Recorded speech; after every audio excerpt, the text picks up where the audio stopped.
It's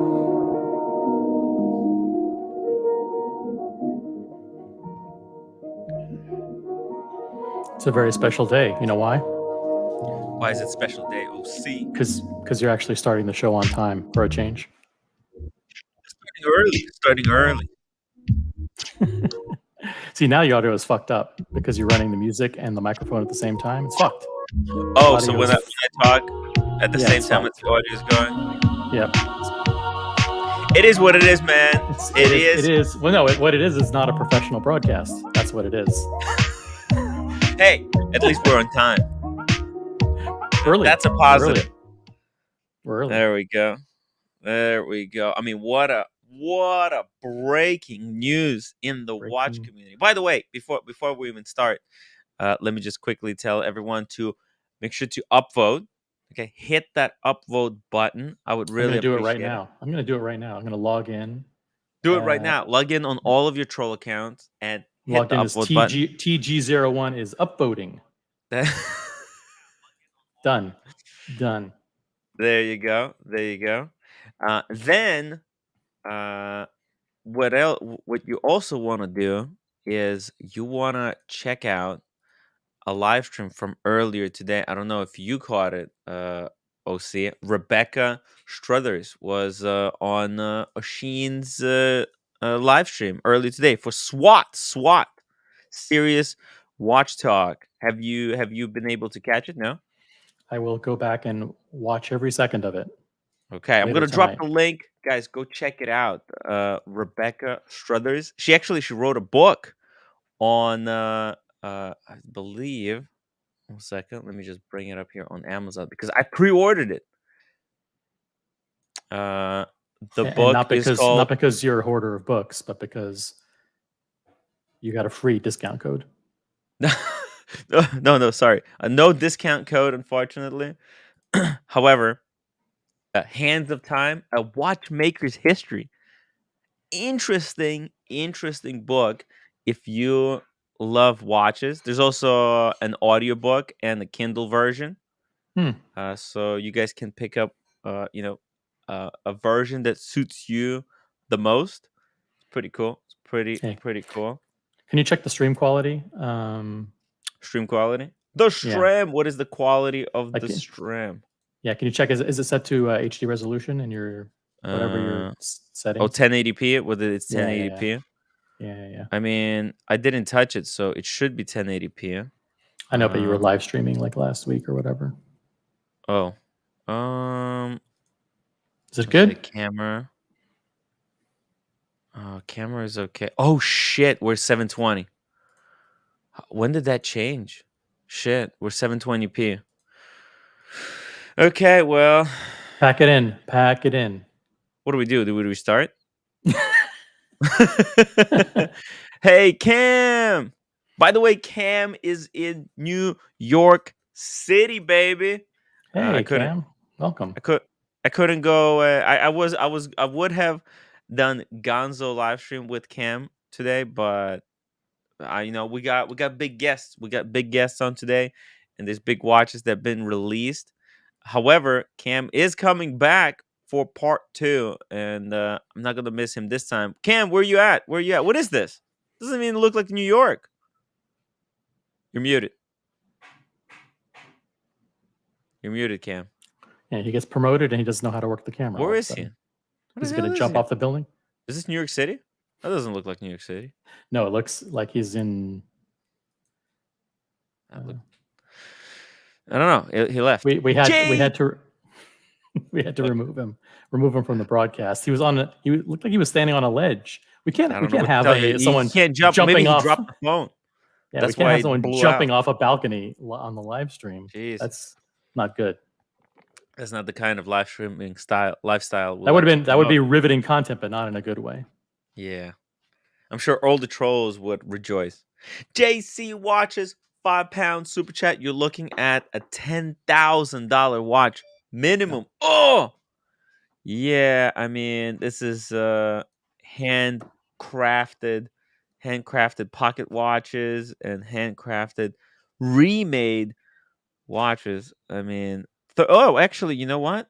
One of these Struthers $35,000. Expensive, but very beautiful and unique women's watch. If you're into this type of craftsmanship, and this pretty unbelievable. Highly recommend, guys. Check out the book, leave a Amazon review, and check out Rebecca Struther's interview earlier on Sheen's Serious Watch Talk. Cam is Serious back. Watch He's Talk alive. on YouTube.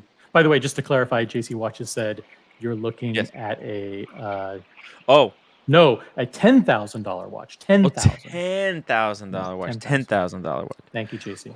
Thanks for clarifying. No problem. Thank you, JC. I mean, handmade watches, they're extraordinarily expensive because of the tools required to make them. Most of the tools, they're either extremely old, and like these watchmakers, they have to find these big machines, and which cost, some of them cost hundreds of thousands of dollars, like hand tools. They don't make these tools anymore. There's no money in it. So these watchmakers, they have to source these extraordinary tools that were made freaking what the hell is 100 Cam years doing? ago. He's I don't know. very Cam, distracting. what are you fuck doing? Are you doing? Jesus Christ! I'm in New York. You're not in New York. That doesn't look like New York. Where are you in New York? In Riverside. Riverside? Is that looking west? Bronx? You're looking west to New Jersey? What? Riverside? You're on Long Island? What the hell? No, I'm in the Bronx. That's what I thought. Yeah, the Bronx. How come there were no tall buildings there? I hate to be in New Jersey. Riverhead or Riverside? I hate to be in the freaking suburbs right now, bro. Yeah, it looks pretty suburby over there. I thought you were gonna be in Manhattan. Look at this. Yeah. It looks like Bro, looks like Atlanta to me. I was gonna go to the Hudson Yards, but I was too fucking lazy. I was dead today. I was dead. Dude, my flight was at like 8 a.m. and my mom woke me up at 5 a.m. Like, bro. I think it's that oxygen, that the Canadian wildfire air. It knocked me on my ass today, OC. Knocked me on my ass. I haven't been feeling well ever since I took that walk in the air. It effed me up something bad. Guys, don't breathe that Canadian wildfire air. If you can, stay away from that stuff. Stay away. Ryan Singer, reminding everyone to please hit the upvote button. Thank you. And Sam D, Tim's hair looks like a mop head. Well, look, it is what it is. It is what it is. I'm not fixing it. Okay, I'm not fixing it because I don't know what the hell I'm doing with my hair. So just stop looking at it. What? Stop looking at it. Just stop looking at it. New York, should I start Gonzo streaming? Hells to the yeah. Yes, on the community channel. Gonzo. I mean, hey Cam, if you go out somewhere, you can keep the camera rolling. Make sure put yourself on some kind of a battery bank, and let's go. Let's go take a walk through the Bronx. Look at this. Just do it. That's Co-op City. That's where my grandma lives. Oh yeah, Co-op City. What kind of apartment building are you in right now? I don't know. This looks like something similar to where my babushkas live in. There's the fucking Hudson, I guess. Can you see it? The what? The Hudson, I'm guessing. Hudson River? No, it's blown out. It's blown out. It's what? No, the camera. Yeah, it just looks like you're on the surface of the sun. Oh, okay, now we can see it. Yeah. Oh, so that's the Hudson. Okay. Well, dude, I'm telling you, next Thursday we're gonna hook up. We'll go and we'll hang out. Michael Paris, thank you so much for the $10 super chat for Timmy's haircut fund. Thank you. We have to get Buckley. We have to get Kevin. We have to get Drew. We have to get freaking Humble Pie and OC. OC, you want to see Cam or Do you want me to just let you know when he's in town so you can avoid? Let me know when he's in town so I can make up excuses. Okay. Wait, what? Tickology, Tim Harry is the reason why we're streaming in 720p. No, look, I don't know who resized it. That definitely wasn't me. Sometimes when you start a StreamYard live stream from the phone, it will ask you to change the resolutions. Must be somebody on the community channel. Who Holy started a crap. stream. This thing was like hanging I up. probably should be checking this kind of stuff before. Oh, you're wearing your Moonswatch. Where's the Datejust? You didn't bring your Datejust to New York City? I did. It's in the backpack, but I'm not wearing that thing. Oh, yeah, you still got your Louis Vuitton backpack, or you had to flip it? No, I still have it. I should flip it. Let's talk about this new Daytona, guys. Enough with the intro. Out with the old, in with the new. The new Rolex Daytona, a brand new kind of. I want to call this limited edition. OC says it's not limited edition. What if it's not limited? What is it, OC? It's a new model. It's a new version that's it's available and launched to commemorate the 100th anniversary of Le Mans, but it's not a limited edition. Now, Le Mans, what is Le Mans? You know what Le Mans is? Le Mans is a race. It's a race car with history. 100 years of history. 100 years of car racing in Le Mans. So just really quickly here, I pulled up this article from Monochrome. It just goes into a little bit of the history. It says in 1923, the town of Le Mans, about 2 hours away from Paris. Now, it hosted what became one of the most legendary endurance races ever conceived. So basically, for 24 hours, the car drivers just try to get as many laps in on the circuit as they humanly can. So this is the circuit, and the goal is to just race for 24 hours nonstop and try to get as many kilometers in as humanly possible. So this was done. The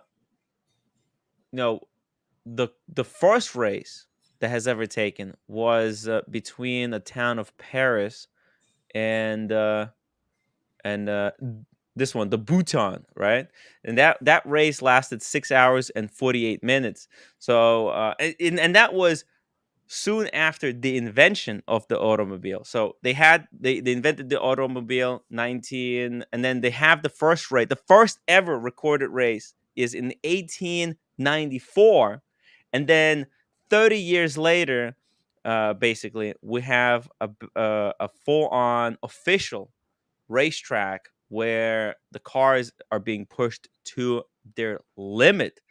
So that's Le Mans, and Rolex has become an official Le Mans sponsor, right? A timekeeper for Le Mans. Correct. In 2001, or when was it? I think it's like 2001. Is this stainless steel or white gold? It's white gold. Rolex has been the official timing partner of the 24-hour Le Mans since 2001. And boom. No, they've been involved in FIA World Endurance Championship since 2016. Then Le Mans. Le Mans. Holy fucking hell. Eddie Mao, $100 super chat. Start the show off right, Tim. Let's go. Tim Wright, LLC. Thank you, Eddie Mao. Man, trying to save the show as we're circling the drain. Rolex will save the show, and all of the great enthusiasts will come and watch, because this is the first channel. The Tim Wright channels are the first channels to break the news about this new Daytona. Hey, George. We had George in the background. Hey, George. How you doing, guys? Hey, sorry, I didn't notice you were in the background. Thank you for joining us today. Le Mans is on now, I think. Oh, the race? Yeah. Oh shit. Yeah, and important fact: in the race, they have 2 professional drivers and 1 amateur. Oh. and when they revolve, that's the kind of if you like, ace in the sleeve. They have an amateur driver. That's why it makes it fun. But it's crazy. 24 hours endurance in the wet, in the dark. But I think it is. I'm pretty sure it's on now for Shit. So those who they're want to watch it. racing Yeah, as we speak. Yeah, I why believe. would you? We have counter programming on right now with the Tim Wright show. So Oh yeah. actually, just stay watching this show. It's better. Stay watching yeah, this show. yeah, yeah. You can watch. You can watch the race after the show. Watch reruns are better. Yeah, always. Watch the highlight. I mean, it's 24-hour race, so the coverage is taking place 24 hours. Yeah, it's Oh, crazy. It's a 24-hour race. That's insane. Which channel But is this being aired on right now? Eurosport. Eurosport. I don't have that kind of channel. Yeah, it's more of a European thing.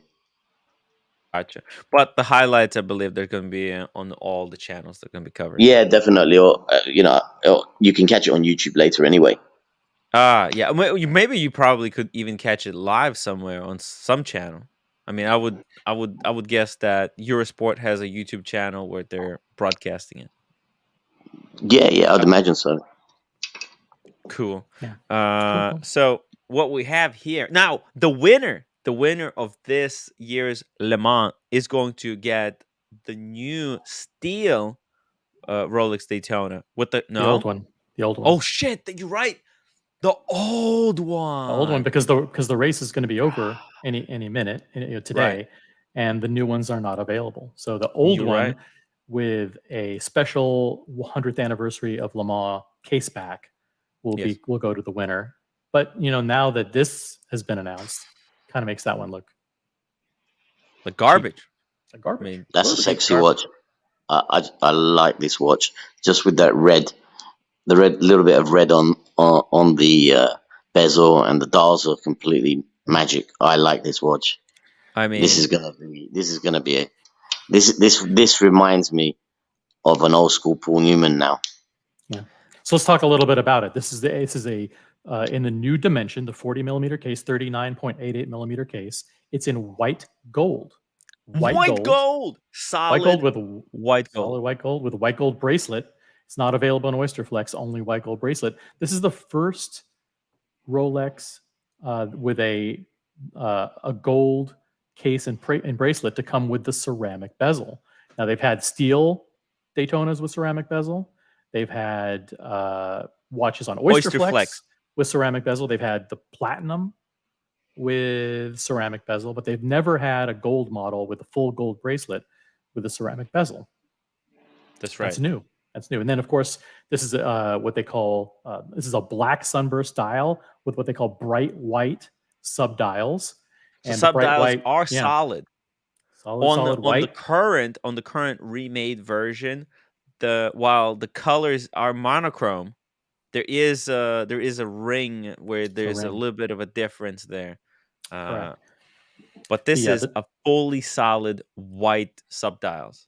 Fully solid white. Now the subdials also feature the what they call the exotic typography with the little squares at the end, reminiscent of those old Paul Newman Daytonas from the like on the 60s and 70s. Let me bring it up here. Paul Newman Daytona vintage. Let's just pull it up so that we can see it side by side. What we're talking about here. Here we go. So you can see the little squares at the end of the lines separating the different hour markers. Boom. Yeah. Now when they switched from the Zenith movement to their own in-house movement, they actually swapped some of the functions on the subdials. The 6 subdial and the 9 subdial swapped functionality. So instead of having the chronograph counter on the bottom, they moved it to the 9 position, and they moved the running seconds down to the 6 o'clock position. And that remains true with this model ever since like 1988. But what they did special on this version, kind of to celebrate the 100th anniversary of Le Mans, is they've actually introduced a brand new caliber, the 4132, and they've modified the caliber so it doesn't have a 12-hour counter in the right-hand position. You can see here the old Paul Newman Daytona had a 12-hour counter at the 6, And all of them since, the modern ones had a 12-hour counter at the 9. They've introduced a 24-hour counter and a new caliber. 24-hour counter. So you can count the Le Mans race. Smart. How clever. They actually This thought that is through. freaking ingenious. Instead of having to, like if you're using this watch to track your own race, or you can track, if you're a viewer, you can track the race yourself. As a driver, you can see where you are during the race. For the entirety of the race, you don't have to like multiply it by 2. It's actually functional, kind of functional. Incredible. And there are a lot of, if you think about it, actually, there's a lot of 24-hour endurance events that not just car racing. This is, people do all kinds of, there's running 24 hours. There's all types of events. And this could be useful for more than just Le Mans itself. 2 more changes they made to this watch. They actually, on the ceramic bezel, which of course has the platinum PVD coating for all the numerals and all those little triangles. The 100 is done in red ceramic. It kind of stands out.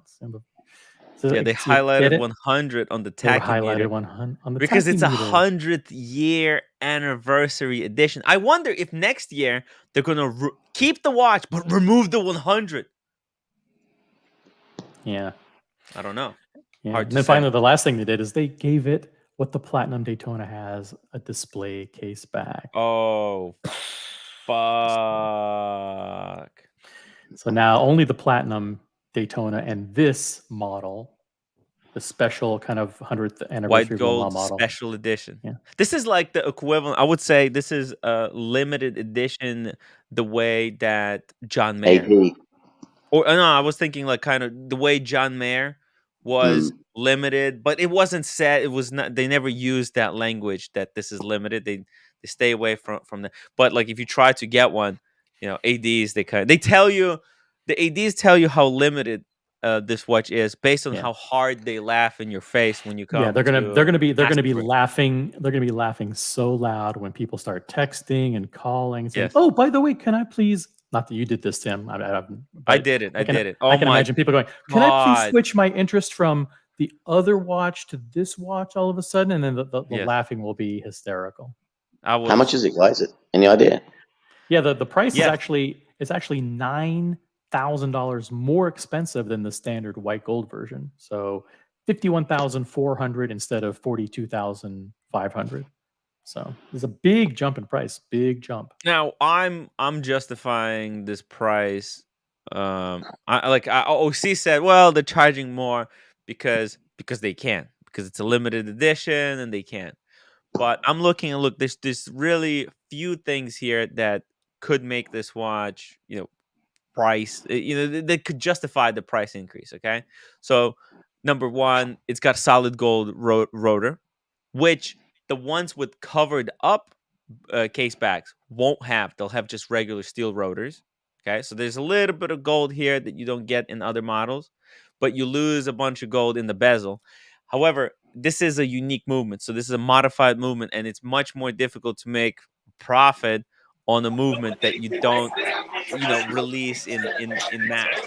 Red Shovel coming live from the BQ event. We can't hear you. Hello, Jamie. Red Good to see you, Dodgers. Jamie. Who we got there? Oh, we got Muhammad and Dodger. Ali. Whoa! Wow. Hello, guys.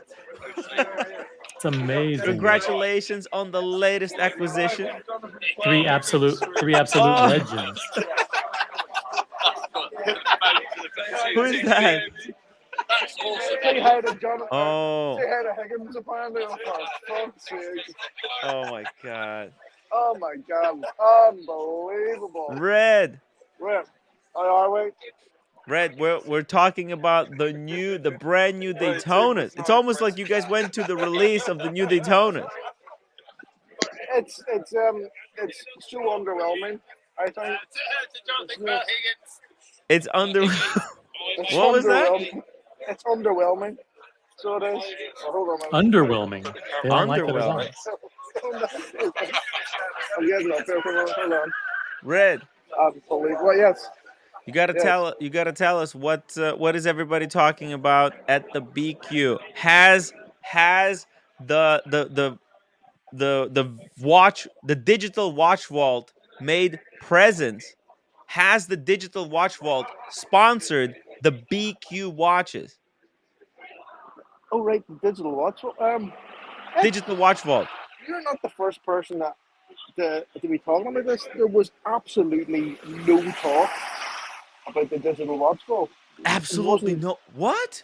nothing. Nothing It's hard was. to believe. It What? wasn't mentioned. But It this is wasn't a mentioned. perfect opportunity to get everyone to sign up for the digital watch vault that's going to be coming out very soon, and to Yeah. also get all the BQ watches that are being sold off to Yeah. come pre-registered in the digital watch vault. What a It perfect wasn't opportunity. mentioned. There was no stand. There was now. Paul didn't really sort of interact, especially with me much, but there was no talk. And there's about 4 or 5 people here have come up and have asked me about it. And Yes. there's been about maybe 5 or 6 people online have asked me about it as well. And there was no talk about it. One person did text me to say that they think that it has hit the buffers badly. And there's What? been money lost on it. I don't know. I don't know. Are you saying Paul But Thorpe is trying to distance himself from the project? I don't know. But there was. What I is he haven't a there? clue. Is But Paul there? Can we talk to him? I'm sort of standing across from the red line now, and he's there at the minute. Yeah, he's there. He's sitting You want down to here. talk? You want to go talk to him? I don't think it's a good idea for me to walk up to him. You don't think it's a good Don't think idea? Okay. so. You're not drunk enough? Not drunk enough. Not drunk enough. No, but fucking seriously, nobody mentioned But why did he? Why did he? Muhammad Ali. Muhammad Ali! Muhammad Ali, a friggin' legend. Friggin' legend. He got the Pepsi, and he picked up a new piece lately, right? Yeah, he got the. What do you get? He got the Starbucks. He's got No, the the new Starbucks. one. Let's see the The new Starbucks. one with the lighter bezel. The Woo! new He's one got with the new light- one, the Mark He II. got the new one, the Mark II. What does he think? What does he think? Mark II What do you versus think Mark of it? One. He loves it. He loves it. He still wants it. He still wants the Pepsi, but he still wants the Pepsi. Yeah, the Pepsi. He still wants Pepsi. He still Pepsi is Pepsi. If you want the watch, you will not be satisfied until you have the watch that you Yeah. want. No watch in between will will give you the fix. Nah, just a temporary. It's like you know that stuff that they give the heroin addicts. What is it? It's that. It's what Just the something doctor to gives get you, you but through a day. yeah, but you really want to go to the proper dealer to get that fix, the proper Get the fix. fix. That's what you need. Get the good stuff. The proper The proper good stuff. stuff. Yeah, that other shit that they give you just just keeps you ticking along, like you know. Sean, $20 super chat. Great to see all my watch crazed friends around the world. Cheers to you all. Cheers. It's a great sort of party here, like happening here. The whole we've taken up maybe the whole terrace here, like at the bar here, you know. Nice. Everyone nice. there. Spencer is there. Spencer's there. Everyone's here. All the staff are there too. There's about probably maybe 30, 40 of. Would you say people that the opening was a success? Has some watches been sold, or they weren't really focused on selling watches? In terms of what Spencer had very little watches actually out for sale. Yes. He only had he had a couple of cases of Rolexes, but that was it. I think, to be honest with you, there was that much of a rush to get the place ready and open. And I was speaking to Gavin earlier for quite a bit of time, and Gavin was basically saying that there's only half the building that's really open at the minute. There's still half of it is, still half of it like is locked off or cordoned off. Even down to the fact when you went into the toilets, there was tiles on the floor, but they hadn't even been grouted. They were actually tiled last night. Wow. So there's no ground, there's no locks in the toilet doors. Like it was, there was bits of woodland. It was Right, just. so the place is not even secure yet. It's just kind of to get people hyped up. They're probably going to need another month or two. Well, Spencer was speaking this earlier, and he says about maybe 3 or 4 weeks, and they'll be in there fully. They'll be in there, properly. But it's it's a good spot. It's a good space. For instance, like the thing, like the bar and the sort of like and the pool table and all isn't there yet. It's just still they were just using that like a reception space at the minute, and they had a couple of the a couple of the exhibitors there. So apparently upstairs there will be more rooms opening up. So downstairs there's going to be a proper bar installed. Wow. And and the pool table and all the rest of it. So I think they're just really getting, just sort of getting it up and running for like this show. It was just there was scaffold up there, like yesterday. Oh, They only brought the scaffold down. They only brought the scaffold down like yesterday evening. Shovel? Are you the one contracted to do the plumbing? No. Oh. Because I'm not a plumber, so well, why would I be? Why would I be doing that?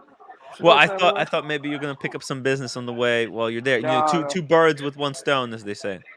Yeah, but certainly digital watch vault, no talk whatsoever. No talk of digital watch vault. Have the celebrities been there? Were they cool? Who cut the ribbon?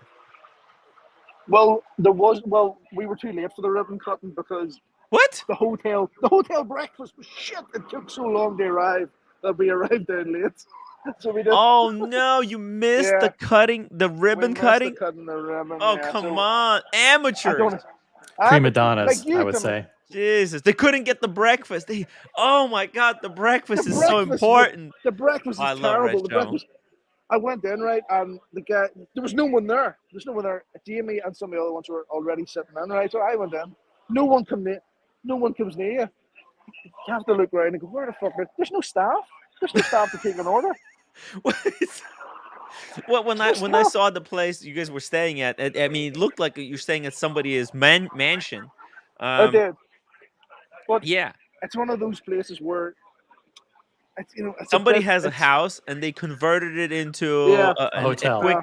Into a hotel. Bed and breakfast. To get to your room, like, requires going upstairs, downstairs, upstairs again, downstairs again, on the little place to say it's fucked up.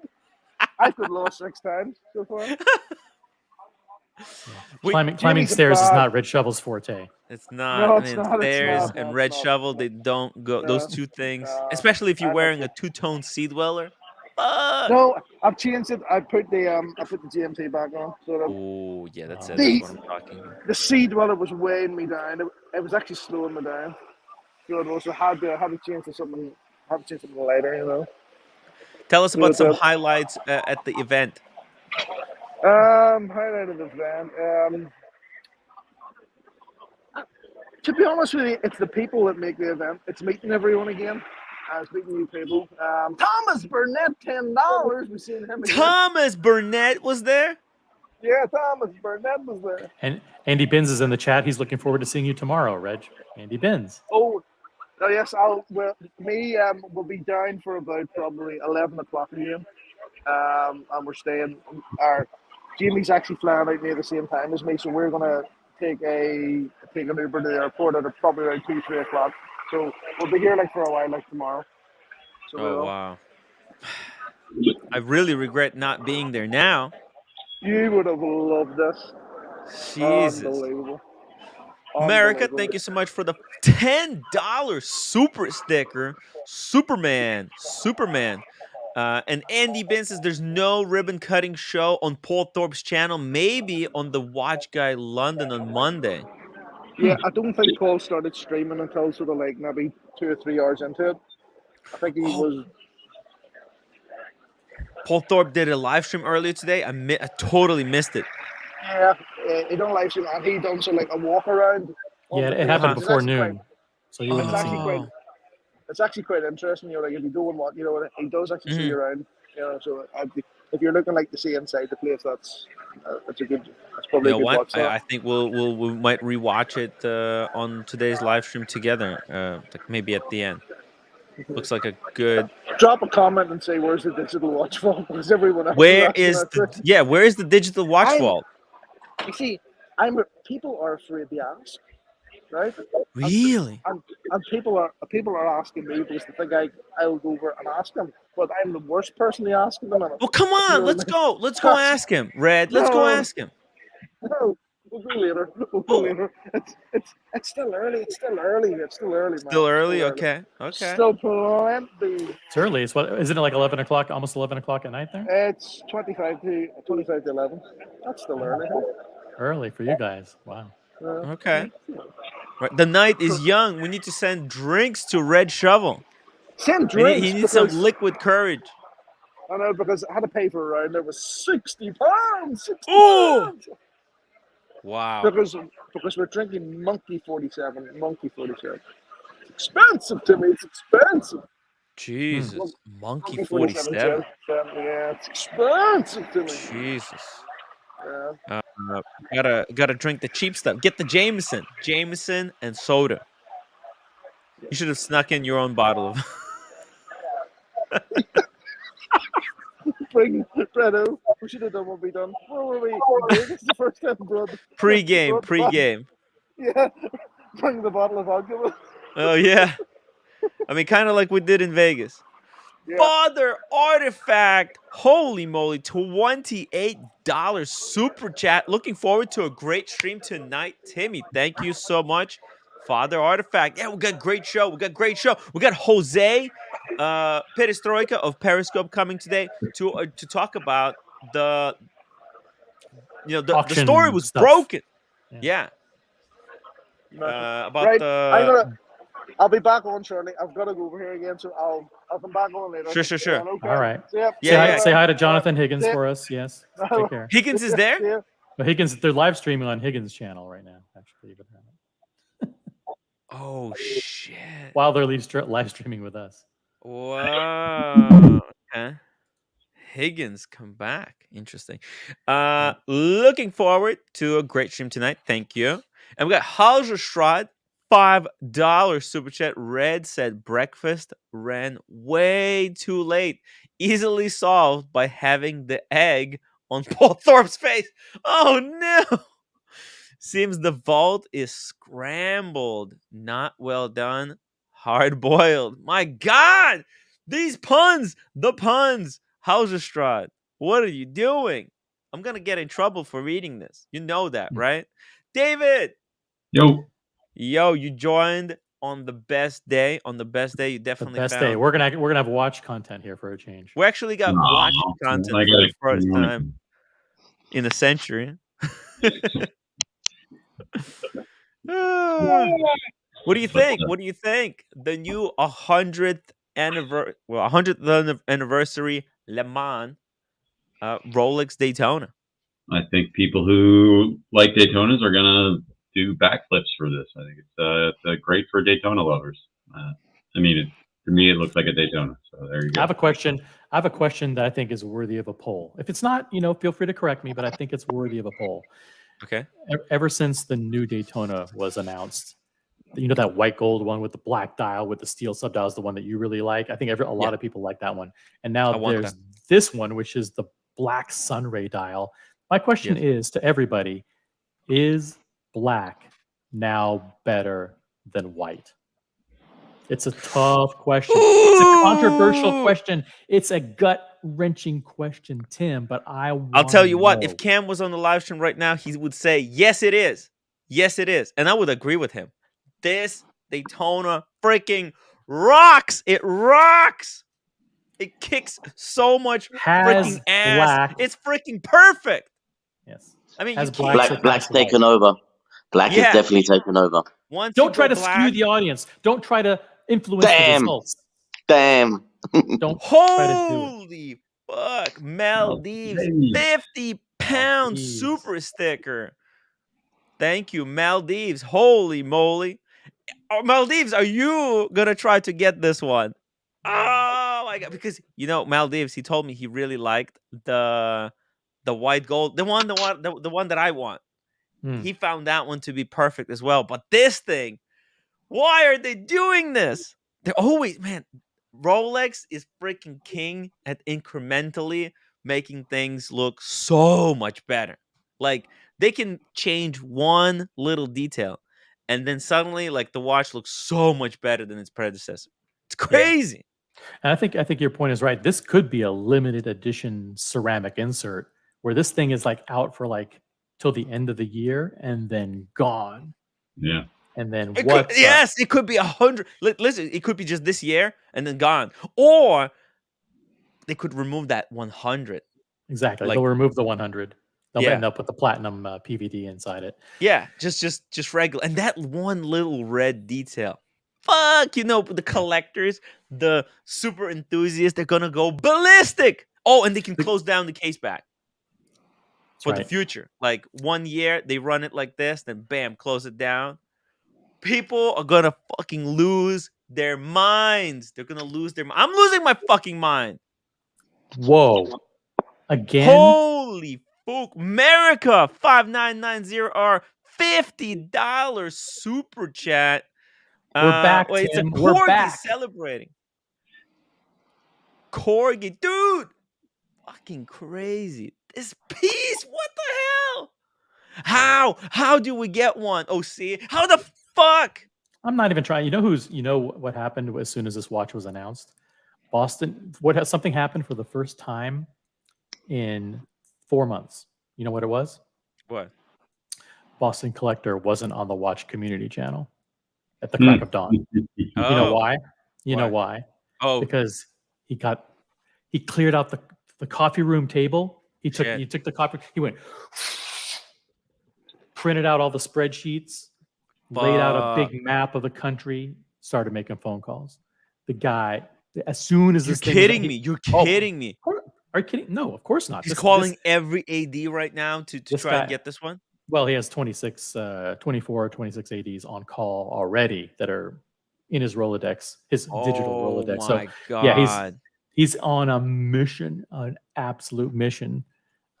He fucking threw everything off the table. It's like, honey, get this shit out of here. I'm making calls. It's like, fuck. He's like, he wasn't on the community stream the entire time, all day today. That's how important he thought this was. Dedication. I mean, this is it. This is the mega grail to rule them all.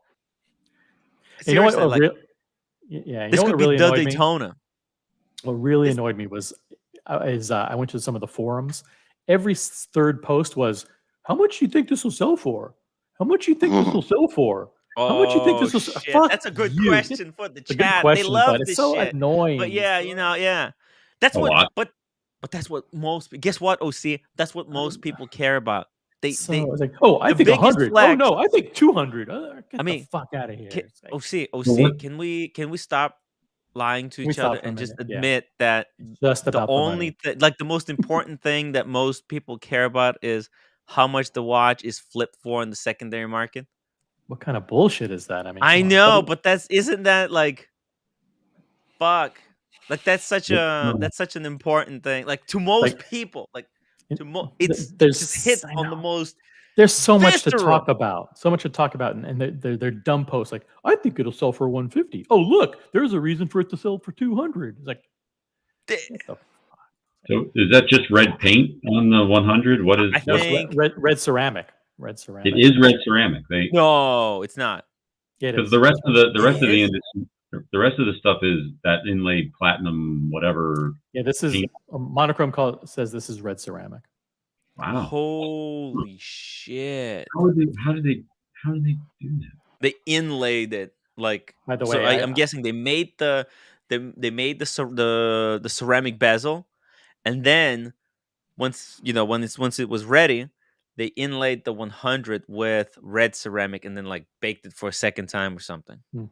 It's got to be like that. Well, not unless they overlaid it, Tim. Yeah. Unless overlaid. It looks too perfect. Yeah, it does not. I don't know. I mean, yeah, well, whatever. If it's red ceramic. You know what concerns me? What scares me is that because it's sort of like a new model, new size, I think they might release even another model in the year because of this new Rolex Daytona. I think they might even release I another mean, one. Who knows what this else? this is fucking brilliant, and the way they did it in the the classiest way possible. Like, there's nowhere on the case back do you see some douchey writing like Like Le 24 Mans. hour. Yeah. Yeah. Like, dude, if this was Omega, if this was a Speedmaster, the end of the seconds hand would have like 100 that would say Le Mans at 3 o'clock and some weird font. They would they would have like 600 different Easter eggs on this watch. Just spam it, spam. But Yeah. man, Rolex, they just put in 1/100, which already was there, and then 24-hour chronograph. That's it. That's it. Oh, it's not focused. Oh, very nice. I love the red rubber strap on the Speedmaster. Orange. Looks orange to Yeah, me. I'm So yeah, seeing it's orange. red. I got bored yesterday, so I decided to change for summer. that's nice. Nice. That's nice. Yeah. Wow. Boom. That's the cool thing about the Speedy. You could just throw it on the rubber strap. Don't worry that it's gonna get scratched up. Boston Collector says this may be 500 piece production. Just a guess though. Holy. Very, very limited. By the way, it's not limited for me because I have already contacted my supplier in Guangzhou, China, and I've already ordered 100 of these new dials. So You're set. I've got 100 of these dials on order, and I ordered 6 new red Sharpies. So Oh, I'm all God. fucking set. I'm fucking set. Me and my friends on 47th Street, we've got as many as you want. You ready with a PayPal? Ready. Technically, you could Custom just dials, swap the custom dials. dial. Oh, right. but no, the bezel, the ceramic bezel. To fake this, it would take a few. Well, I'm buying steps. 10 white gold models, and we're trying to figure out how to put the swap. It's complicated, but I wonder if the bezel, the surrounding, bezel surround, because now it's a ceramic bezel insert. So the surround in which the insert goes into, whether that's white gold as well. That should be white gold, right? It is white gold. It's part of the case. It's part That's of the what case I was when they do the thinking, case. Yeah. And that's to combat the epidemic of all of the other ones were cracking and breaking, right? Yeah. I've been reading so many false rumors about lately. There's a rumor floating around. I don't want to give it any seriousness, but they've been saying that the Pepsi bezels there was a default in the Pepsi bezels, and that some of those were cracking. Defect, not default. Defect. Why the fuck would you say default? Default. Are you criticizing somebody else for making a mistake? Yeah. Defect in the ceramic inserts on the Pepsi, and therefore they've been trying to figure out what happened to them or something like that. I don't know. I think it's fake news. Fake news. Well, I mean, there's 3 people on here. I don't know. Does George have a Pepsi as well? I mean, the 3 of us have them. Have you guys had any issues with your bezel? Zero problems. Zero problem. But there's only 2 people in the world that are responsible.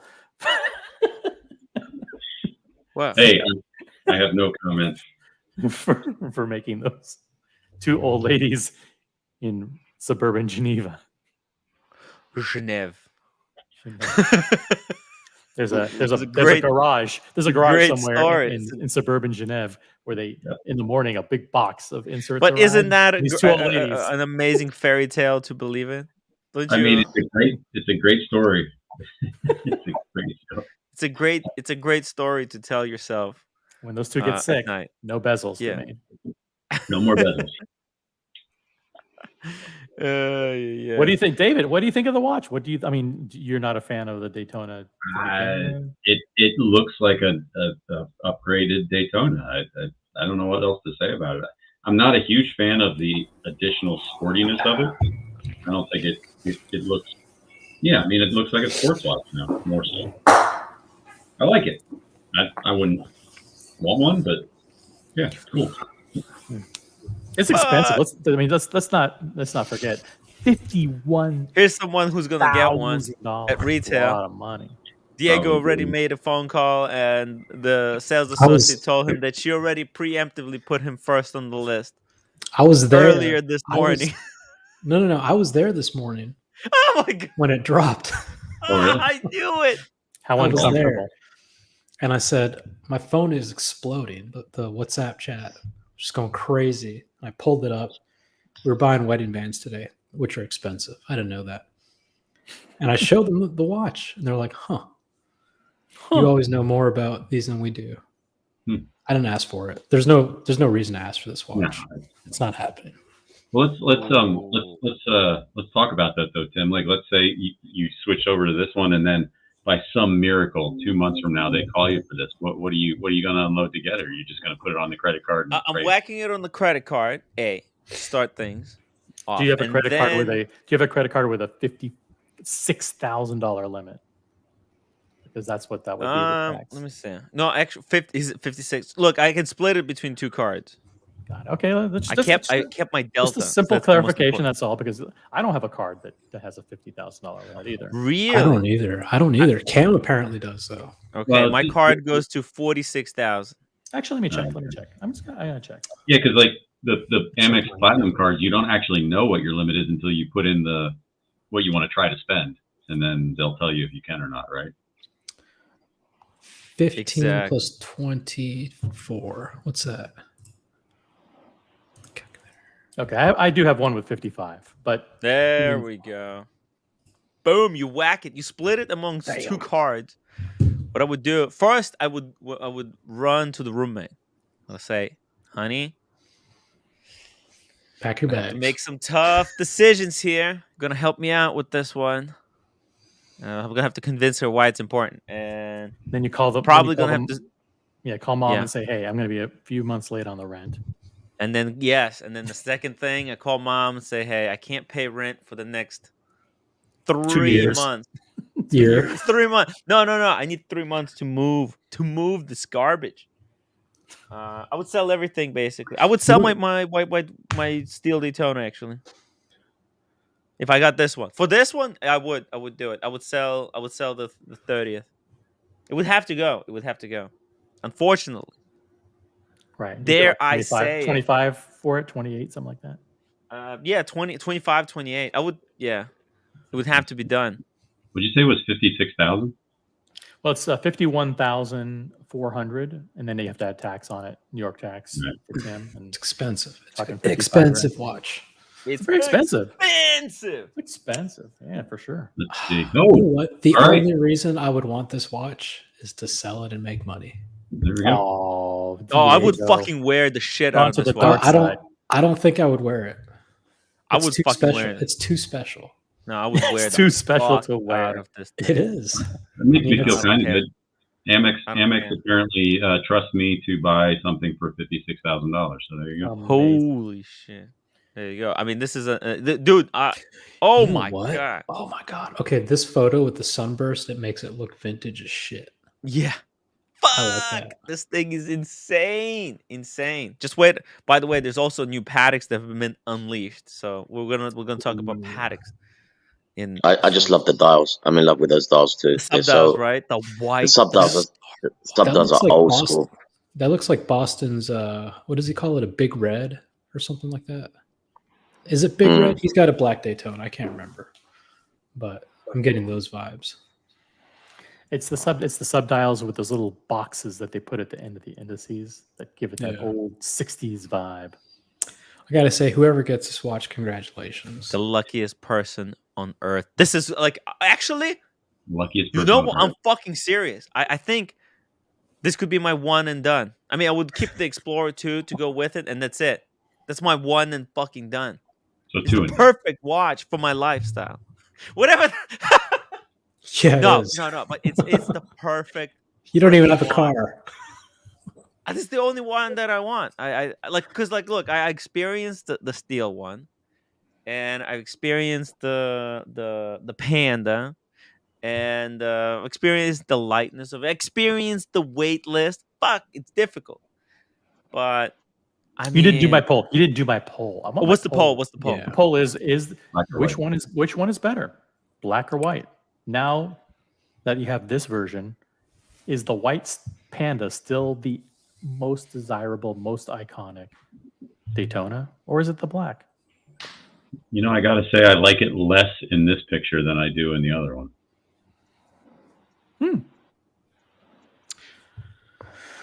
This may sway things, OC.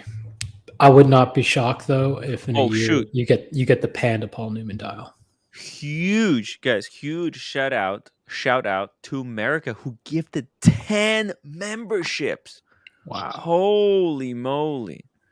Dude, thank you so much. Chris J, Mr. Skydweller, Fake Leg, Alan Gordon, Mr. Tutor to you, Fat Windback Ben, Vasilio, that's Mario funny. Furioso, Paul M, and Kent Daigle got free memberships.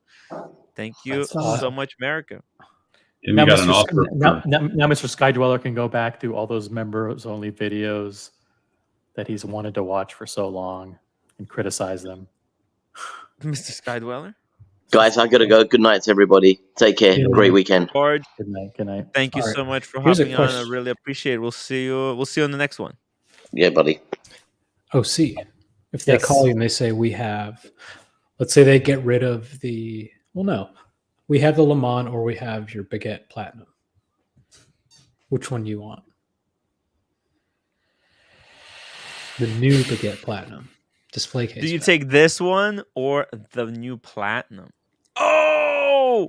Because I think without question, the Platinum is a better looking watch. Jeez. Let's not lie to ourselves, right? But Pull then it up, with Timmy. this Pull one- it up, Timmy. Pull up With the this platinum. one, you have the rarity, you have the resale value for when you flip it. I don't think the platinum is necessarily better looking. Is it? I think I think it is. I think it is too. I think it is. Especially you having the date. I don't think Search. it's- Just I yeah, mean- yeah. busted. That's hard to beat. Hmm. Wait, hold on. Hmm. The Houdinki. I think I'll go white gold. Whoa. You crazy. I respect it though. You crazy. Here we go. crazy. Let's pull up. I think it should be here. In one of these pictures. There we go. No, that's digital rendering. Okay. So, okay, let me put rendering against rendering.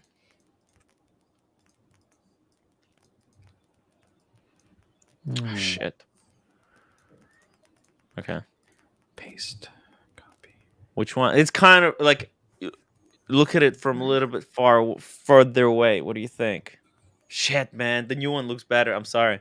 Yeah, the new one looks better.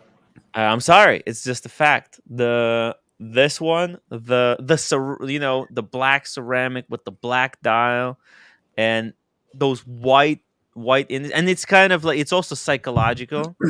A lot of psychology going on here because you know that this is clearly reference to the Paul Newman. Looks It bigger, just- doesn't it? Those it subdials does. make it look bigger.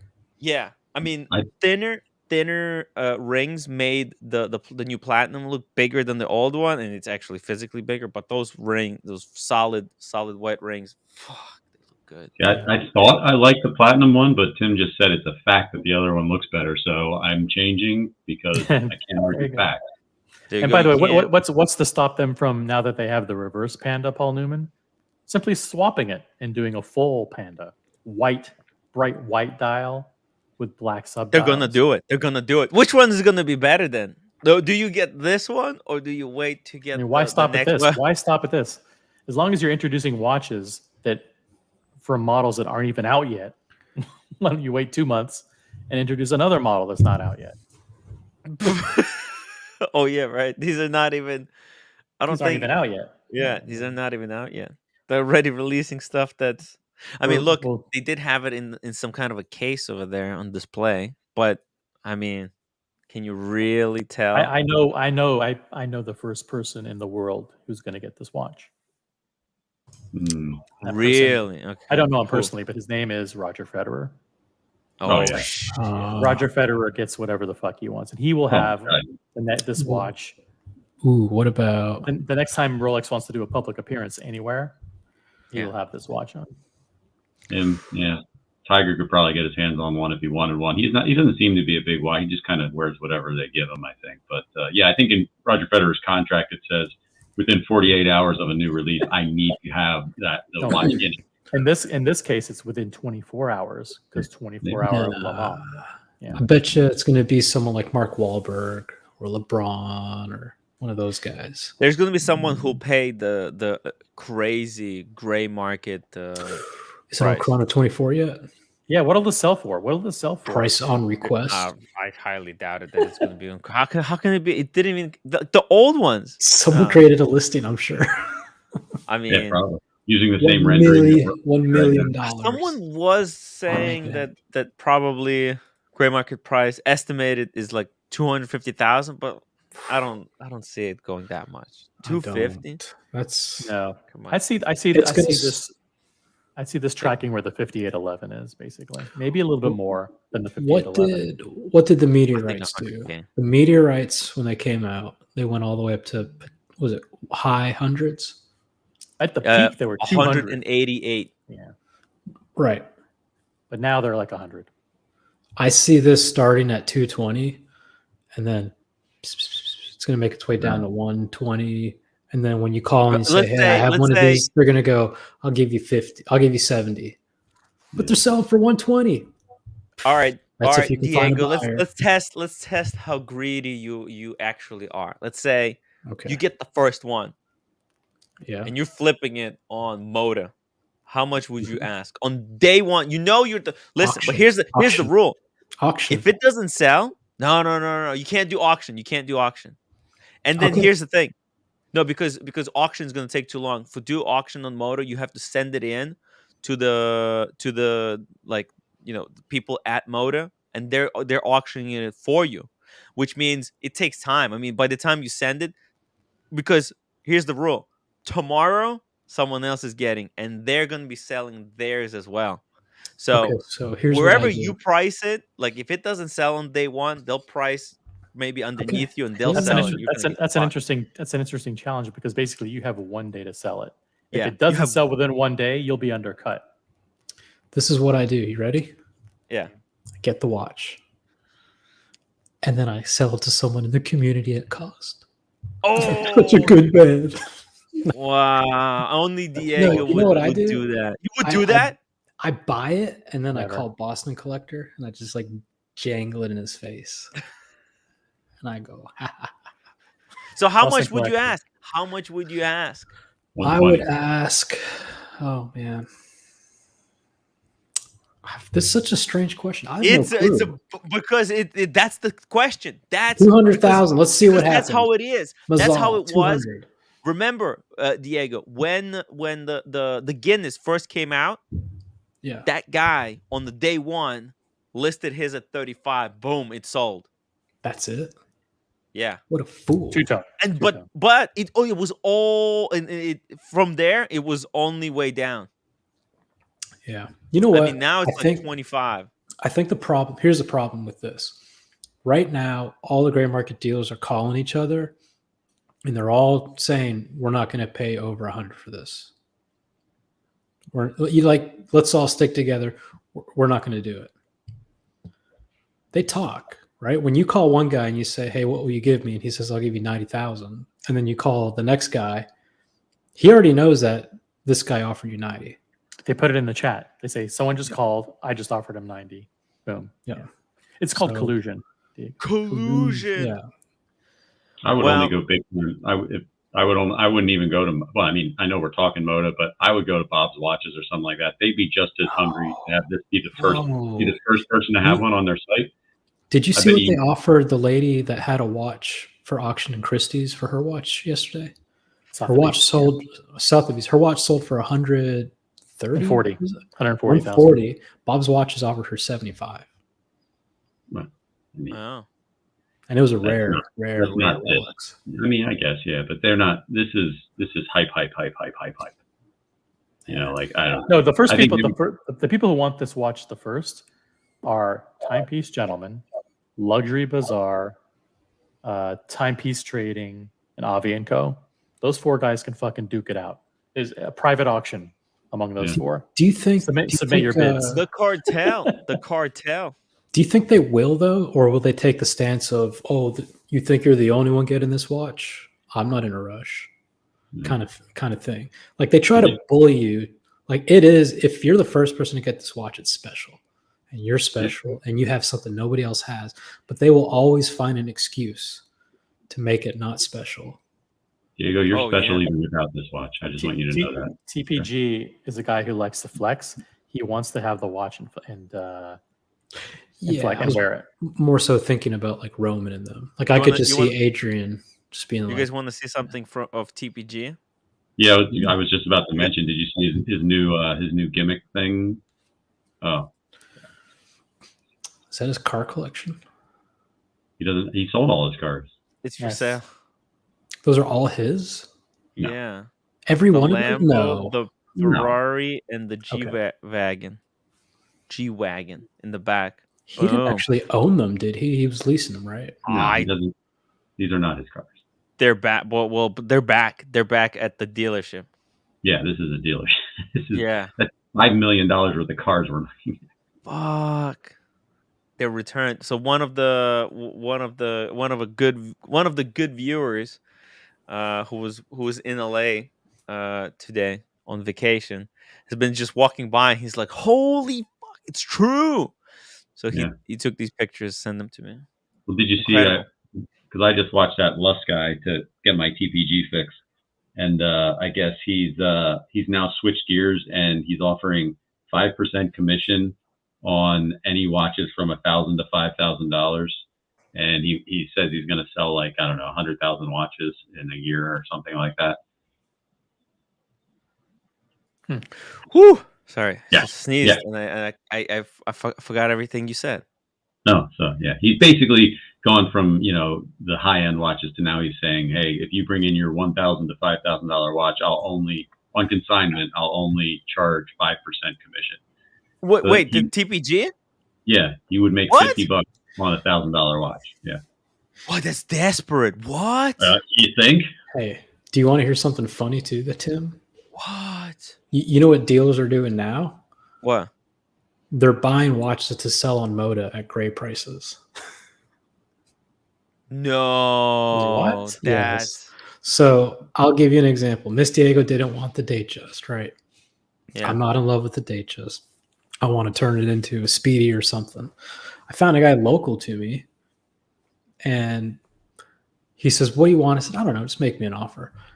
And he found one on Moda for 85. He's like, "I can give you 7." And I was like, 7? He's like, "Well, yeah, I'm going to sell for 85 on Moda." Wow. I was like, how fucking low are we going to go on the totem pole here? Eventually, someone's going to sell it to someone that's going to sell it on Moda that needs room, right? Like, it's so ridiculous. Damn. That's great. Oh, my God.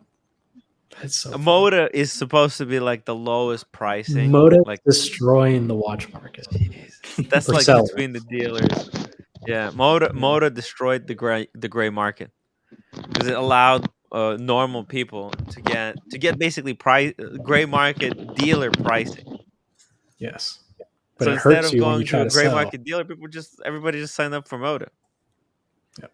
Fuck, that's too crazy. Funny. Too funny. Wow. So this is bad. So I wonder what's going to happen to TPG. I mean, now that he turned in all the cars, so he's going like back to the kitchen, dealing from his kitchen. I guess. I mean, he had to have lost his license, right? I mean, he had yet another DUI. He can't drive. So he can't drive. So it's pointless to even keep leasing these, right? Yeah, especially if they're a lease. I mean, if you own them, that's one thing. But if they're a lease, can you just return the leased car and stop paying the lease, or is there like some kind of a penalty? There's a penalty, but it's probably a lot less with those cars. The penalty is probably a hell of a lot less than what you're paying in lease payments. Ah, okay. At least that's good. What would you guys list this watch at if you're the first at bat? 120. Boston says it's going to start at 400. What? And Boston. Look. Remember the 5811 or 5711 green dials? Yeah. Wait. It's kind of what? what those did too. They started at Come 4. on. Boston Collector. A normal person is not getting this watch. It will be guys who spend $500K a year. Plus, Exactly. most of them are working with dealers. The gray market guys want to be the first to get this. They will pay. Oh, fuck. So, how special are they going to make this? Like, I mean, 500K? Boston thinks. So, because I was going to say, look, I wouldn't. First of all, I just want to say if I were to get this watch, I think I would retire from watch collecting. This would be like my, you know what? This is great enough achievement. I'm done. Okay? I would fucking retire from collecting, so to speak. Maybe I would get one more Patek dress watch. I And was I think gonna. that would be this would If be you my daily. if you had this watch, would your love for the 5170 diminish, or would you still say, I need that watch? Yeah, I still would want that watch. Yeah. Mhm. Yeah, that's what I was gonna say. That would be my dress watch. So I would literally retire with this watch. I would keep my Explorer 2, right? So I got my GMT, got my Daytona, and then there's a dress watch, 5170, 5070. I don't know whichever Patek chronograph at a decent price I can get my hands on. So That would is this? be. Are we saying that this is going Happy to be? birthday, Aaron! Is this harder to get than a rainbow Daytona? Is that what we're trying to say? No. Ooh, good question. Is this If more he's paying difficult than a paying rainbow Daytona? if he's No, paying it's- 500K, what's the rainbow Daytona go for on the gray market right now? I don't think this is a 500K watch. I think this is Yeah. the 5811 is around 100, and I just pulled it up. I'm looking at it. 180 or so. Yeah, something like that. 155. So if the 5811 is 155, I see this being 200 because it's new. 200K. Because it's new, brand new. Yeah, I wouldn't be surprised at starting at 2. A few people buying it, and then what's going to really dictate the price is availability. Is word going to get out that there's only 50 of these? What Or if there's like only OC said, 100 of these? yeah. As OC said, is this a standard production watch? Are people going to wait for the non-red 100 version and just be content with that? I think this is going to get really exciting. Okay? I think this is going to get really, really exciting. How Rolex decides to play this game, it's going to be very interesting. I like this 100th. Are they gonna take it away? Or after next year? You know how this kind of mimics a little bit of that AP 50th anniversary release where they had the rotor with the 50 on the back, and they kept making them, and they just changed up the rotors. So now we have those that were 50th and those that didn't. So it's kind of same thing here. It's are they going to remove the 100 and keep making the black dial? Maybe introduce the white dial to go with it, but then without the red. Oh, and also like how much will people care about the red 100? Do you like? Does it really matter? If you had a choice with the red 100 or without red 100, Without. you would go without. Think about Because that flex war. Think about that elevator flex war. You both have the same watch. One of you has the red and one of you doesn't. Who wins? the red wins, I think. Isn't that what we're all about here? Yeah, That's the only thing that matters, David. The only thing. unfortunately. I didn't have the balls to ask for this today, but partly because it didn't make me go, I need this watch. There's just, I don't know. I'm happy for people who want it and get it. It does almost nothing for me, honestly. I feel the same. It's fun to talk about. I will say that.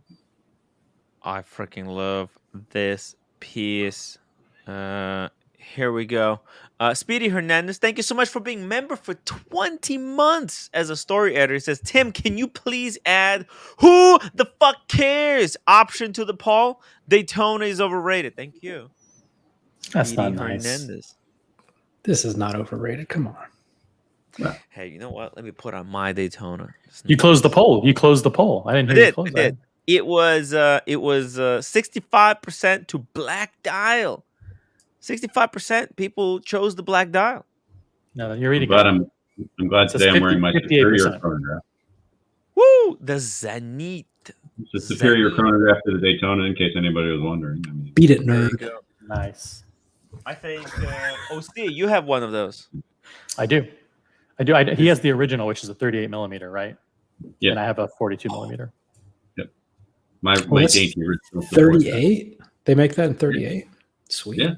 The original one was 38, yeah. So. Wow.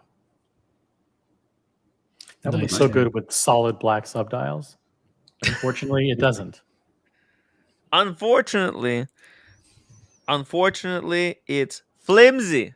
Okay, dare I say it? Okay, I'll admit it.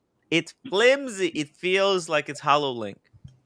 It feels like a pre-ceramic vintage piece. Not that it's anything wrong with that. Okay, I'm just saying. But as only one P is like one watch to have, it's underwhelming. You know, you want something with a little bit of more oomph. So why don't you sell it? And you know this watch, why I really like this one, because there's also like the history, like the 100 Le Mans. I'm fucking interested in driving. I want to get a fucking car now. I don't know what's going on with me. They make virtual reality race games, by the way. They're fucking crazy. You can drive on Le Mans in any car, from like a Formula One car to like a 1960s, 1940s car. Holy it's real fun. shit. It's really fun. Back in my college days, we had one of the Gran Turismos. It was a big release or something like that, and they simulated the Le Mans endurance races. So they made you race like 6-hour races. Like imagine playing a video game for 6 hours straight. Oh my! Actually, do you had to do it. You had to race for 6 hours and be in the lead at the end to win unlock a new car. So Tim has played video games for 6 hours straight for sure. Oh, I did that before. Yeah. I might do it today just for giggles. Yeah, I used to have my roommate. I would get in such a far ahead. I would be like, "Here, I'm going to class. Just keep going around the track until I get back." And I'll. Damn. So just to recap for everybody just joining in, it is a 40 millimeter watch, 39.88, white gold. It's got a red 100 on a ceramic bezel. First time they've done a full gold bracelet watch with the ceramic insert. It's got these exotic Paul Newman dials, and it's got a display case back, and it's $51,400. It's got completely new chronograph movement. 24 with that can time up to 24 hours, unlike the previous version that timed up to 12 hours. Actually, if you think about it, there's actually not a lot of chronographs that can do that up to time up to 24 hours. Most chronographs, they're like 30 minutes, 1 hour. I think most chronographs max out at 12. I think for some stupid reason, no other watchmaker made a chronograph that goes to 24 hours. I mean, think about it. Speedmaster, there's no Speedmasters that go to 24. Also, all of them go to 12. So this is truly unique. Holy shit. Shout out to SE, by the way. SE is a member for 17 months as a story editor and super chat. SE, 50 euros. Would you suggest me to go for that to complete the set? By the way, hit that upvote button. SE recently got his Panda Daytona. And I believe he got his at retail. He waited with his AD, was patient, and patience paid off. And before that, he consolidated his collection into a yellow gold Daytona, kind of a Pikachu. You know, Diego, like the Daytona you have the white the white gold. Yeah. He's got Hey. the Pikachu. And he's got the Pikachu. And both of you got the pandas now. So I know. all of you have like a precious metal on the Oyster Flex. Now, guys, check this out. If you want, you guys have the steel one. You have the Oyster Flex. Now, I mean, Diego, I'm you could broke. technically add this, I'm broke. or something like this. Full No. precious metal. I got offered this one full gold, full bracelet, and I said no. Yeah. Well, it's a too lot simple. of money. You can't go. You should get that one in yellow gold. No, man. Why not? I don't need it. It look fucking Unless amazing. it's going way over retail, I don't need it, Tim. Yeah, you either get 3 Daytonas or you get 1 Daytona, Diego. There's no in between. There's no 2 Daytonas. Daytona's got how many eyes on its face? 3, right? So you got to get 3 Daytonas. A steel, a two-tone, and the solid gold. And Oyster Flex is kind of a two-tone. I would count. I count Oyster Flex as a two-tone watch. Can we agree on that? But then you're gonna make us buy a vintage one, and then you're gonna make us buy a pre-Daytona. Ooh. Well, yeah. Then you're gonna say you got to have a Paul Newman.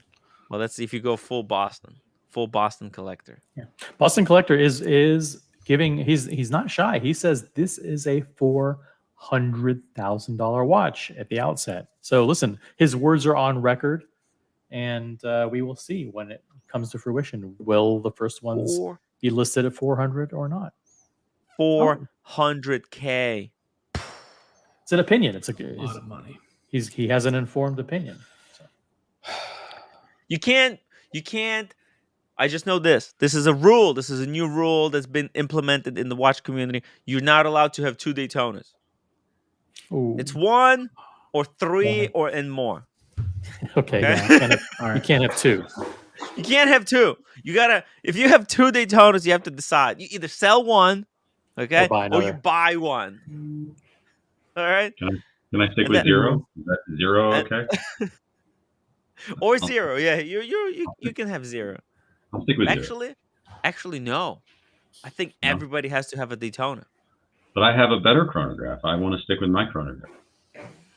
I know, but it's not about better. It's about complete. Oh. I will keep my 2 Daytonas, and I don't give a fuck what you say. Whoa! You can't tell me what to do. Damn, they're almost identical. But I can kiss. Yeah, those are 2 cool watches. They're pretty nice. I like them. I think I like nothing wrong with Daytona. I fucking love Daytona. Such a great watch. I have a question. Damn. But that's not the only thing that was announced today. Believe it or not. Believe it or not. That's not as if that weren't enough. That wasn't enough for these guys.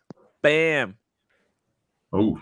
Today we had the mega, the triple threat release.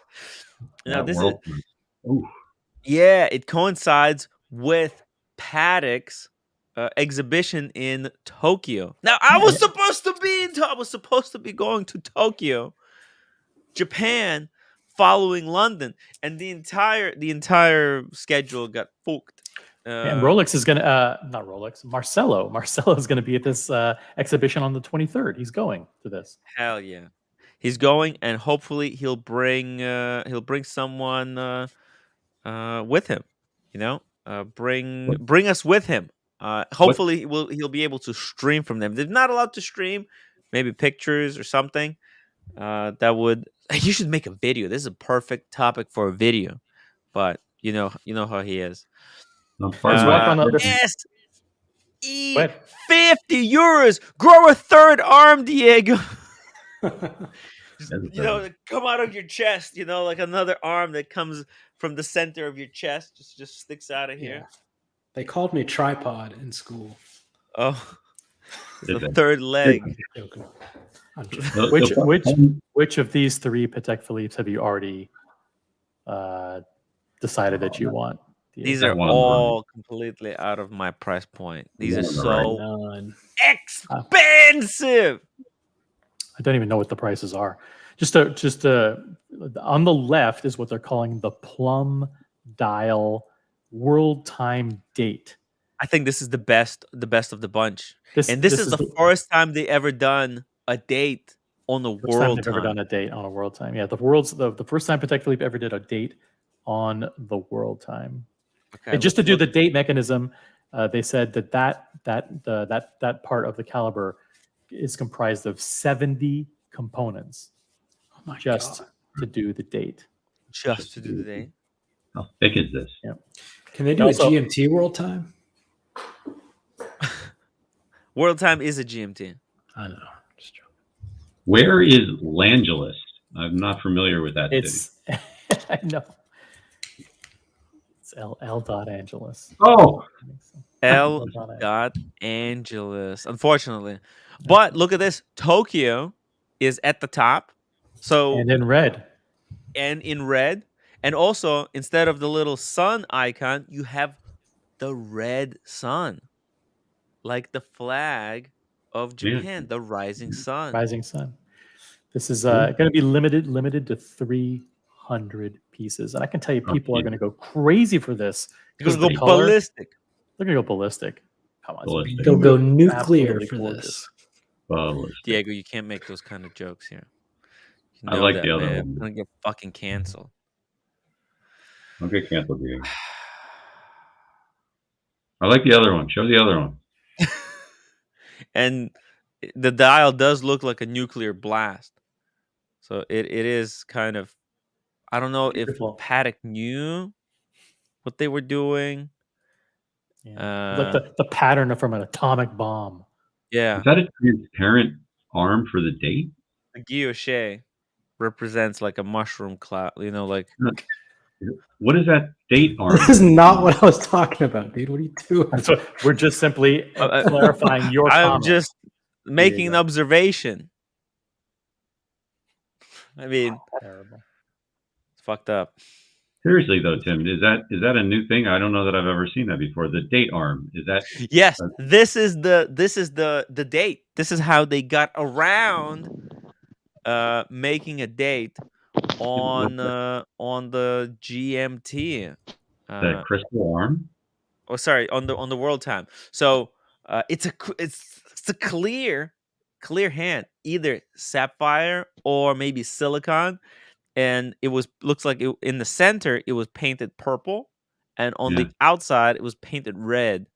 That's And wild. then in between, so so that it doesn't obstruct the world time, because I was really disappointed by the way they did the chronograph. As you can see, America's icon right now, you can see that's the chronograph. He's got the world time chronograph in, and it kind of, the chronograph module divides the world time. It interferes with the reading of the time. But here, they made this hand that which otherwise would interfere. They made it clear, so it kind of cool. But It's unbelievable. It's beautiful. beautiful. Yeah. Now the watch all the way on the right is another world time, but that one's special for Japan. It's got the center city of Japan in it, and this also has a minute repeater. It's a close-in-a dial. Close-in-a dial. This is like the dial that's on that Jamie Opulence got. Oh wait, Yeah. America, thank you so much for this. It says I called my Patek essay today and asked for the plum world time. They laughed in my face. Every single one of these watches is pre-sold. Holy shit! Pre-sold. Yeah, this is the close-in enamel dial, and it has the minute repeater. And this one, they're only making 15 pieces. Ugh. Wow. Pieces. I like this What? one. That's awesome. That's awesome. Interesting choice to have Midway on there. a what? Midway? Oh, is that the is this what the map is off, or were you gonna say that this Just is the where city. they dropped the? No, I didn't say that. Oh, come on. But and again, we got Tokyo in red on this one. Oh man, the quality of the dial on this one is so much it's very vintagey higher. looking. Vintagey. Yeah. Yeah. The typography. Oh, and there's a division between each city. and it's just done on like a higher level. Like I'm not even sure how these numbers in gray. Like what? How did they even do? Like my mind is blown right now. Like 3D look at printer. 3D printer. Got to be some kind of a micro laser engraving. I mean, Epson dot matrix printer. that's it. Imagine. I think it's not high tech. It's just man, but and Now it's the also middle watch. Go ahead. Sorry. Oh yeah, and it's also all of Holy them got shit. this laser engraving that it's a Patek Philippe Tokyo.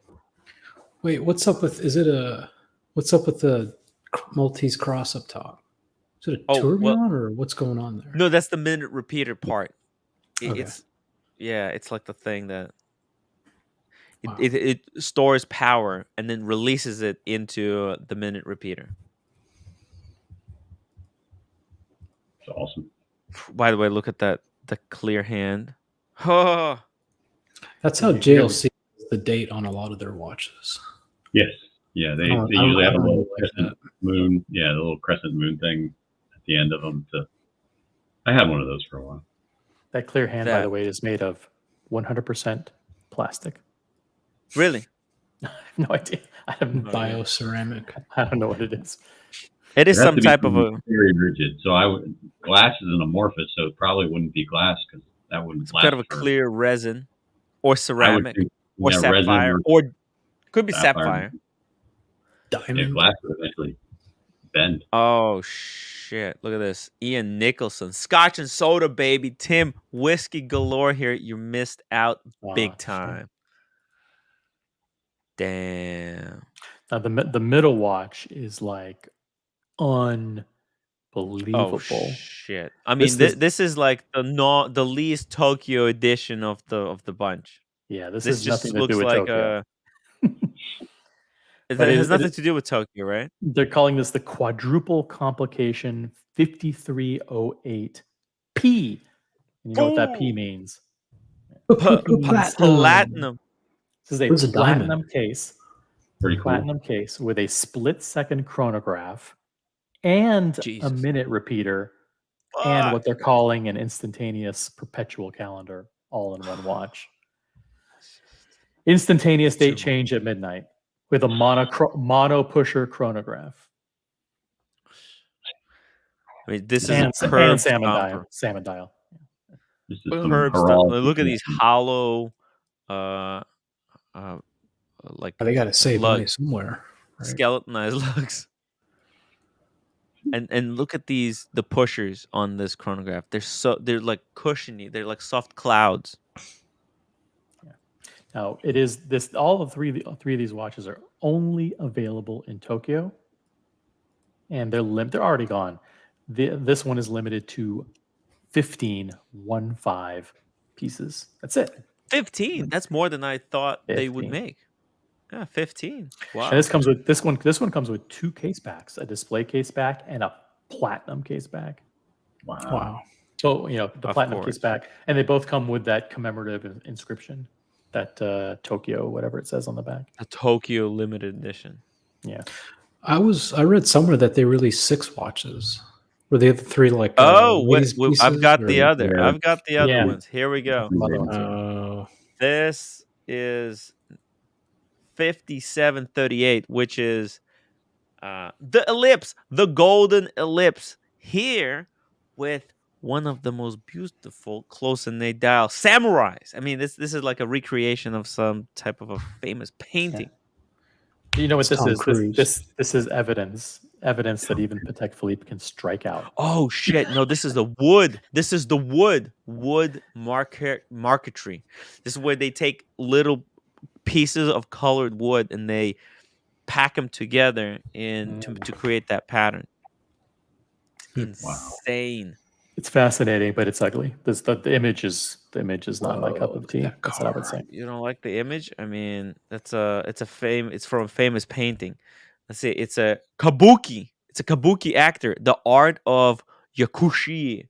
The wood mercury dial is limited edition of 10 watches. Drew inspiration from the old yakushi, one of the portraits of actors skilled in the epic form of traditional Japanese theater known as kabuki. Oh, this is yeah. They have this. It's kind of like their form of Shakespearean um, Right. plays. To reproduce the kabuki actor's spectacular performance with its meaningful gestures and extravagant makeup and costume, the marquetry maker cut out and assembled 207 tiny veneer parts and 53 inlays together, spanning a palette of 33 pieces of wood of different colors, textures, and veneering. White gold case whose harmonious proportions were inspired by the ancient golden section, houses a caliber 240 ultra thin self-winding movement with hours and minutes. The watch is worn on alligator strap. Blah blah blah. It's a lot of words. It's a lot of words there. Hopefully, you were able to understand me. Caruso, thank you so much for $10 super chat. Hi Tim, I need help. I have to choose between Tudor 79190, 1997 complete set, or Cartier Santos two-tone 2022. Help. It's easy. So easy. Which one? You go with the new one. Go with the Cartier. Cartier Go over with Tudor. Cartier. Let's take a look at this all Tudor though. day long. Ooh, Let's no. take a look at it because we need to give it a fair shake. Yeah. I don't know what this. We want to be fair to Tudor. We love Oh Tudor. shit, Dude, with the Porsche, he's got to go Tudor. Oh, fuck. That's a nice. What Tudor. else does he have? Does he have any? I mean, kind of makes a difference, right? W. I mean, if he has a Submariner and he's looking at a Tudor, then I would say the Cartier. Yeah. I'm going to recuse myself because it's Tudor involved. I recuse myself. I'll be back later. But I have a Santos, so I would go Santos because I love that watch. But yeah, the two-tone Santos. Oof. You know what? I think the Tudor. Go with the Tudor here. In this case, if it's between these two, I would go with the Tudor because the Tudor is a vintage collectible, whereas these Cartier Santoses, they're dime a dozen. And the two-tone, they go in and out of style, whereas this Tudor is always going to be hot. It depends on like how hot. I think Tudor as a brand has incredible future, and as the Tudor becomes more and more popular, this Tudor is going to become more and more valuable. Whereas with the Cartier, it's not going anywhere. Okay, they're overpriced to begin with. I think the Tudor's a better watch. Yeah, he just has to need. I mean, I hope he's getting like a really good one. Yeah. George, Timbo, hey, day, Diego. So In honor of Diego out in the Pacific Northwest. How are you guys doing? nice. man, I need to crack something open right now. You know what? I'm gonna be you want to crack something open? I'm gonna go get George, something. I'm gonna be in Napa next week. All next week, I'll be enjoying plenty of wine with the similar weather, hopefully. Nice. Yeah. Nice. Pretty excited about that. Have you been there before? Oh, I go almost every year. I would say I probably average every other year, but I try every year to get out. It's a pretty standard trip for me now. Well, I think you guys would probably like the view better from my upper deck. So let me just walk up real quick. There's a great golf course here. They're having an amateur tournament today. Oh, nice. That's a beautiful view. Yeah.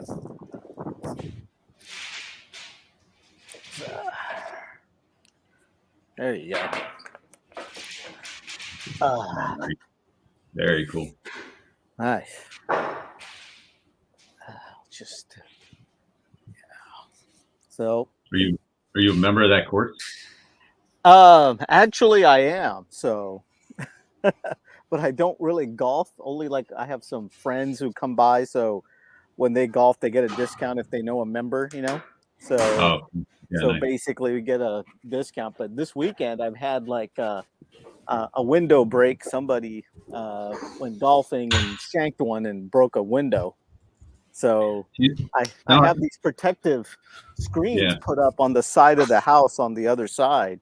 and yet there's like one where they can't make one because of the shape of the window, and of course that's where the golf ball went to. Of course, you know. Now, So when what you do you live do? on a golf course like that, do you have to? Is it special insurance, like because you live on a golf course, or no? No, there's no insurance or anything. It's just basically every time my window breaks, I call the local window company, and they say they already have me on their file. So they said, we know where you're at.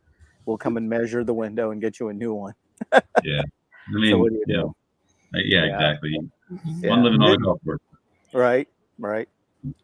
So I just talked to my Rolex AD today. Nice. Right. Yeah. Uh-oh. Yeah. I requested a 28 millimeter two-tone Oyster Perpetual for my missus. Nice. Oh. I thought you were talking to them about this thing. No. He said his phone has blown up like you wouldn't believe. So I said I believe, and We're all gonna have a drink. Jeez. so we were just talking about the 28 millimeter Oyster Perpetual for my wife. So that's what she wanted. Ooh. Well, you know what? If there is a good day to order one of those Datejust, it would be literally today, because you know how they want to give it to someone who they think would really deserve one. And I think the fact that you're calling in, like, it's complete accident too.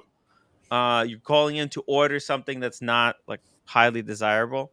Right. I mean, this is going to make him feel great. Well, I think he had like 6 or 7 of them in stock because he texted me photos of them. So I said, well, she wants like a two-tone with the Ever Rose with a diamond markers, hour markers. Those are nice. Yeah. So she's a petite lady. So she's, she's tall, but she's about 110. So she can't really wear a 31 or a 32 or a 36. So 28 is what she's been wearing. So I thought I'd get her that. So we'll see. She's not really into, I don't know if Diego's missus is into watches or not, or she's so I bought By the her. way, just really quickly before you go, I'm opening the Camus. Nice. I'm gonna open the Camus. For a minute, man. Yeah, thank you. This is actually I'm not supposed to say who sent me this. Never mind. Thank you to the person who sent it. I really appreciate it. Sorry, Diego. Please go. No, you're fine. So when we were buying her watch, I was thinking she would want a Datejust. She didn't like the Datejust. And then I took her to Cartier and I said, what do you think of the Ballon Bleu or Santos? She was like, eh. So she ended up going with the Nomos of all things. Wow. But recently she saw one of her friends wearing a Cartier Ballon Bleu with a bunch of bracelets, things that accent the watch, and she kind of fell in love with it. So I told her, tough shit. You had your chance. I'm just joking. I'm joking. I'll buy her one eventually, as maybe our 1-year anniversary. And nice. I'm a huge Cartier fan. So there's the Roadster. Oh, the Roadster. It's Double D was on. I thought I'd. I love it. The two-tone Roadster XL. One of my favorite watches, George, is a Cartier. Yep. It's the I've talked about it. It's the Tortue Monopusher, right?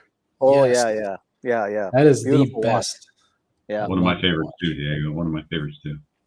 I got to see one in person before I bite the bullet because that's a big purchase. There's something about Cartier that I've always associated with class and elegance.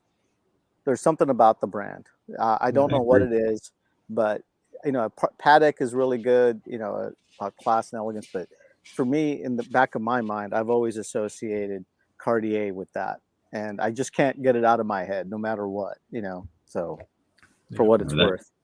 That Roadster's a great summer watch too. I told my brother I want mine back. Like he's coming to visit soon, so hopefully he'll bring it along. He's been borrowing it for like 6 months now. So and I know John D might be out there, and he's a big Cartier fan as well. So there you go, John D. I'm gonna show you guys which Cartier. After I tried this Cartier on, I oh my God, someday I'm gonna have to get one of these. This thing is incredible. Let me show you guys. Sorry. Man, I can't find this. Well, first of all, you know what? Don't underestimate the new. Was it the new? This is the new Francais, right? Mm-hmm. Don't underestimate this watch. It's the quality on this thing is incredible. It feels like such a perfect daily driver. It's like It is solid. Yeah, I got my hands on one. It is. It's not for me, but yeah, solid. Yeah, nice. Solid watch. I highly recommend that. If you guys have going past, try it on. It's definitely worth trying on. It's just stunning. Like the construction, you could really feel how their watches were kind of flimsy on the flimsy side before, and now this just really just built. The kind of like the bracelet is as smooth as Rolex bracelet too. Great stuff. Yeah, Cartier. Cartier is so nice, so nice. But the Cartier of my dreams is the asymmetrique. Oh my god, Oh, really? man, yeah. Once you try it on, it's just. I don't think I've ever tried one on. I have a video. Oh, okay. I think I almost there. I think I found it. Once I tried this watch on, it's just I keep thinking about it. Guys, definitely. Keeps you up at night. Yeah, I mean I think about this watch. This is why, I got mine. Yeah. The tank. Oh my! Look at this thing. Yeah, this watch is cool, dude. Look at that. And like nobody has these. It's a pin buckle. Freaking love the pin buckle and the way it twists around your arm. You have to see it. Oh god, it's like an optical illusion as you wear it. Yeah, it's so good. Just how it feels like such a quality watch too. Man, it messes with you. It's art on the wrist. Seriously. What's the MSRP on that, Timbo? Oh, George, it's expensive. Man, they want like I think like they 50,000. They start at 50,000. Wow. Yeah. Okay, yeah. Wow. I wouldn't guess that. And it's like for no reason except the fact that it's like super limited. These are usually come in batches of like 100 pieces, and they're just. Do you really want one, Tim? Like, would you really want one if you could get one? Yeah, I think this could be like one of my dress like dress watches. Like I could go with Cartier, this or with 5170. My Cartier boutique guy really likes me. I mean, we have a really good rapport, and he basically said, he goes, as long as it's not the crash, don't ask me for the crash. He said, I'll try to get you, anything that you want. I was like, there's nothing really in the catalog right now hard to get wise that I was really super interested in. But I mean, if you really want one, we can go in and talk to him sometime. Yeah, definitely. Like this could be it. This could be it. Like oh my god, look at this thing. You have to also try it on. Like the movement, it's automatic. Yeah. The funny thing about the Cartier boutique, so I bought the Santos there, and I've gotten my my Roadster service there and everything. But what really got me in good standings with them is I bought 2 belts in the span of like 4 months. And that's when he sat me down and he's like, I see you're a really good customer here. So if you ever want anything that's hard to get, let me know. I'm like, the belts are what it is. Right. Oh god. Just imagine what you could get when you buy jewelry from Cartier then. I know. And I mean, right? like, I'm just imagining that the markup on those belts is like, for a $500 belt, they paid $3.50 or something like that. And that's why I'm so happy that I bought those pieces of shit. But anyway. Oh, by the way, sorry. I have the other 2 Pateks because there was 6 Pateks that were released in Japan. So I showed the first 4, and I have 2 more. So is this one? another close-in-A dial. Minute repeater. Yeah, this one is pure minute repeater. What do you think about that? It's again, That's pretty cool. yeah, the art. I wish they wouldn't put the minute repeater and stuff like this because it makes it so much more expensive because of the minute repeater. I like these watches for the art in them. So if it was just a two-hander, I think it would have been. I think first of all, it would have been more affordable. But I think it would make it more special. What do you think? I feel like that's the watch of an oligarch's wife. Yeah. Like like you want to talk about stealth wealth, that's it right there. Yeah. Like that one just because it matches one outfit that she has or something like that. Because like the kids will see mom wearing it, and to them it's just the watch that has the bird on it. Has the bird on it. That makes sounds when you push a button. She has a scarf that has that same bird on it, so she needs this watch. Actually, I think the fact that there's a bird and it's a minute repeater kind of makes sense. I mean, if you're gonna put a minute repeater, yeah. Talk about the perfect watch for Marcelo. Yeah, perfect watch for Marcelo. Yeah, Japan minute repeater with a bird on its shoulder. Get out of here. Perfect. Do they have pricing on these, or limited to 5 watches? I can't imagine that's going to be. Call, and if they don't laugh at you, they'll tell you the price. 33.9 millimeter. That's impressive. They got a minute repeater in that. Yeah, it's like a small lady's watch.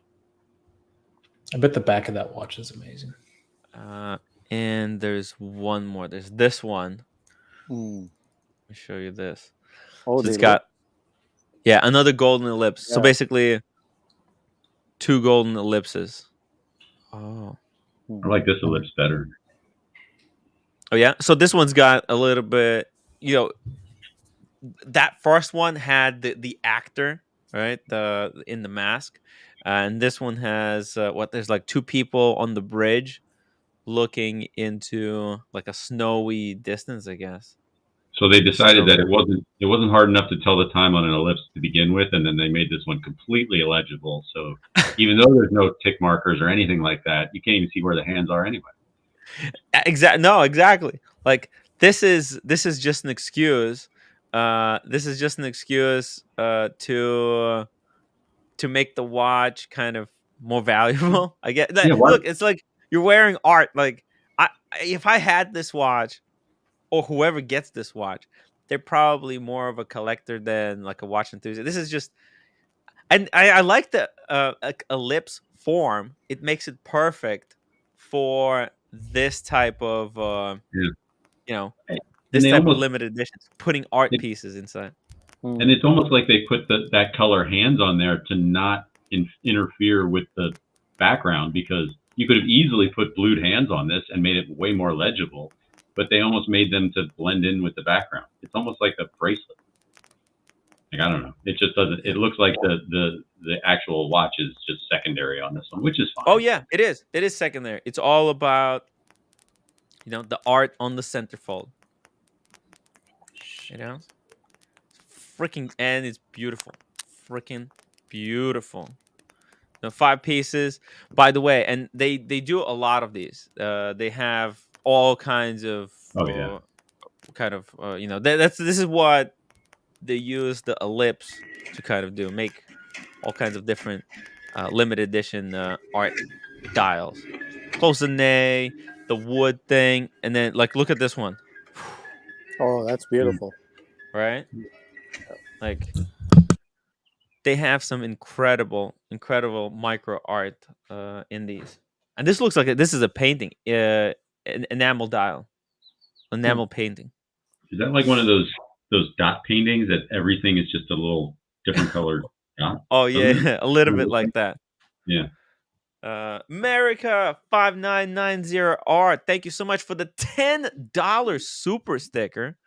Really appreciate that. Thank you so much. Me when I called Patek today. Oh, got wrecked. He got wrecked. They told him 300, those 300 purple ones, pre-sold.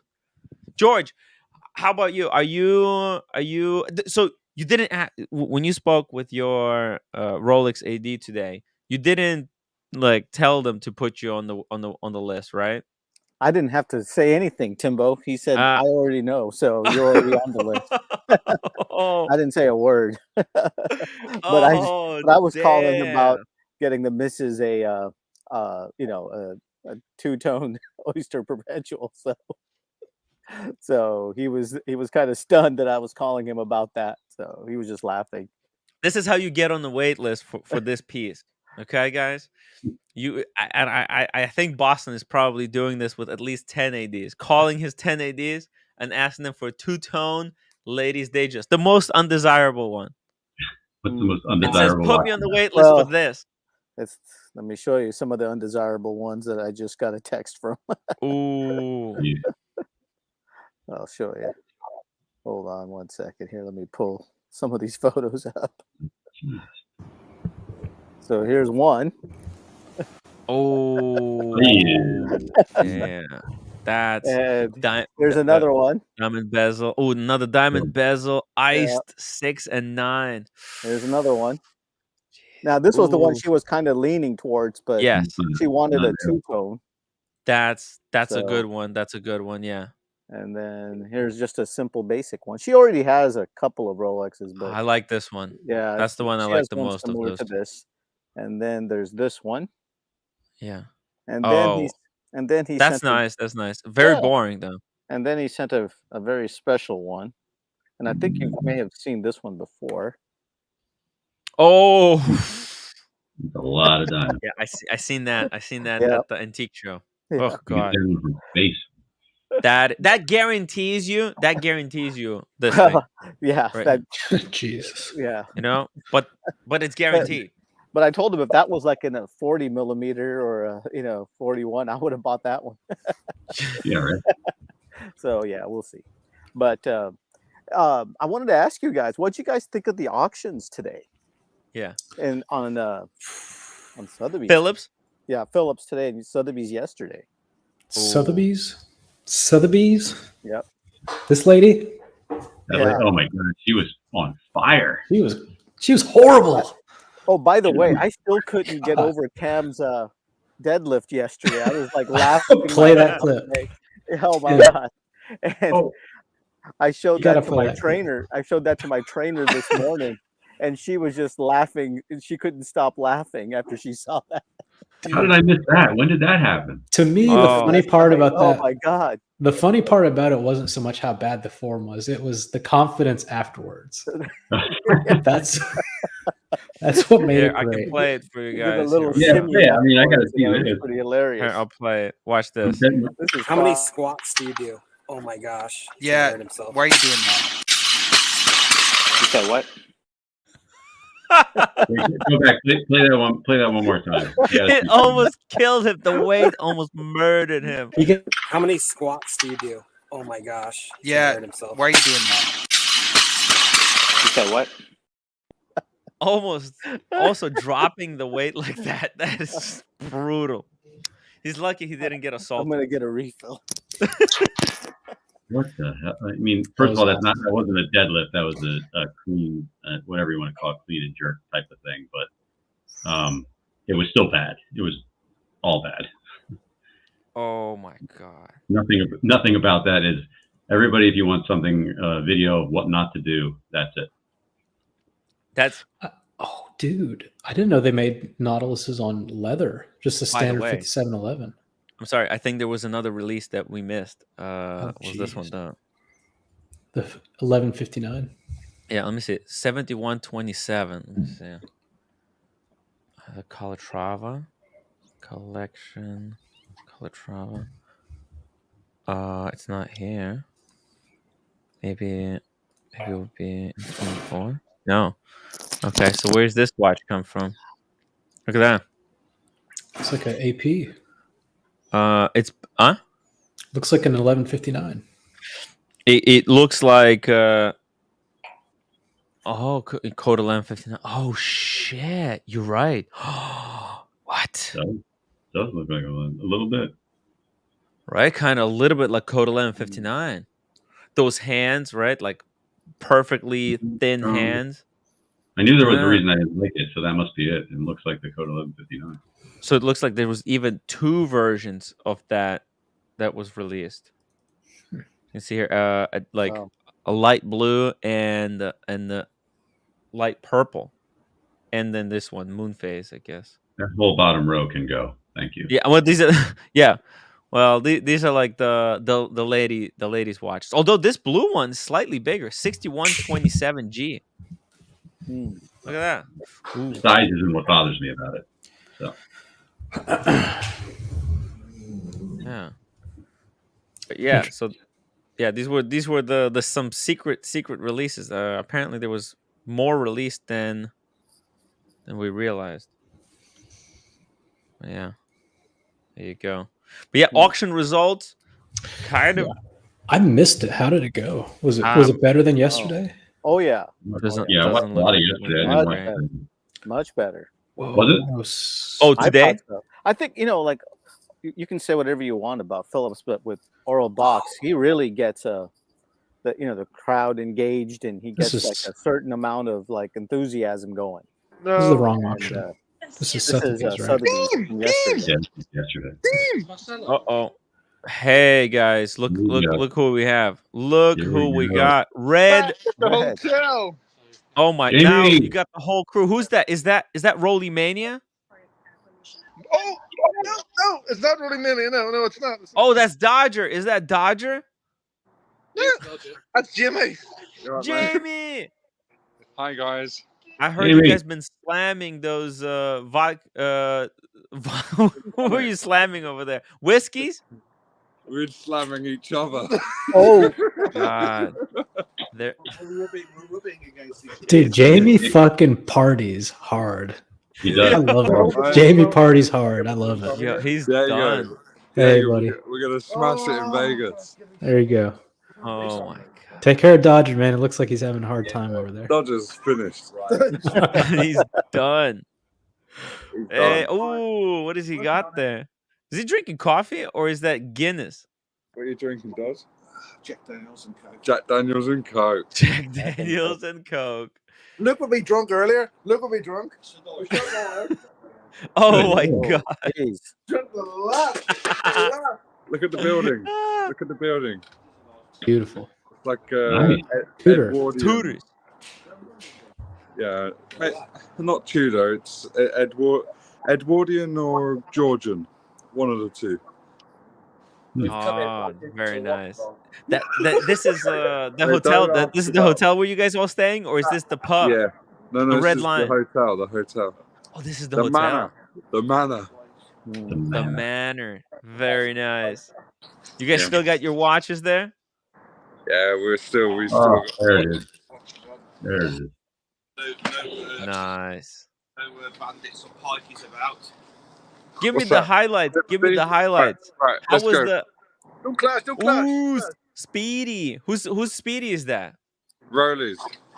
Oh, Roly Mania. Roly Mania. Shout out to Roly Mania. Who's nice. Oh, this is the friend that didn't want to be known. No, this is Nick. Nick C. Nick C. Nick C. Is your fan? Oh, that's the real Pepsi there. That's the ceramic Pepsi.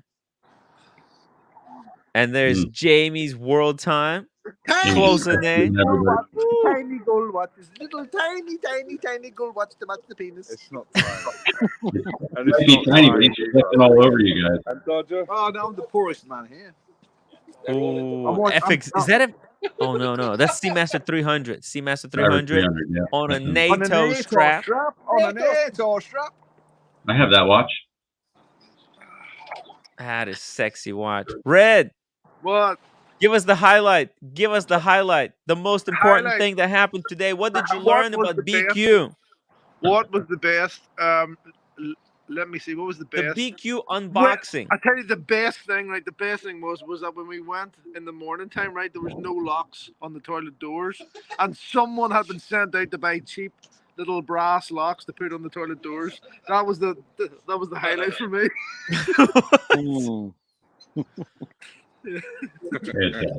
This guy.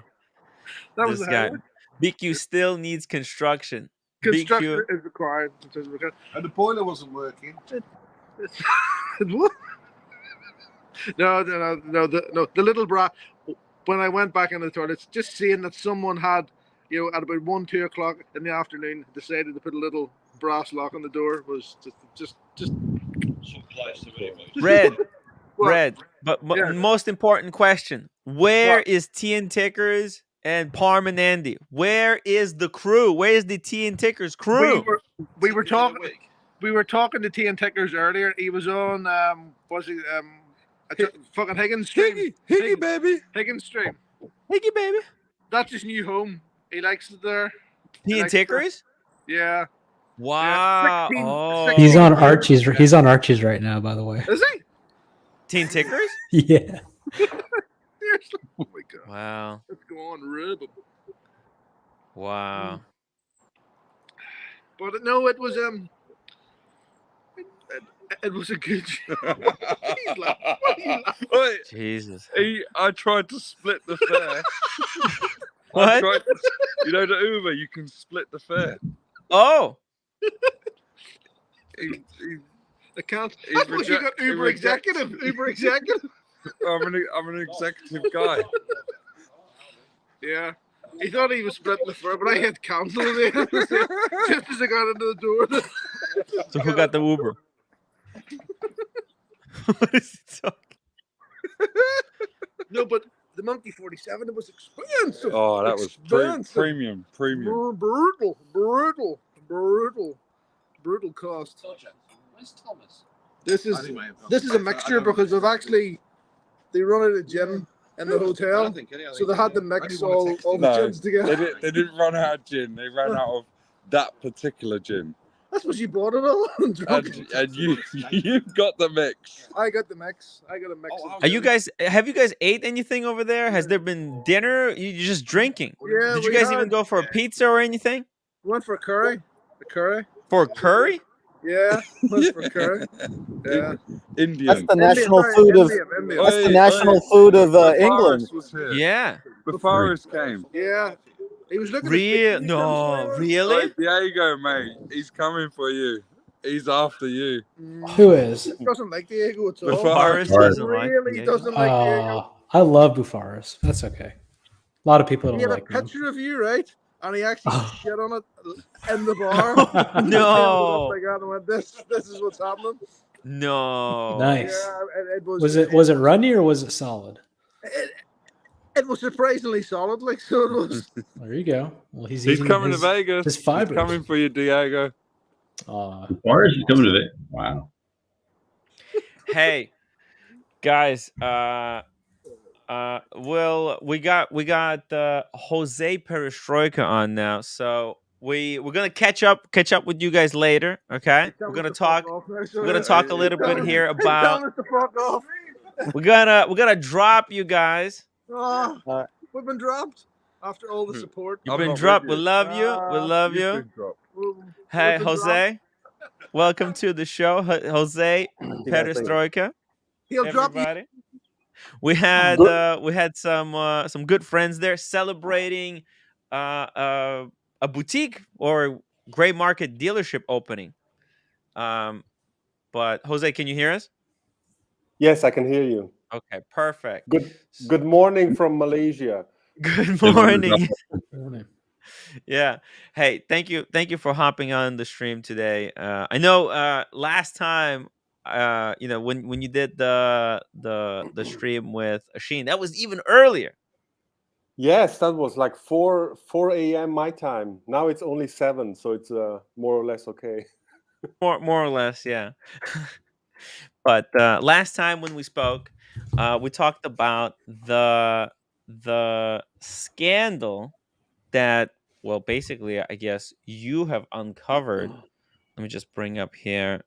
Bring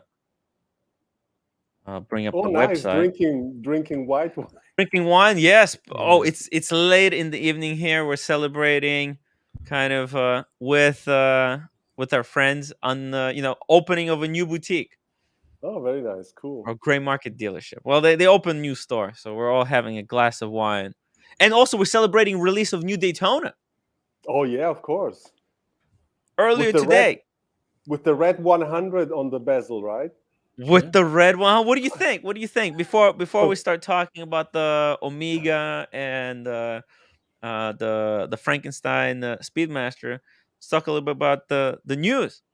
Well, I mean, it's it's the little details that make the special watches, right? Exactly. The Paul Newman. So they Yeah. what did they do? They put also they made the new movement, a completely new caliber that tracks the time instead of up to 12 hours, it tracks up to 24 hours. So it can theoretically can can time the duration of the entire Of Le the Mans entire Le Mans, yeah. race. Yeah, very cool. Pretty cool. I mean, it's just they did excellent job. Also, this is the first of like a ceramic bezel on a full white gold bracelet. I mean, it'd be nice if this was steel. It would have been even more desirable, I guess. But white Yeah, gold. I think what I'm missing, it's I think if it had the white minute track like the real Paul Newman. Oh, you mean like on the Sorry. oh, like near the row heart, right? Like near the row heart. Yeah, because On it basically separates actually, the black bezel from the black dial, and makes I it mean, like this kind of what you're talking about, having like yes, a exactly, separate color for the racetrack. So here, exactly. this is a panda dial. This is a reverse panda dial. So there would be a white track on the outside. Yeah, I so get it. I was talking the other day with a guy, and we were like, speculating whether Mhm. whether it makes sense. For instance, now that you have this picture, whether it makes sense to have this dial on a watch with a steel bezel, because there's no contrast between the dial and the bezel, like or bit more like between the minute track and the bezel, so it looks like it makes the dial look even smaller. But if you have a black bezel with a black dial and a white minute track, it basically it makes like the inner the inners basically the inner part of the dial looks like it's floating, which is super Yeah. attractive. I get it. Because it will be a little bit more legible if it was outline. No, I think from a design point of view, Mhm. we were talking about how this dial was developed, and Mhm. whether first the black one was developed or the white one. Oh, this Um, one, the one on the left. yes, the Uh Paul huh. Newman dial. How was it developed? Well, we were talking. Was it developed actually with, for instance, a 6241 that has Uh-huh. like a black bezel, like a Yes. black bezel insert, so that you have basically the black bezel, then you have the white minute track, and only then you have the inner part of the dial, right? So you have Yeah. like this white minute track that separates the black bezel from the black dial, which makes it Mm. look like it's floating inside. It makes it super Mm. attractive. So I think the new one, if it had like a black minute track, it would Yeah. separate the bezel from the dial and would make it look more attractive, in my opinion. But maybe that's something that will come out in 2 years. This is something exactly right. So we were talking a little bit earlier today. We were speculating. There's probably there's possibility that they'll keep going with this and they'll make a panda version of this. Right? Yeah. And it would make sense. Like panda variant has always historically been the more desirable one. Here, by releasing the black first, they swing kind of the pendulum back to the black dial. So people are gonna start really liking the black dial again. And then if they make the panda, because right now everybody unanimously said, "Oh, the black is the reverse panda basically is the way to go." But if in a year or two they release a panda variant of this, it's gonna everybody's just gonna say, "Oh yeah, we were dumb. White panda dial is just so much better. It looks so much better," and everybody was gonna start liking the panda again. So they Yeah. keep swinging this back and forth. They're never making it just perfect how you want it. But there's enough kind of reference, Yeah, they made those little hour indices Yes. Yes. with the little they put little squares, and everybody they know instantly. Oh yeah, that's how the Paul Newman dial had it. Yeah. And Yeah. You know, the 100 that they put. Apparently, this is ceramic, so I'm not sure what was the procedure they used to make it red. But everybody's also thinking, are they going to remove the 100 after 2023 and keep making this model? Mm. So it's going to be interesting to see which way they go. But it's cool. Nobody can take it away from them. In any case, from what I see in my database, I think the black Paul Newman dial was developed first, and only then they introduced the white one. So this would be historically correct. Were these dials made by Singer? Yes. The Paul Newman ones. Could you potentially maybe go to Singer and figure out what did they produce first? I mean, it's one thing to see which watches were released by Rolex, but I'm sure Singer might have some sort of database. Well, the thing is, I reached out to other dial makers when I was doing research into vintage Panerai, because there are the earliest vintage Panerai dials are not the sandwich dials, the aluminium sandwich dials with the cutouts, right? Where you basically have this upper plate that has cutouts, and you see through the cutouts, you see basically the lume, right? So the first dials were like also like multi-layer dials, but they were made with a brass plate, base plate, and then you had like 2 layers of plastic on top of it, and one layer had like cavities for the lume, and then the top layer had like the not cutouts. It was basically lacquered, and then the numbers, basically the markers, the hour markers were like not painted, so you could see through the clear plastic. You could see the lume underneath that was placed in the cavities. So anyway, so they had two pins at 6 and at 3 and at 9 that would hold the whole sandwich construction together. But the problem with those dials were that they, also probably because of the radium, they started to warp. So they started to completely deform. And then at some point they were so deformed that the hands couldn't move anymore. So basically the function of the watch was the radiation from radium was warping the brass plate of the dial. Yeah, the plastic. Yeah. I mean, the plastic was probably like 0.5 millimeters, right? Yeah. And the radium is like extremely radioactive. I mean, that's heat. like, it's like all kinds of elements flying around all the time. So this stuff starts to deform. Anyway, so what's interesting about that is that on the base plate of some of those dials, you see the markings of a Swiss dial maker. So it was like a little bit confusing. So who made those dials? Was it made by this Swiss dial maker, or by Panerai itself, right? Or did the Swiss dial maker only make the base plates with the feet, because that's like a complicated process to produce. So it wasn't very clear. So anyway, I reached out to them and told them, hey, we found like your dials with your markings on vintage Panerai. It was like completely. They were like completely excited about it. So I asked about, do you have archives where we can do some further research? And then they said, no, we don't. And I think that's probably the case with Singer as well. What they had is they had these books where they had like a lot of like prototype dials, and those books were like presentation books that they would give to the brand so that they could look what is possible, and then the brands would choose a design for themselves. So a lot of those dials that were actually made or made for presentation in those books at the end ended up in watches, or so-called prototypes. People got their hands on these books, and then all kinds of dials started to surface, but they were not dials that were ever released. They were more like design proposals. Gotcha. Interesting. And there's another story regarding Singer. There's there's this red Paul Newman dials, right? Yeah, I've seen those. I thought it was like a fake or something. Yeah, they are considered fake, and nobody really knows where they came from. I think they were like introduced to the market from Japan.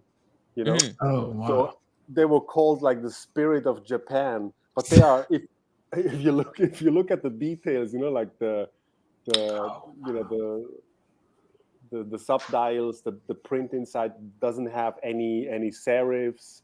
The whole thing is just, if you understand a little bit how these dials were made, you can easily see that these dials cannot be original. Also, normally the minute track has a step. So basically, the inner part of the dial sits slightly higher, and then the minute track has a step, so it sits lower.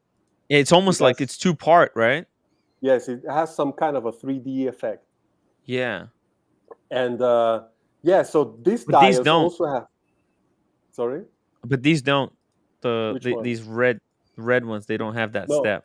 they don't have that step. And there's also like hundreds of dials, black ones and white ones, the so-called Texas dials, because they surfaced from a dealer in Texas, and they also don't have the step, and they have similar no serifs. It's very badly done. But some of them are aged. They look like very old. Because they faked them like 30 years ago.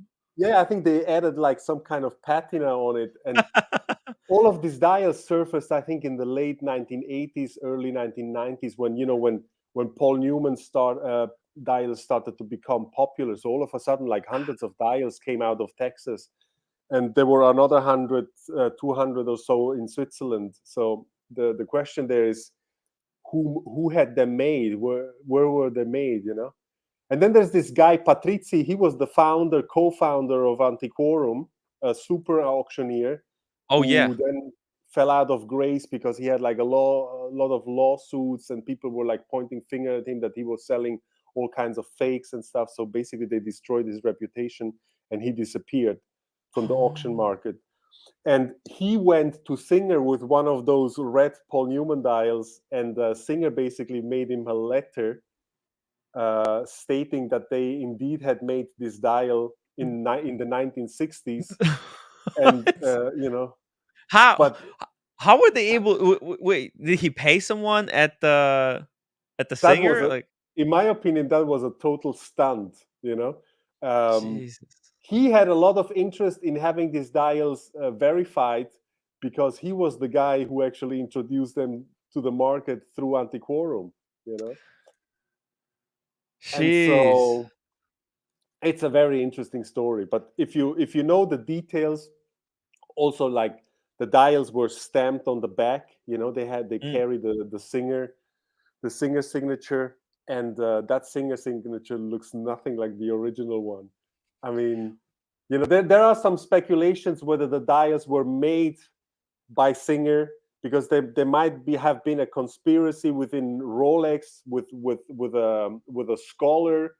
That this scholar knew someone at Rolex, and then together they ordered a new series of dials from Singer. So they basically reproduced the dial, but in a very simple way, in a modern way, also without the series and everything. But basically in the 1990s, So this is like a rumor that it was indeed made by Singer, but not officially, and it was not an official order from Rolex, but some kind of a weird, like behind the scenes stunt. Well, Tim, Singer made dials for Omega as well. Well, speaking of different behind the scenes conspiracies and all kinds of weird stuff going on behind the scenes, let's pivot to this article in Bloomberg. I went to Rob Report, and Rob Report basically is a summary or like a rewriting of the Bloomberg article, which credits near the end, very shortly, but it does credit Jose, who's with us today. I'm gonna read some sections of it now. Jose, you previously basically proved in beyond. I mean, most people. I don't know if I can say it, but basically beyond any reasonable doubt that the Daytona that sold on a particular auction Probably shouldn't say it. Which one it is? Well, I mean, look, it says here on the screen in the article where it sold. It sold for 3.1 million Swiss francs, and it turned out to be a Franken watch. Now, Yeah. since your article, it looks like there has been an investigation. And so here's what it says in Bloomberg article. Yeah. It says Swiss watchmaker. Listen. Uh-huh. So, just very Yeah. short. I think you can say everything that is written in the article. You can read it. Oh, also yeah. the name of the auction house and everything. I mean, this is something that is out there in Yeah. the public domain, right? Yeah, I mean, I'm just gonna read what it says, and we're gonna comment on that, right? So Omega, so Swiss watchmaker Omega alleged 3 former employees were involved in a criminal plot that resulted in the sale of a fake Speedmaster at an auction for more than $3 million. Now, why does Omega say that there was 3 former employees? So this turns out to be more complicated than we originally thought. So it says that the timepiece, an Omega Speedmaster with broad arrow hands from 1957, was in fact a Frankenstein watch composed of an amalgam of mostly authentic parts from other vintage watches. Uh, the Biel Switzerland-based company said in a statement in response to the questions from Bloomberg, the timepiece sold for 3.1 million Swiss francs through the auctioneer Phillips in November of 2021, the highest price ever paid for a Speedmaster at an auction. The watch was purchased by Omega itself. So here we have kind of a reason why it sold for so much. I mean, up until this point, I think I was told there was someone in China who bought it, because whoever bought it wanted to remain private. But here we get proof that it was actually Omega. So it looks like the conspiracy was that, which would they reveal very in the article, that a former employee of Omega Museum and its brand heritage department was among the staffers alleged to have participated. Omega said the ex-employee worked in tandem with intermediaries to purchase the watch for the Omega Museum. So there was like an employee of an Omega at the museum who was telling, I don't know, whoever was responsible from the Omega department to bid on this watch, to keep bidding for it, knowing that Omega will buy it. Like, this is wild. This wasn't just some rando collector. This was a straight up conspiracy theory, according to Omega. What do you think, Jose? What's your reaction? Well, the thing with this story is, basically I wrote the article about it, and then this was in early April this year. And then the Swiss newspaper Neue Zürcher Zeitung from Zurich basically, investigated the case. They went to Omega, they went to Phillips, talked to them, asked them for statements. And so they pieced together further puzzles of this story. And then they published this, this article. And then, which was like, was a shocker for the watch industry, right? Especially in Switzerland. So, so 2 days later, so in the first article, Omega, we didn't know who the buyer was. We still assumed it was someone from China, because the information that it was someone from China is during the auction, right, that took place in Geneva. Basically, the auctioneer was like saying, "Oh, we have a buyer. We have a bidder from China, and then there was another bidder. He was from the Middle East, and then there was another bidder. He was from Houston, Texas, I think." And they were in a bidding war against each other. And then finally, the winning bid came from China. And then the girl on the phone, who had the bidder on the phone from China, she said, "Oh, can we know from where the bidder is or something?" And then she said, "From China with love," something like that. you know. Huh, So that's why. interesting. So Wow. that's why we know that the winning bid officially was from China, mainland China, Yeah. because otherwise, if it was from Hong Kong, they would have said Hong Kong, right? Right. But they said China, so we must assume it was someone from mainland China. And so after the auction, because I received all these pictures of how the watch looked before it was consigned, right?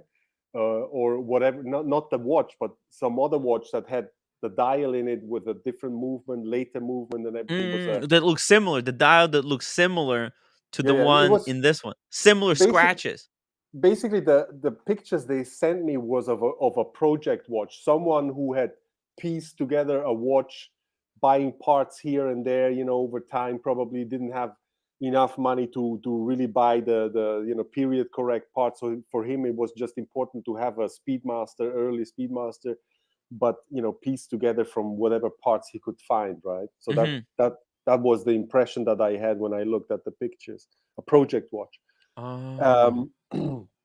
So I looked at the pictures, and it became clear that it was the very same dial. The case was probably the same as well.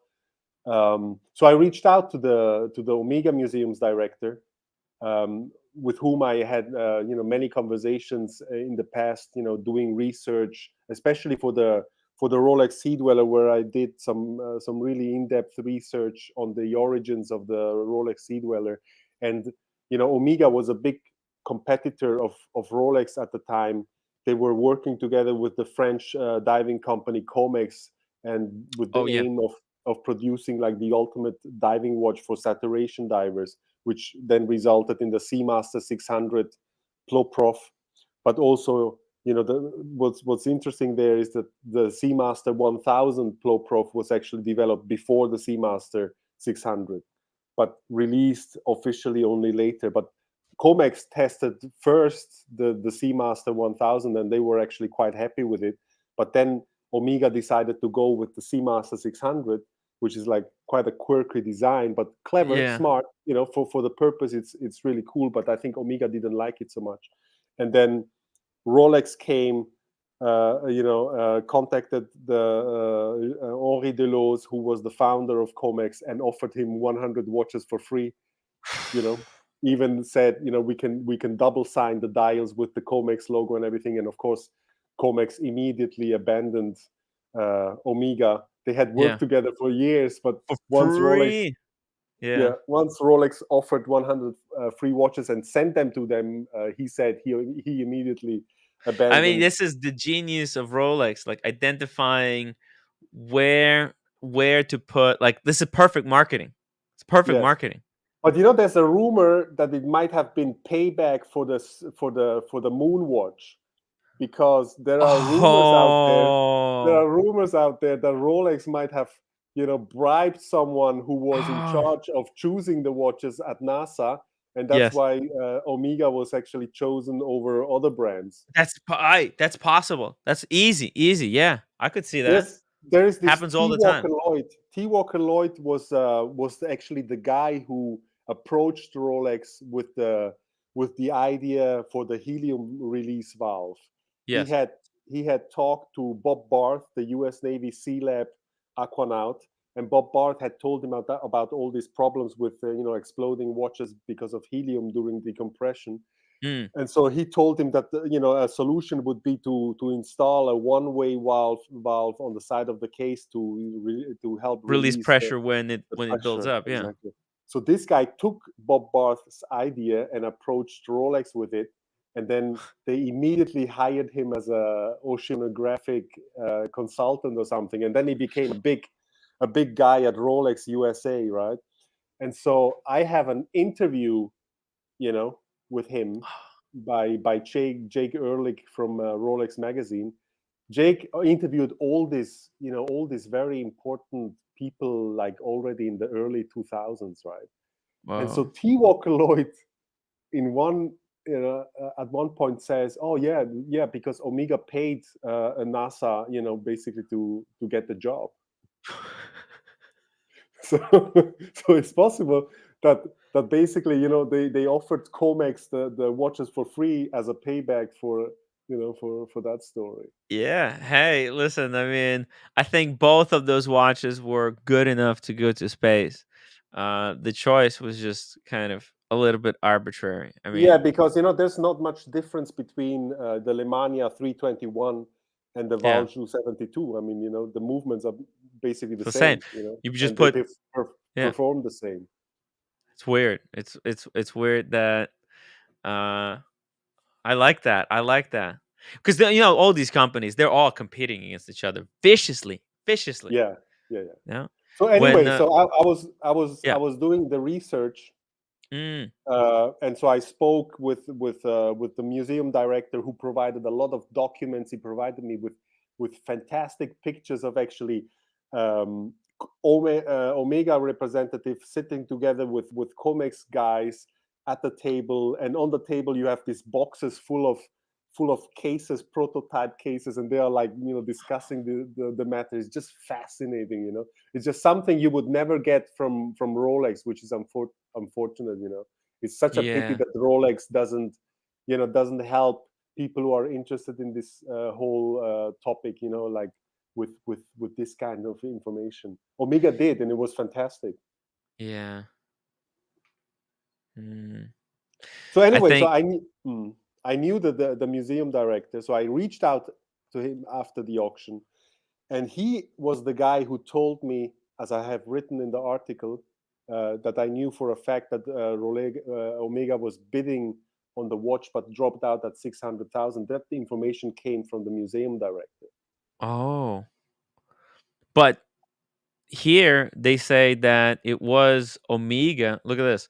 So here we go. So they're saying a former employee of Omega Museum and its brand heritage department was amongst the staffers alleged to have participated. Omega said the ex-employee worked in tandem with intermediaries to purchase the watch. So Omega is alleging that there was someone on the inside pushing whoever was responsible at Omega to buy this watch to basically purchase it at whatever the cost. Yes. So So yeah. I mean, the statement, Omega statement is basically yeah, like damage control. right. They put forth a story that is, if you talk to the parties involved, it's not really how it happened. Mhm. And I also don't understand why Omega felt the need to expose themselves like this. Like, To come out why? that they were the ones actually buying it, because it is. I mean, they're making No, but billions, technically speaking. I mean, they can more than absorb that, this, but to show what kind of a chaos that was inside Omega, with all these people conspiring, and stuff like this. I mean, why would a company like Omega tell that to the world? I don't understand that. There was no need for that. Imagine this would have happened to Rolex. Rolex would have just brushed it off. They would probably not even have made a statement whatsoever. Whatever. You just talk about it. We don't comment on things like this. just keep speculating till Exactly. whatever And comes home. Omega came forward and basically turned themselves inside out. First of all, with this story. they hid the fact that they were the ones who bought it, but then once it came yes. out that it was a fake watch, then they come out and say it's Wait. So the Neue Zürcher Zeitung approached them, so they made some statements. They already made statements that 3 people were involved inside Omega, but they didn't say that they were the buyer. And then 2 days later, Omega reached out to the newspaper and made a statement, like basically saying that they were the buyer, and that Omega and Phillips were victims of a scam. Yes, that's why here we go. So this is the second part. Omega. So first of all, Omega doesn't identify the staffers that purportedly conspired on this scheme, right? They're saying that the spokesman said the company doesn't yet know who brought the watches to Phillips to sell at the auction. So now they're saying, hey, they're blaming it on Phillips in a way. Well, they know exactly who sold the watch. Because Phillips knows who Yeah, sold it. But Phillips auction But a houses. spokesperson for Phillips auction house said it hasn't disclosed the identity of the seller due to client confidentiality rule, but Exactly.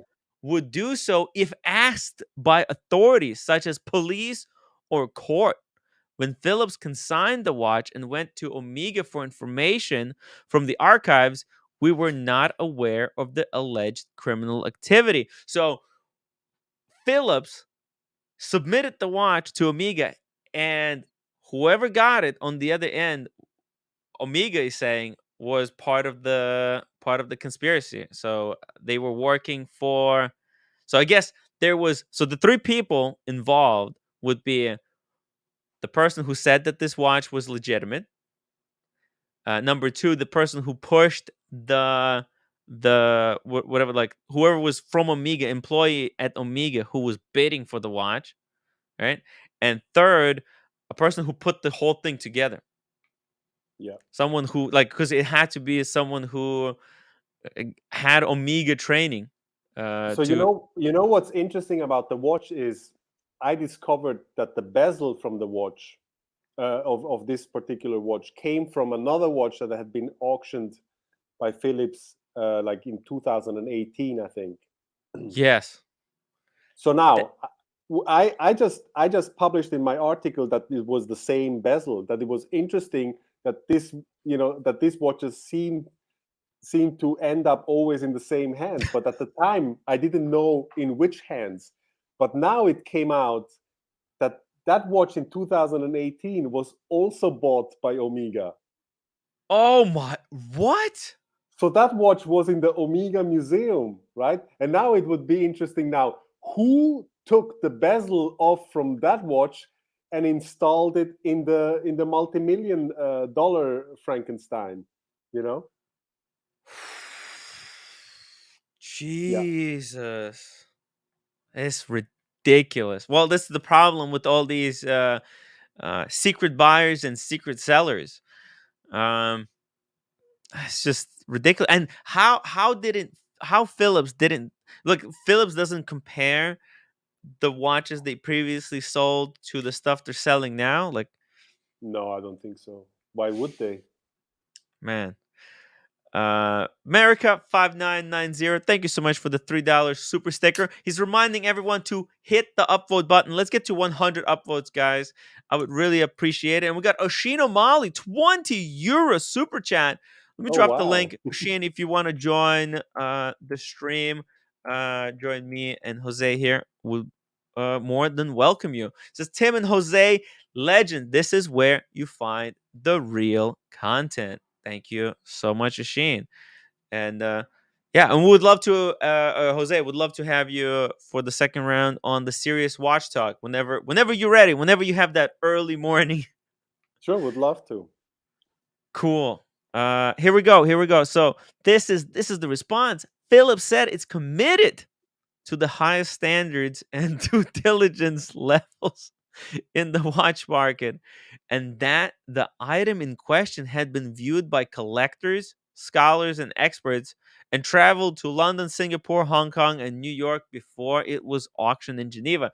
I mean, yes, the watch did travel to all those locations, but I mean, what does it mean? Like, it has highest standards. Like, it doesn't seem anyone was actually told or given a task of ensuring that this watch is legitimate to, you know, like to the highest degree. I mean, if the watch was predicted to sell for millions, it should have been, you know, it should have been inspected to a higher degree. It looks like everyone just wanted this watch to go for as much as possible, and everybody was just patting themselves in the back rather than actually I can doing tell you, for investigative instance, work. how I authenticated, like, for instance, vintage Rolex Daytonas for Phillips. They used to send me like very high-res, detailed pictures of all the details. We are talking about really like, like close-ups of the stamps, on the case back. The movement pictures, of course, details of the movements. Then, of course, the watch from all sides, details of the dials, everything. So that I could really, look analyze all the details to see whether something was off, right? Discrepancies. So, You were looking for the minutest of the discrepancies. exactly. Also like engravings between the lugs, like really high-res pictures, so that you can really when I was looking at the images that you showed in the article, I mean, you had some incredible close-ups where you could see like watchmakers, like certain. I would even say like watchmakers marks. Like if someone was repairing a watch or a movement, right, and if they scratch it, you would pick up that scratch and make it unique. Because look, this bezel over here that you're showing, like this, you identified, like it has 20 points of damage that is identical. Like there's no way that two bezels could have the same scratch. But here, like leave this picture for a while, yeah, because this is an interesting picture. yeah. Can you see the arrows that I put Yeah. there? Oh yeah, here. Yeah, there's like a black line going around the edge there. Can you see the black line? And it's Yes, also this down there. little black line right there. Yeah. And now compare the gap between the inner bezel and the minute track, the distance with the other watch. Oh. Can you see it's like basically double the distance? Yeah.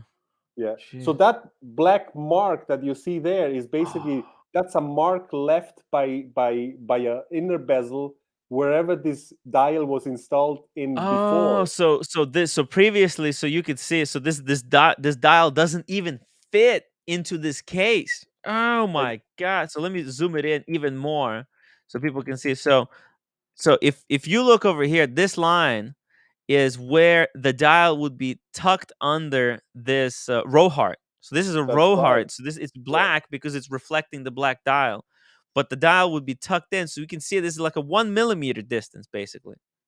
Yeah. Where the dial is too big, so it pops out more than it should. Oh my god. Yeah, so that's not even the correct inner bezel there. I mean, that's just a weird, maybe later inner bezel that they use there. So the watch is really completely made up from It's not even sitting correctly inside the case. From different periods, Jesus. Oshin, welcome to the show. Hey guys. Hey Oshin, good to see you. Good to see you, Jose. How are you, my friend? I'm good. I'm good. The man. I'm great. Thank you so much. The man behind the mystery, the Julian Assange of the situation. Yeah. I God hope bless I don't you, man. end up in jail. I know you got to be careful. The first time I ever spoke badly about a brand, it was actually Omega, and I had a call from a watchmaker going, "You know what? You better be careful." Because these brands, you never know what they're up to. I've been banned at Phillips. Yeah, sure. He put it in a more threatening way, this guy. I was like, really? These people up to that kind of crap? And then I thought of The Godfather Part 3, when he thinks he's getting more legitimate because he starts getting in with the Vatican, and he gets a pin from the Pope, and he gets into Immobiliare. But actually, it turns out they're even more corrupt than the small time guys were. So I'm making it all sinister and dark. Sorry, guys, but but I know that you're up against the man sometimes, Jose. You are the man. Like, it's all gone. All the channels now are talking about it, and I mean, this we've been speaking Bloomberg. about it for That's crazy. So basically, the Swiss newspaper, picked up the story, and investigated, and then it was also published by a French-speaking Swiss newspaper, Le Temps, which is also quite big from Lausanne, and then another French-speaking Swiss newspaper talked about it, and only then basically someone from Bloomberg reached out to me. Because they wanted to write their own story, and also they reached out to the different parties. And the funny thing is, he was like, "Oh, then we will. Can we quote you? Do you want to make a statement?" And I said, "I actually cannot make any statements, regarding or not really, because I'm under injunction. I don't know if you guys know that. Whoa. But the auction house issued or was able to obtain an injunction against me, and it was sent to me. Well, it was sent to me prior to the Geneva auctions in early May. Basically, it was sent to me right after I published one article, which is like also interesting. So a few hours after I published the article, they sent me this injunction, and I can read. I cannot talk about certain things. Would you be able to read what the injunction says, or does it have to be? It's also strange, because my lawyer here in Malaysia said that the injunction, because it was sent to me only via email, and it actually, as a matter of fact, it ended up in my spam folder. It doesn't really have the force of the law. No, you have to be served. It wasn't served properly, right? Right. It looks like they were just trying to maybe give you a quick scare. Well, I mean, before a few weeks later, before the Hong Kong auction, I was sent a lawyer's letter from Hong Kong, and then like 1 hour later, a lawyer's letter from Malaysia. Also, everything per email, So they were like trying to keep me from writing anything. It's a shot. It's a shot across the bow. That's what it is. Yeah. If they're going to carry it to court, you need to be served. The papers need to touch your body physically. So they'll catch you in an airport or something and say your name, and then they'll throw it at you or hit it with, they'll pretend you're your friend or something like that. That's they'll touch your body with it. Yeah. So I can read you what it says, point 3, because point 1 and 2 refers only to the Geneva auctions specifically. But point was that the auction where they were selling the Cartier crash? No, or this happened earlier. Oh, okay. Yeah. No, this happened just last month. Oh my God. So point 3 says prohibits Jose Perez from disseminating in any way on any media and through any channels any content claiming or implying that Phillips Fine Watches Limited is engaged in fraudulent conduct, offering for sale counterfeit or dubiously sourced watches, or otherwise infringing Phillips's personality rights. Are they going to go after every other watch channel now? Because even fucking Watchfinder, Andrew Morgan, was talking about this scandal. Yeah, so I saw. They have a lot of people to go after now. Yeah. I mean, look, what you're not allowed to show like these type of comparisons where they're just trying to show them. They're just trying to show them down. But the cat's out of the bag now completely.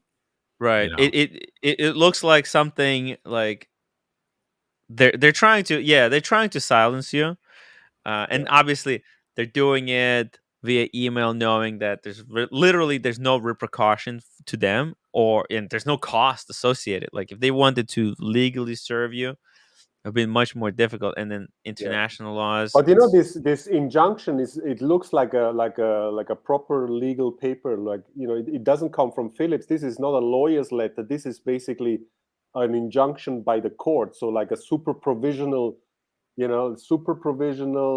measures filed at the registry of the court of first instance. Like something like this. But in Malaysia. Yeah. No, in Geneva. So Geneva. It doesn't have any jurisdiction in Malaysia anyway. Also because Malaysia is not part of the Hague Convention. That's right. Where you basically can just your law about like this. Well, I mean, I talked to various lawyers. I mean, I'm in contact after I published. I published the injunction in my stories on Instagram. And then I was contacted by all kinds of lawyers who are following me, like watch enthusiasts, and they all offered to help me, for free, of course. So now I have an army of lawyers basically on all continents, which is fascinating. That's I think what fantastic, man. Phillips doesn't realize is that a lot of lawyers, they make a lot of money, and they're fucking watch enthusiasts. They love watches. Right. Yeah. So Yeah, when I they're talk to my lawyer here in Malaysia, who we had a Zoom talk with another lawyer who is a friend of mine. This guy recommended him. He's like the best defamation lawyer in Malaysia. And then we were like in Zoom and showing the watches and stuff. So that was like the first thing. that's what you want. That's what you want. Listen, what they're doing is they're pounding sand. It's a little bit more than that. They're saber rattling. They're just, it's shots across the bow for them to bring it over to you way out of jurisdiction. It's a lot of money and so on. They're hoping that you are sitting in your apartment going, shit, I don't want to pay for a lawyer. I'll just shut up now. That's what they're hoping. Yeah, but this is one of the biggest miscalculations if I've ever seen one. Like, this is, instead of, look, I mean, it's obvious that look, they're saying, this is their response, right?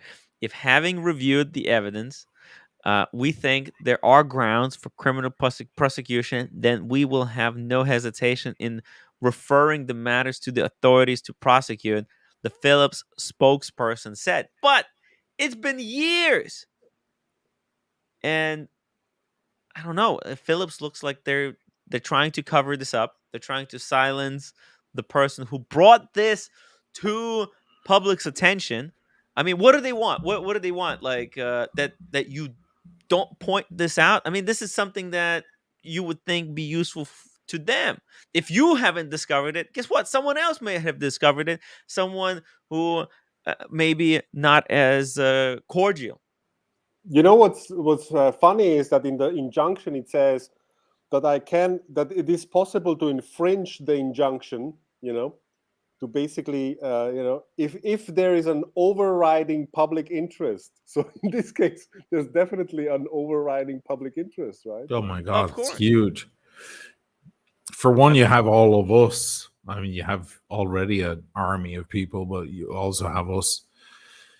It's public info at this point. And auctions are by definition public events. That's right. Okay, I want to point out something specifically to the Bloomberg article, because I was in touch with this guy. This guy, asked me whether we could, talk on the phone. So I actually stayed up until midnight or something to talk to him.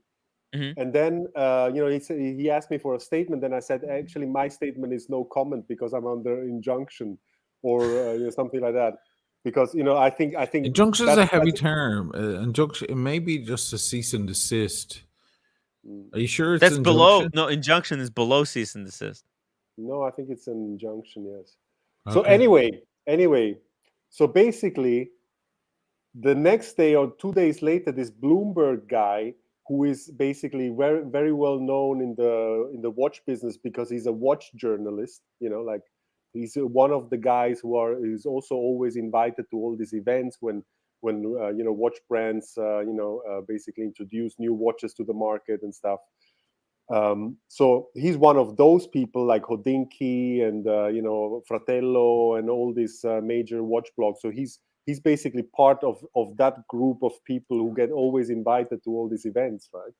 Wow. And so basically the article comes out. He sends me a message and then says, yeah, the article is now published, but the editor removed basically your part for space reasons. So I was like, what? I went to check the article and there was nothing mentioned about that it was actually me who broke the story first. They were talking about the Neue Zürcher Zeitung that came up with the story, but they didn't say that basically the information was already out there because I had talked about it like two months prior to the newspaper, right? And so they made a post on Instagram, Bloomberg Business, I think, and someone sent me that. And then they said, hey, Bloomberg is talking about this story. Great, right? And then I said, yeah, fantastic. But, why don't they credit me for having, brought up the story first? and so this guy left a comment, and then someone else sent me the same thing, and I told him the same thing. So then this other guy also left a comment, and then people who went to see the post, they saw these 2 comments, and then they started commenting on their own, and at the end there was a massive shitstorm on the Bloomberg business post for not crediting me. I mean, you can go to the to the Instagram account and check it out. There's so many comments about not having credited me for. So they had to go back and breaking edit the story. Exactly. The guy also received like private messages from influential people in the watch business who told him, "Hey, what are you doing? Why are you not crediting him? He basically broke the story. He works his ass off." Jose, I gotta tell you, kind of stories.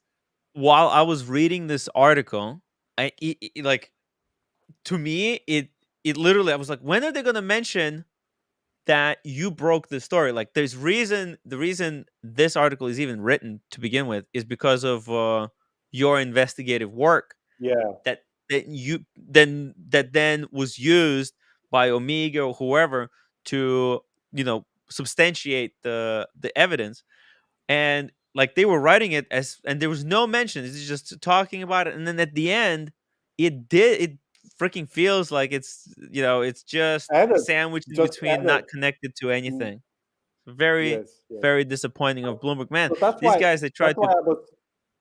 That's why I was saying these guys belongs to the same group of people who actually are always invited. Yeah. So in my opinion, they did this on purpose because they also give Phillips a lot of space, to make statements in this. Yes.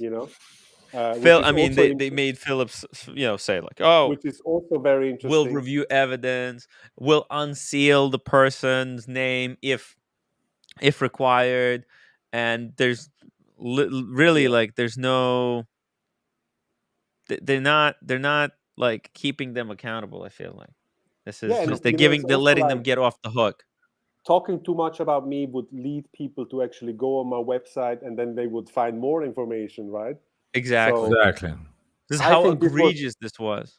This was deliberate, and he had to add my name because otherwise he would have had, there was a lot of backlash. I mean, dude, that's just journalism 101. You have to credit actually, he should have credited you in the first paragraph, because that's who reads to the end of the article. I mean, that's they're basically hoping that not a lot of people are going to get to the end, and the link to your website is very faint, so they're hoping it's not. People are not going to see it. So the article came out on Bloomberg first without mentioning me, right? It was like for a bunch of hours, which was enough, because Bloomberg basically sells news to all these smaller outlets who don't have, don't have the teams of journalists themselves to investigate cases. So basically, all these smaller outlets, they buy news from Bloomberg, and then they publish this right across America. One-to-one. So all the news spread without mentioning me first, and then only later, a few hours later, my name was added to the article. So all the other you can see Robbie report doesn't mention me either, right? Jeez, all these other let's see, does Hodinkee mention you? Yes, they had to, because they knew what happened to Bloomberg. Oh, wait a minute. They mentioned me relatively high up there. Oh, let's see here. Oh, okay, good. Let's see, Periscope published. Oh, okay, very good. See, this is how it should have been done. This is how Bloomberg should have done it. See, so you know what? Respect to Hodinkee. Periscope published his findings related to Tropical Speedmaster. Okay, that's nice. Okay, yeah, at least that. And it's a clickable link. It takes you directly to the article. Very nice, perfect. This is how you do it. That's it. Yeah. Yeah, I was surprised that Hodinkee would mention me, because in the past they were always very reluctant to say anything about about things that I discover or whatever. Listen, it's hard to stare at the truth and deny it. It's looking at you right in the face. But you know why I think Hodinkee mentioned it? And I don't want to be called conspiracy theorist. Here we go. Okay. But I'm betting that Hodinkee is going to open up their own watch auction house very soon. And Phillips is just a competition. It's within their interest to undermine. Okay. Fuck Phillips. They could do it themselves. They can do it better. They got the name. They got the eyeballs. They could be doing a watch auction every month, every 3 months. Why are they giving all of this profit? And like, because Hodinkee, it's a big name. They're a gray market dealer. They're also authorized dealer. I mean, what's next? Auctions. There's big money in auctions, and why not capture that? Why not take away that market share from Phillips? Phillips can sell their fucking art, paintings and shit. So, yeah, I mean that's possible. I mean, watch it, boys. Watch it in the next 2 years. I would guess they're gonna launch it. It would make sense, and it would be perfect kind of place to do it. Perfect name. Who is this guy? To do Who is it. this guy? Hey. So yeah, there you go. What a situation. It's a very interesting. So basically, what I don't have so much time anymore. I need to go out with the dog soon. Yeah. Give us your final thoughts. So basically, this statement, Omega statement, needs to be taken with a grain of salt, because more than anything, it's damage control, and it's also scapegoating. I mean, they mentioned 3 people, but only one they mentioned with the title, the one that was most exposed to the watch community, who is his name is Petros Protopapas, who is a Greek guy who grew up in Germany, in Köln.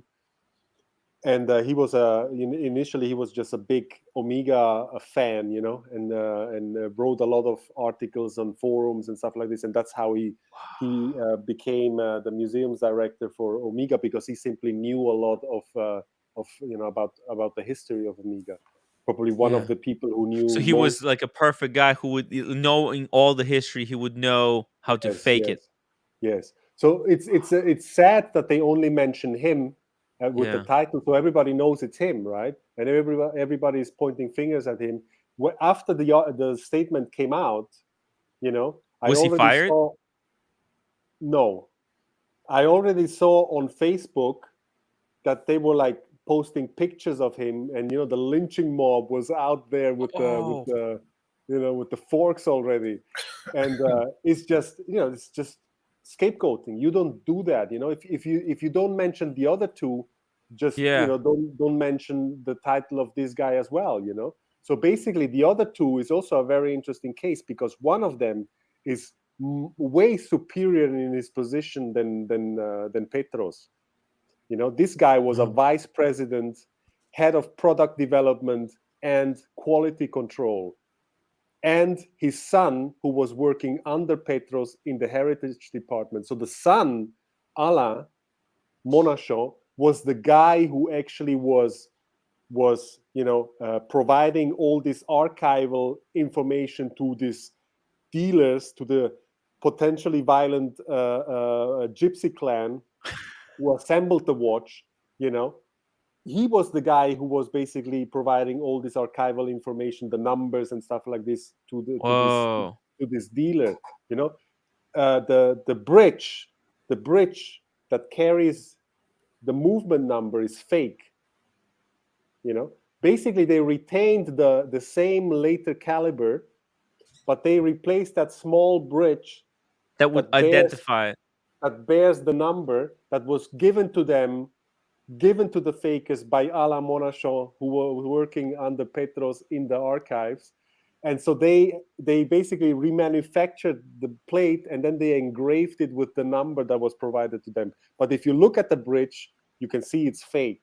And it was also confirmed by Omega that the bridge is fake. So so basically these fakers, they made it up to the spec that the guy said, and then they send it for verification, knowing that whoever is going to be at Omega going to be verifying it. He'll be looking for these numbers, and he'll say that they'll pass the check. Well, he himself passed it. He himself said, "Oh well, look, I looked at these numbers." He issued the extract from the archives, and because he didn't have the power of signature, he had to give it to Petros. So Petros basically signed all the extracts from the archives. But the extracts from the archives, it's not an authenticity certificate. It's basically just they go into the archives and see that this movement all number, the numbers are correct. This the movement number, this movement number belongs to an Omega Speedmaster 29151. That's all information they have, and where this watch was sold and when. That's all they have. So this doesn't say anything about the authenticity of a watch.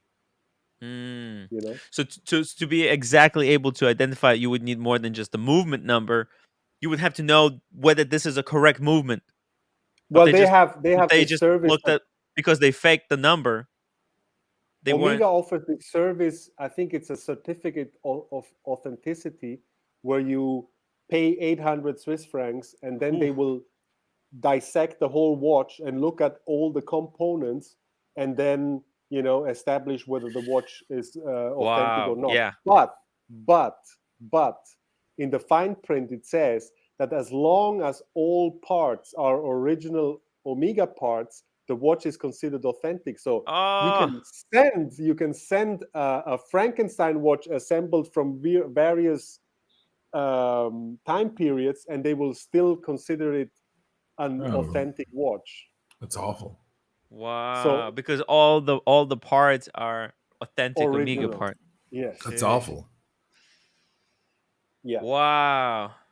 So basically, the story there is that the music, they put it like all of these people were fired, which is not true. So Alain Monachon, who issued the extract from the archives and was involved with the people who assembled the watch, he resigned the Monday after the auction weekend. So basically, the auction took place on Friday and Saturday, and then on Monday, this guy had already his resigning letter already ready in his pocket, and then he just resigned. Wow. I mean, imagine after the watch sold for 3.1 million Swiss francs, the very next working day, this guy resigns, right? So of course, the first thought is like, wow, he made so much money, he doesn't need the job anymore. So you suspect that was the guy who bought it, who sold it? No, because he was but Phillips keeps the name of the seller private. He was the insider within Omega. So he probably Omega got the cut, heritage. right? So he got the cut of the 3 million. Yes. And we are also talking about this other watch where the bezel came from. So yeah. I believe it was him who actually removed the bezel from that other watch that was in the Omega Museum and gave it to the fakers, to assemble the watch. But because he had the access, he had it right there. He's like, oh, we can make a perfect Frankenstein. In the latest statements by Omega, they basically said that Petros, the museum's director, assembled the watch with his own two hands. That was published in Fratello, and that's simply not true. Petros had nothing to do with the creation of that watch. He just signed it. He's the scapegoat. He's the fall guy, and that's like totally unfair. Wow. Damn. And so I reached out to Fratello when I read that. I reached out to Fratello, to Robert Jean, and I said to him, hey, do you have actually proof for this statement? I said, oh, it came from Omega. I said, yeah, but that's allegedly. You should write allegedly or according to Omega or something, because you put it there like it's a fact, and I cannot believe that this is a fact, right? Dude, the whole story is just more will come out. I mean, this is just Now it's like simmering a little bit, but Wow. there's more stuff coming out, about this. Well, I mean, I think they made a bit of a mistake here by just releasing one name, because inevitably people will want to know what the rest of the names. They should have either Yes. something or nothing, but just giving a thread to then pull on. Yeah, so They the have other guy, the vice president, head of product development and quality control, that's a wow, he's a board member. He was in all the involved in all important decisions made at Omega. He was there for decades, and he is the only guy who actually got fired because of all of this, because his son resigned. Yeah. We need that guy. We need that guy on the Petros stream. resigned as well, right? Petros wasn't fired. He resigned for other reasons, right? Yeah. But of course, he was interrogated about this whole thing, like the other two guys as well. So that's how Omega figured out what had happened, right? No wonder Omega is not releasing jack shit. I mean, Omega has been dead. Like, as a brand, they haven't been releasing anything. They their novelties from last year were late. This year they've been really slouching. There's been no releases. Watch and Wonders came and went. There's no Omega announced one watch that's going to be released in November later this year with some new hairspring, and that's it. Yeah, maybe they're probably having a turnover in the company because of this whole situation. But also I was thinking, all of this happened under the supervision of the current CEO, and so the current CEO is like throwing people under the bus here, like, oh, they basically, have you ever met Reynolds? No, never. No. And so, I think he has the ultimate responsibility for all of this. And in my opinion, he should really consider resigning as well, because this happened under him, They're a pretty brutal company. This is just a side note, but the Omega Italy here in Venice, they're one of their biggest boutiques. I walked in there like nearly 2 years ago, a year and a half ago. Just by accident, I walked in like looking at a watch, and they knew me. They're like, "Oh my God, we watch your channel and stuff." So the guy there is like, "Listen, I want to propose doing a thing, because we have the Seamaster Venice edition, and of course the hippocampus comes from Venice, and you've been filming the shit out of Venice. It's a perfect marriage. It could be amazing. We could do a thing, And they proposed it, and it was a flat no from HQ. A flat no. And he was left a little cold about it. I have never told anybody this publicly. Okay, so you guys are here. I'm giving Tim the breaking news. The scoop. And then I was watching an Adrian Barker video, and he was talking about getting letters back or emails back from various, because he would reach out to everyone, including Rolex, and and Rolex would reply. They would reply with certain dignity and say, "Oh, sorry, we're not interested," or "Sorry, blah blah blah." But they would always reply. Omega would never. They would always just give him the cold shoulder. So it occurred to me that Omega maybe don't give a flying fuck. They want to go out. Yeah, a year and a half ago, I did the Speedygate thing about the sharp edges, and that sent fucking vibrations through the whole watch world for Omega fans about sharp watches, and people started bringing their watches back and wanting their money back or wanting their watches fixed. And for a short time, for a couple of months at least, if you typed into Google, new Omega Speedmaster, it auto-corrected sharp edges at the end. I thought they addressed the issue, and I recently discovered they hadn't. They have not addressed the issue. I'm beginning to feel like Omega are fucking assholes. And it breaks my heart, because they're my favorite brand. That's where I started. So now when I'm seeing all of this, it's all computing that these guys are just covering their ass. They're throwing people under the bus. You know, it's all coming together. There's a movie to be made with Dustin Hoffman and Robert Redford. Yeah, I think this is definitely stuff for a movie, or maybe even better, a documentary. This whole thing is just so interesting, and there's so many parties involved, and so many players, and it's just fascinating. And this is a kind of a business ripe for all kinds of shenanigans. Expensive luxury watches. It seems art.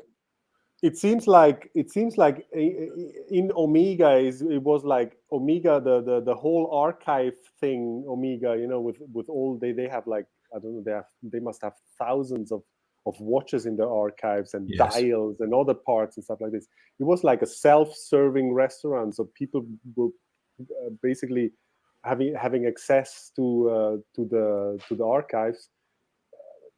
Stuff just disappeared. I mean, I heard things that at least 300 watches from the museum are gone. What? Yeah. Holy What are they doing over there? I don't know. It seems like it's totally out of control. Yeah, you're right, because you're right. In the article, they did point out that the previous, the bezel, right? Like the bezel that was on this watch, the watch that this bezel was previously on was on the watch that Omega bought. So Omega bought this watch because the seller wasn't revealed. Nobody knew that this belonged to Omega. And I mean, who else could get his hands on this bezel than the guy working at the Omega Museum? Wow. That's right. So these guys, they were probably, they got nothing to do there. They're working this museum. They're like, well, guys, the easy way to make tons of money. Yeah. And you need to also understand that, Petros, who was the museum director, he was like 60% of the time he wasn't there, because he was like traveling around the world, having presentations and, at all kinds of events. So, basically most of the time he wasn't even there. Oh, so I mean, if you're traveling with watches, I mean, we saw what happened at the London Watch Show. Watches go missing all the time. Yes. And I mean, if he was going traveling around the world presenting these watches, I mean, there's high chances that some pieces Well, not disappeared. necessarily. It wasn't necessarily that he was traveling with watches. It was, he was always, when Omega presented something new or whatever, something that was like based on historical watches, which is most of them, or many models. Yeah. He was always part of the presentation of the introduction of those watches, right? And So if they're managing, everywhere. they could be writing and rewriting history, like to suit Omega's needs. Yeah, of course. But I don't think that's the point. The point for me is that most of the time he wasn't even there in the archives. So basically, the archives were, whoever was there, in his as his assistant or whatever, had all the access. Free reign, full access to everything they got. I see. And then they blame him for everything. Yeah, he's Greek, right? Yeah. And the other two are Swiss. Oh. Which is also an interesting thing. And of course, why don't they mention that one of them was a vice president? Isn't that even more, fascinating than the museum? It goes all the way to the top. This scandal. Exactly. So this has all hallmarks of just scapegoating. I wonder who's the seller. That it has to be someone on in Omega, right? Like, yeah, it's like that. Why? No. The seller is not Omega. No. Who's the person that gave this watch to Phillips? It was someone. Yeah, one of these guys working for Omega. No. No. No. It was like a gray market So guy. basically, the watch was assembled by this gypsy clan with the help of this other guy. Oh.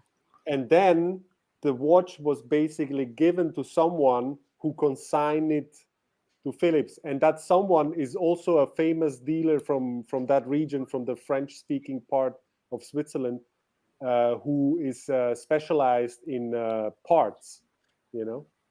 Oh, okay. In parts wherever they come from. I thought it was an inside job. That's what I'm hearing now. But what did they split the whatever the what the watch sold for? How do you think they worked out? So from what I heard is that the guy who consigned the watch, weeks after the auction, he went and bought a Ferrari, and now he's driving around. You don't do that. We've all seen Goodfellas. You don't do that. Yeah.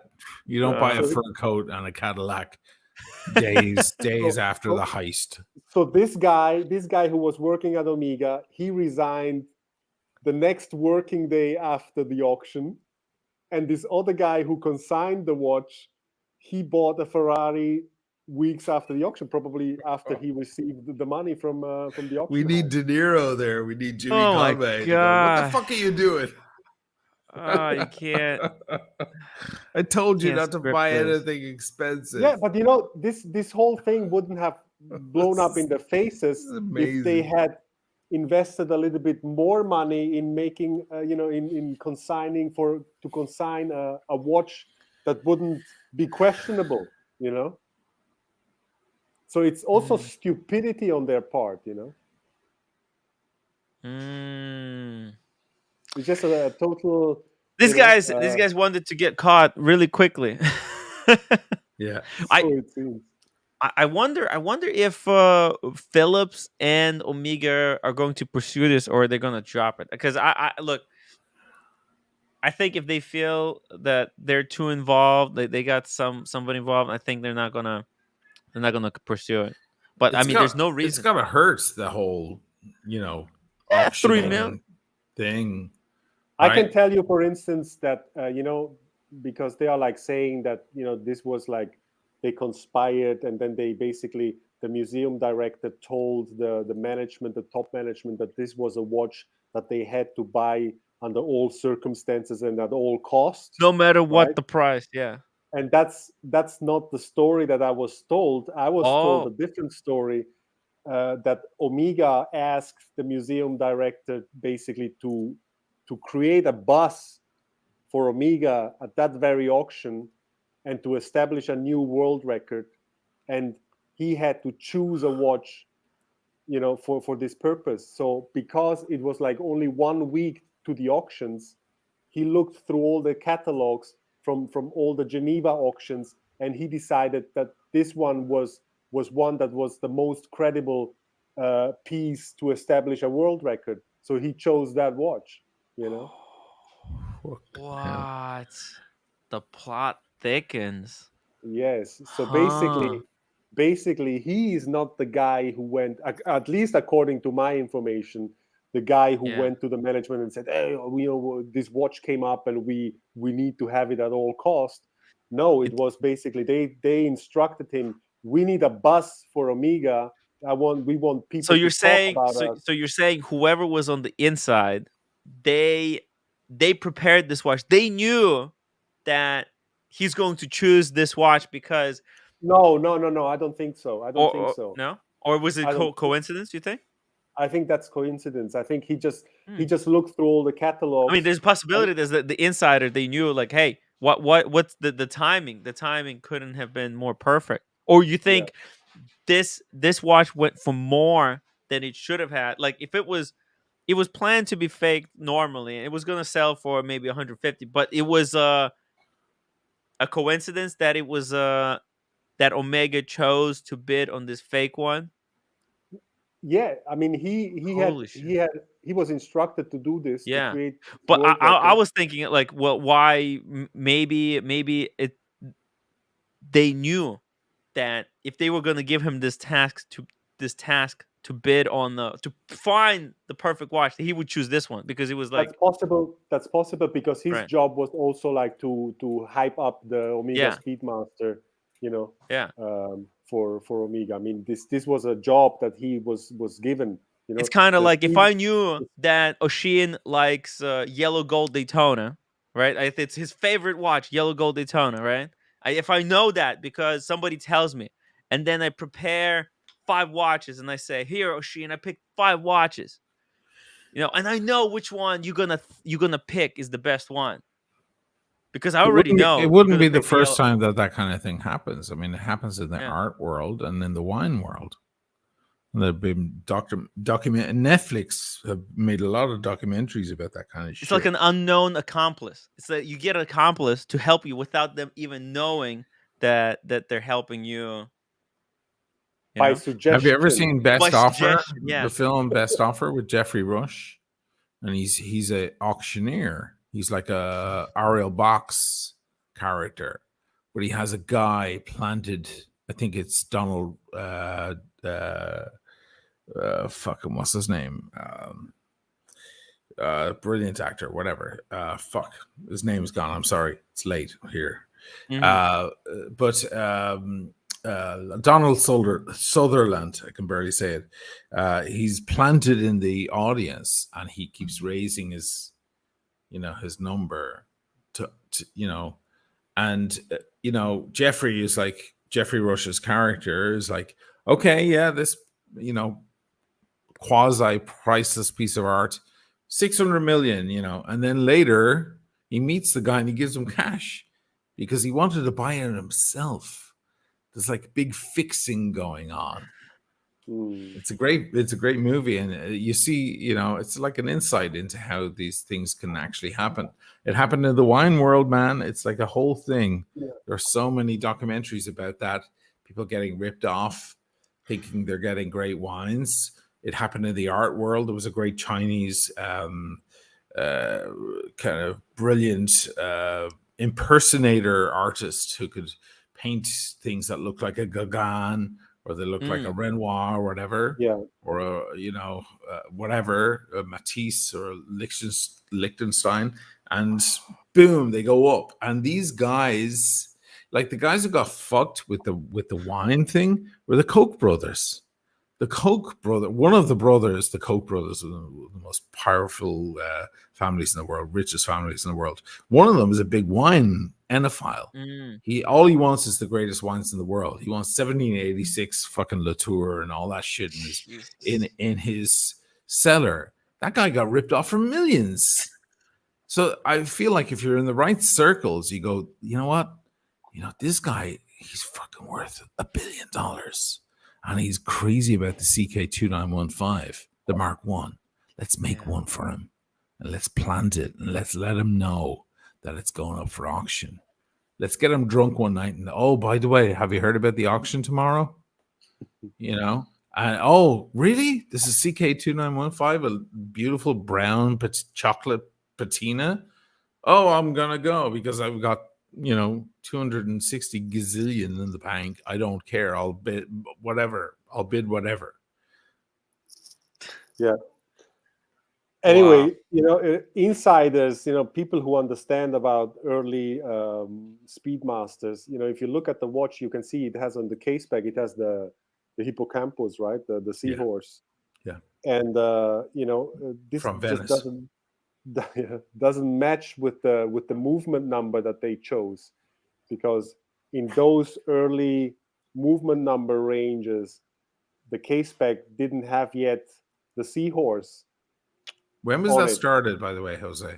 According to my database, this was around movement number 16.6 million. Which is what year? In the Speedmaster, probably 60. 1960. Yeah. Okay.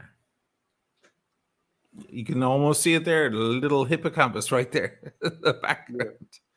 Hey guys, I need to go. Okay. Otherwise, these guys will pee here everywhere. Yeah, man. Jose, dude, thank you so much for hopping on. The story continues. I'm glad The we're plot able thickens. to bring this to more people's attention. I mean, Yeah. this is just Hey, it This was is great talking to you. See you soon. Jose. You're always welcome Arrivederci. here. Feel Arrivederci. free to hop on anytime, and we'll send you some Buona invitations. giornata. Buona And part 2 passeggiata on the con i Sheens for cani. serious watch talk. Yeah, we'll pick it Thank up you. once we get more All right. info. See you guys. Bye. See Cool. you, Take man. care. Bye-bye. Wow. Tim, I have 2 words for you. Netflix documentary. I mean, I know, right? This is Come just- on. This is over 3 million bucks. Wow. And the watch world is full of these shenanigans. You kidding me? Oh yeah. This is just.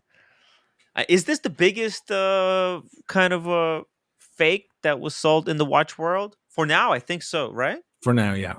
Yeah. Yeah. For now, this is it. This is the most expensive fake that has been sold. What a shame on... that it's on Omega. It breaks my heart, but fuck. Yeah. I mean, you know what? It's probably good for Omega. Well, I mean, actually, it's not good for them because they're so heavily involved in it, right? Like, it's in the ranks, within the ranks of Omega, rank and file. Yeah, man. Yeah.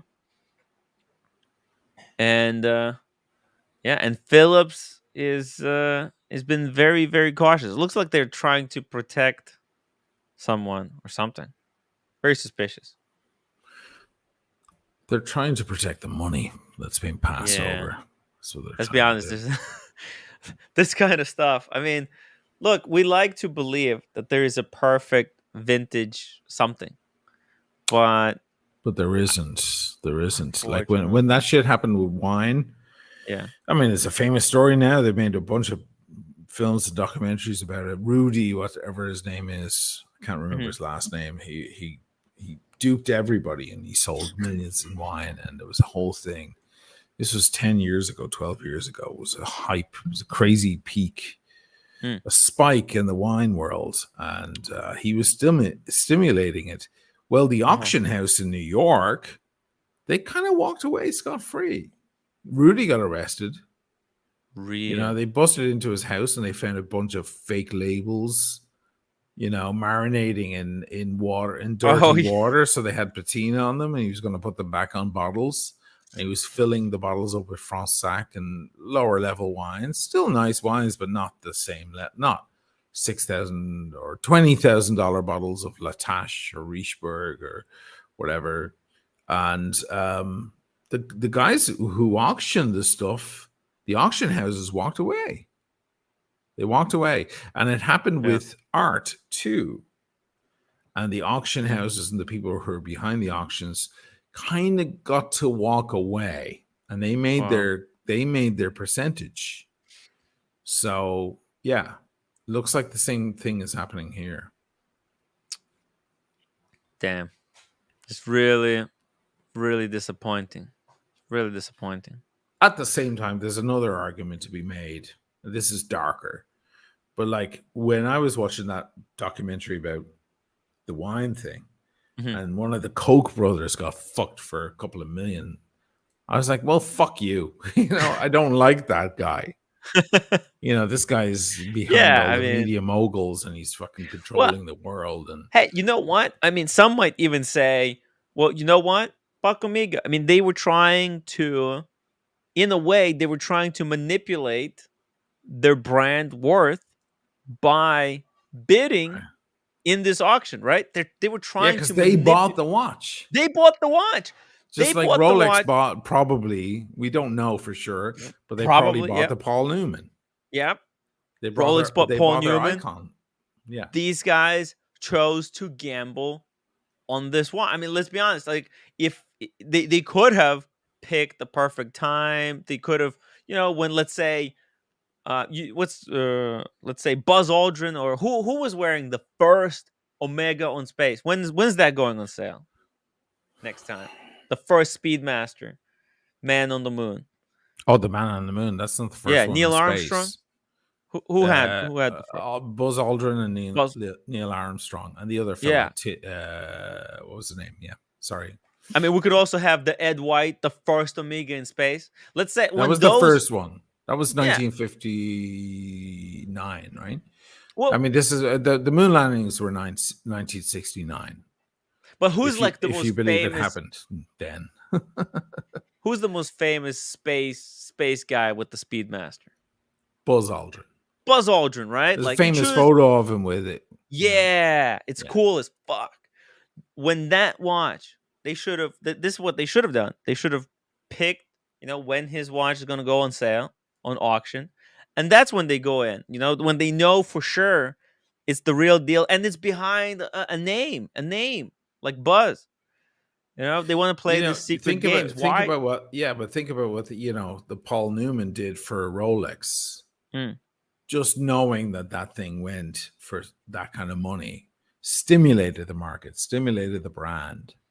And Omega are clutching at straws, trying to keep their nose above water next Holy to shit, look at Rolex. this. Harry says that the Buzz Aldrin's watch disappeared on its way to the Smithsonian. Okay, well, that's gone. Well, look, they pick another one, right? But they try to play this manipulation. It's going to stimulate the brand because people are going to go, oh my God, a CK2915 Mark 1 with chocolate patina, tropical patina is going for $3 million. That means you better buy yourself a Speedy.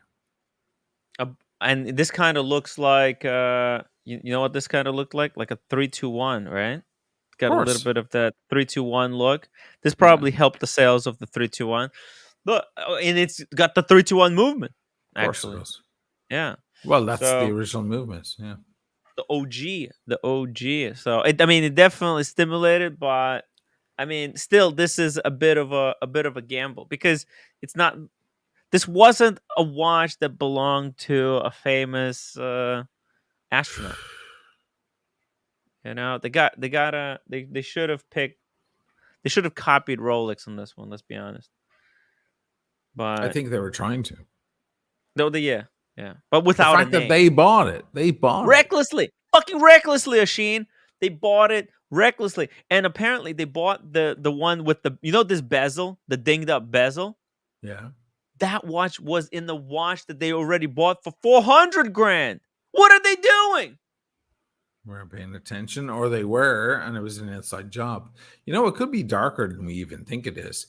The fact that here's a very interesting point that Jose made earlier tonight. Why publicize this stuff? Why come out and say, "Oh, it was some of our employees doing this"? Why do that? Why throw a few guys under the bus? Usually, you should sweep that shit under the rug. If you're gonna out a few people, you may be covering over something a little darker. You know what I mean? Or maybe there's someone. Maybe it's so corrupt that whoever like leaked or released the information. Maybe they want maybe they see like a lot of corruption. They want change of management or something. They want more to come out. Okay. Who knows? Omega has been sitting on their asses, doing nothing. Aren't you, Asheen? Aren't you disappointed by Omega? There has been nothing from them. What are you talking about? They put out a shitload of new watches in the past couple of years. They're just not aligned for the past year and a half. It's been. They put out the 60th anniversary Seamaster. They put out the other one with the Jamaica jewels. That didn't even come out yet. That's not launching until the end of the year. They said like December. Like that Seamaster that they announced, right? They put out the Seaweed a year ago. That's the one, yeah. Yeah, but exactly. That's not out though. It's out. That one is out. The one you're looking at. This is at. out? I had it on my wrist in Lisbon. Oh, okay. This is so limited. So though. Out. How was it? You can buy it on the. It was beautiful. You can buy it on the gray. Thick? No. It was fucking no. It was a regular new Seamaster on that mesh bracelet. My friend had it. We were on his yacht in Lisbon. He pulls it out. That was this one? How much did he pay? He got it from Omega.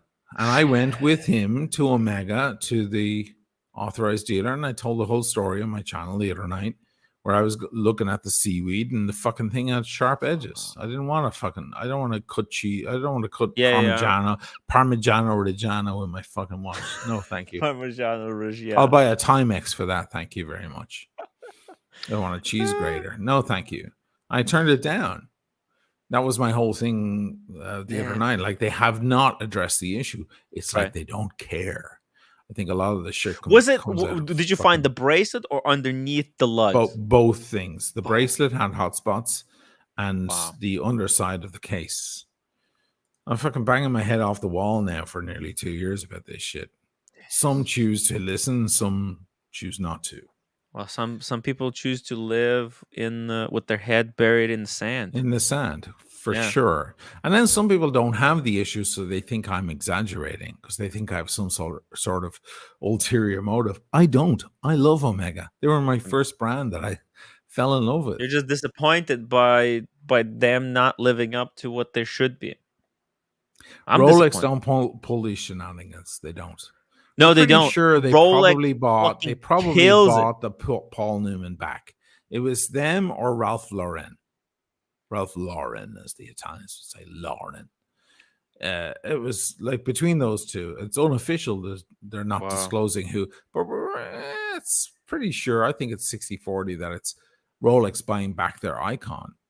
I don't think Rolex are up to this kind of shit. And you know what? The desperate do desperate things. Look at what happened with the spike last year when we came off the spike. All sorts of desperation kicked in. Gray market dealers started selling fakes, high quality fakes. Yep. To, unknowing fake customers. bezels.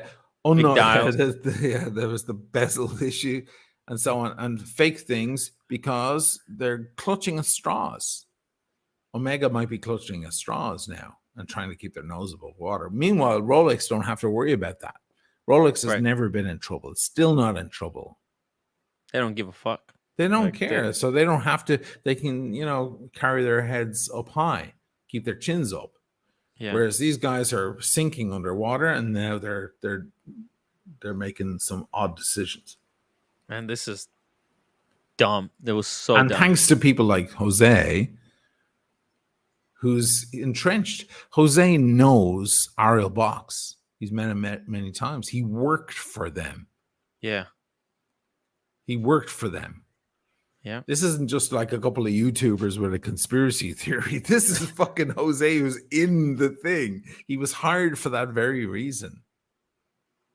And then they fired him for business reasons because shocker. They realized there's more money in selling embellished story, because that's what it is. That watch is an embellished story. Like the perfect blend of like, what would it be like a perfect watch to go on the auction? And like, you have to be so freaking skeptical when you see a perfect, like a watch that's meant for an auction, just when it's too good to be true, red flags have to go off. But they're like, hey, I mean, $3 million. You know how much Phillips made in fees on that $3 million? $1 million. They made a lot. Holy shit. That pays for their rent for an entire year. And they potentially upped the brand, Yeah. All of a sudden, everybody's looking for a broad arrow Speedy of any sort. And if they're Googling the most expensive Omega ever sold, it comes up on the radar. Yeah. Before that, it never did. A CK2915 Mark I was always about 120 to 150,000, especially if it had some chocolate patina and all that faded shit. It was always that. For years and years, it was always that. And it was the true enthusiast's watch, to push it up to 3+ million brings them back into the game again. Yeah. They may have just bid on it because they didn't give a shit, because they're like, it's fucking worth it for our image. Yeah, because, I mean, they're competing. The Speedmaster, let's be honest. I mean, there's two top chronographs that everybody talks about. There's a Daytona and there's the Speedmaster Man on the Moon, Speedmaster Professional. Those are the two chronographs that matter. Yes, Zenith is great. It's fantastic. Yeah, Probably but better those than both of two those watches. probably, but those two are the kings. I don't know. It's crazy. Easy E, thank you so much for the $10 super chat. Where else on YouTube do you get this riveting throughout examination and uncovering? Great job, Tim, Jose, and Oshin. Thank you so much. Let me tell Easy. you where else, Easy E. Nowhere. And we're struggling. People were texting me the past few days. Oh, did you see the watchfinder thing? Did you see everybody's talking about this Speedmaster? I'm like, I spoke to the guy who was the whistleblower 3 weeks ago. And that's because of you, Tim. You introduced me to him. So yes. So nowhere else. You're getting the real info here. Thank you.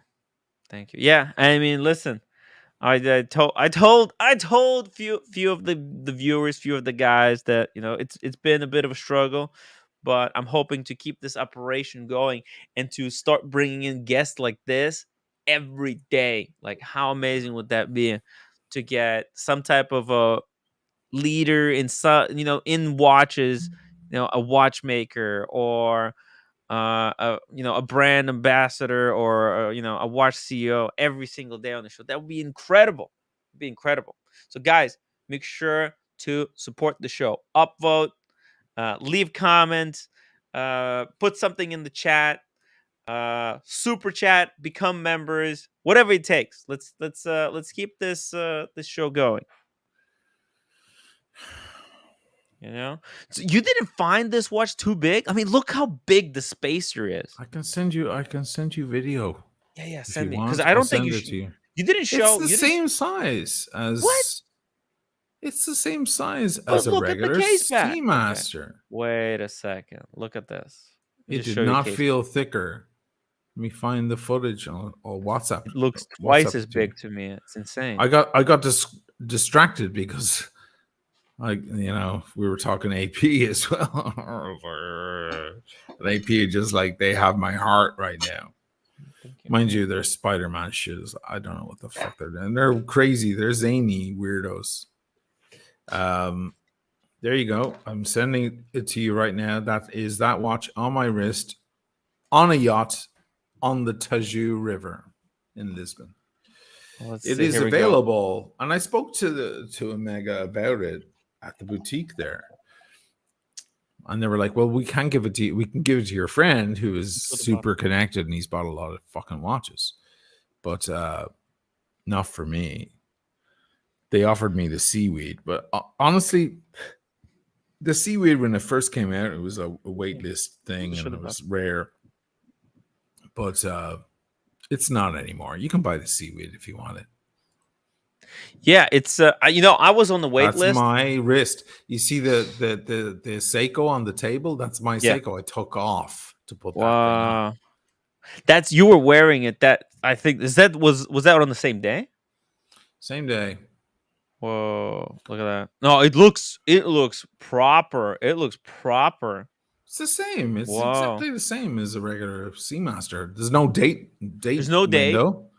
There's no date. There's but still it's beautiful. The it's on that mesh, and it's stainless steel. The same guy had the No Time to Die, the titanium, which is very light. It's too light for me. I like a little weight. I want to feel the watch I have on.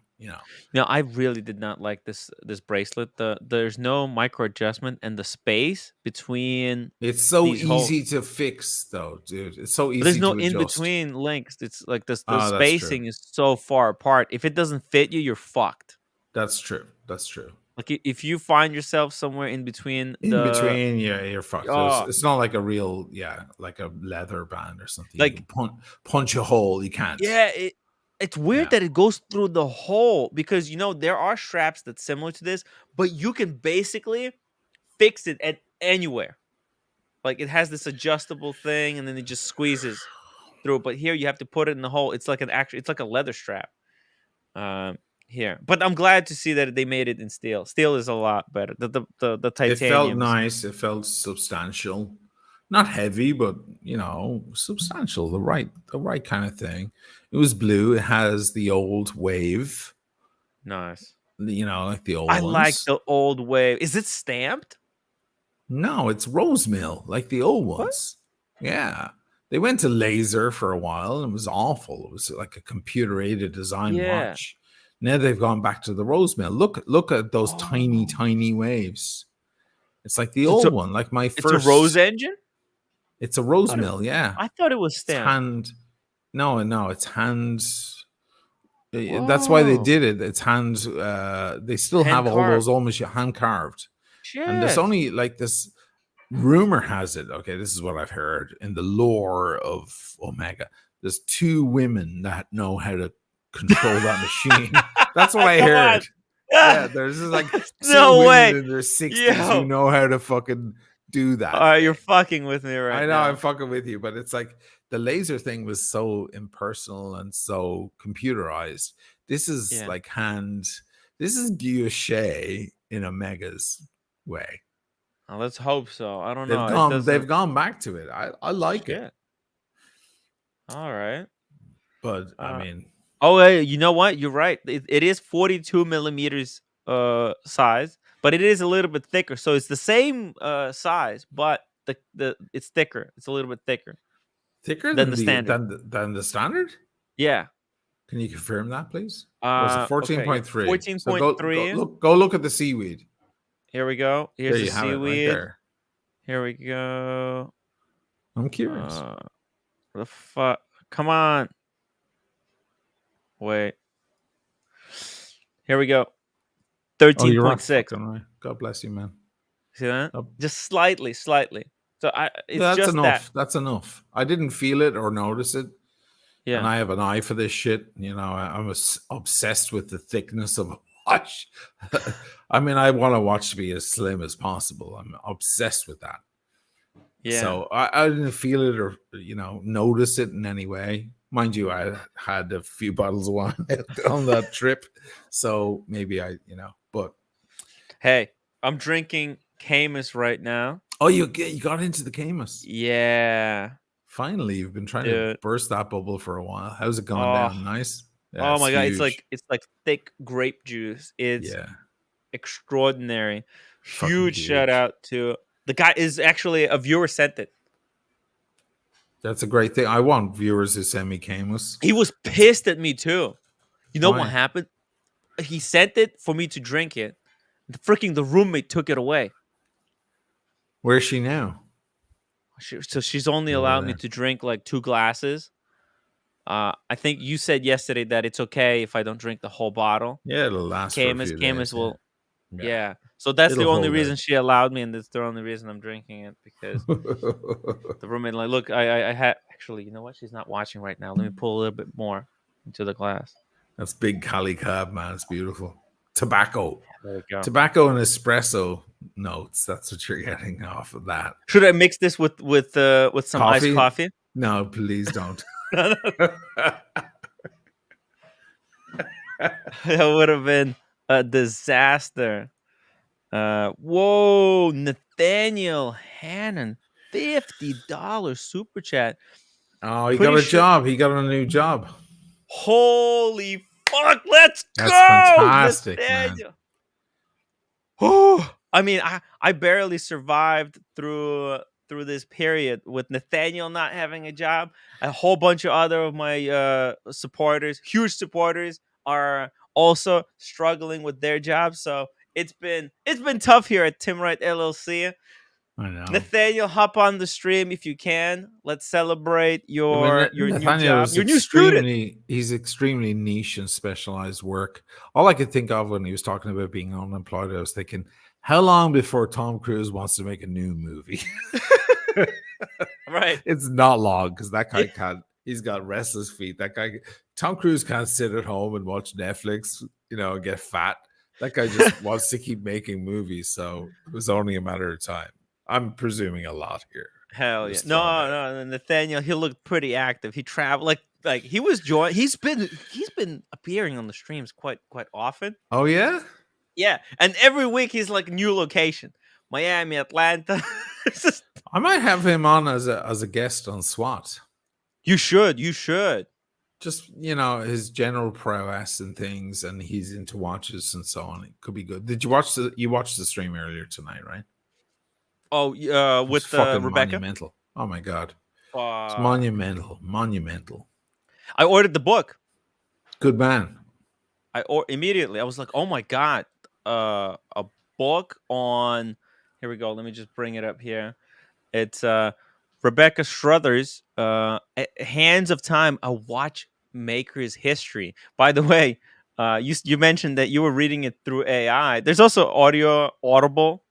Oh, there is. Version if people want to get audiobook. It's possible. There's also Kindle. And now hardcover, it's a pre-order. It's going to be released Tuesday, June 13th. So that was like the best guest I've ever had on. I mean, her and Jose, like, holy shit, other level stuff. I'm not worthy. I have imposter syndrome right now because I'm like, fuck me. But a lot of people bought her book while we were talking. It was great the way you did it with the QR code. Yeah, she sent me the QR code last week. She was like, "Do you think you could put this?" And I was like, "Yes, that'll make it so much easier for so many people to just go directly and get your book." And I've been reading the book over the past week through AI, as I'm walking around. That's hilarious. My God, I made that video about how the watch works and Galileo and all. I'm like, oh my God, I wish I read this book first. I wanted to ask her, but I didn't get around to it because she was tight on time. She's the definition of a busy woman. This is a woman who appeared on BBC. Yeah, they wrote about her in The Guardian and The New Yorker, and forget about it. It's a whole other level. There's Nathaniel. Great to see you. Great to see you, man. Congratulations. Look, a different new location again. You see it? Wearing pink. Love the pink. Are you newly employed? I believe so. So I was just doing this 1 month gig here in Fort Lauderdale with this 13-year-old girl. And after 5 full days of instruction, she took a math unit test. Got to understand, this girl has problems. I specialize in kids who have special educational needs. Right. This particular girl has fetal alcohol syndrome. What's that? And so that's basically when your mom drinks too much when you're in the womb. Oh, right. And so it permanently affects cognitive development of the child. Wow. And so she's not very good at math. And we have done 5 days of nothing but math. And it is very, very rare in the past 5-6 years since 2nd grade that she has ever passed a math test. And today she went to take the unit test of the unit that we did for the past 5 days. She got 100%. Whoa! Good job. So we had a very serious conversation this evening about the upcoming school year. Oh, yeah. They're going to hire you for the entire year? That's what it sounds like. There's nothing better than a great teacher. A great teacher can help anyone. The right teacher, a great teacher can help anyone. Bravo. I'm in awe. That's amazing.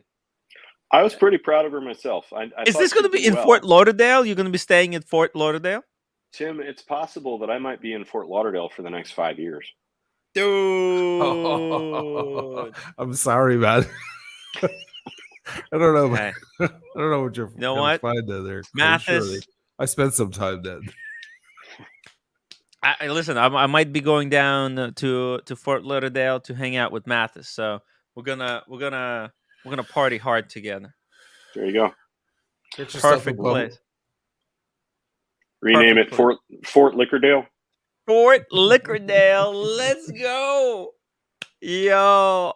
Actually, I also have my grandfather who lives there. He's He's a crazy guy, but I can.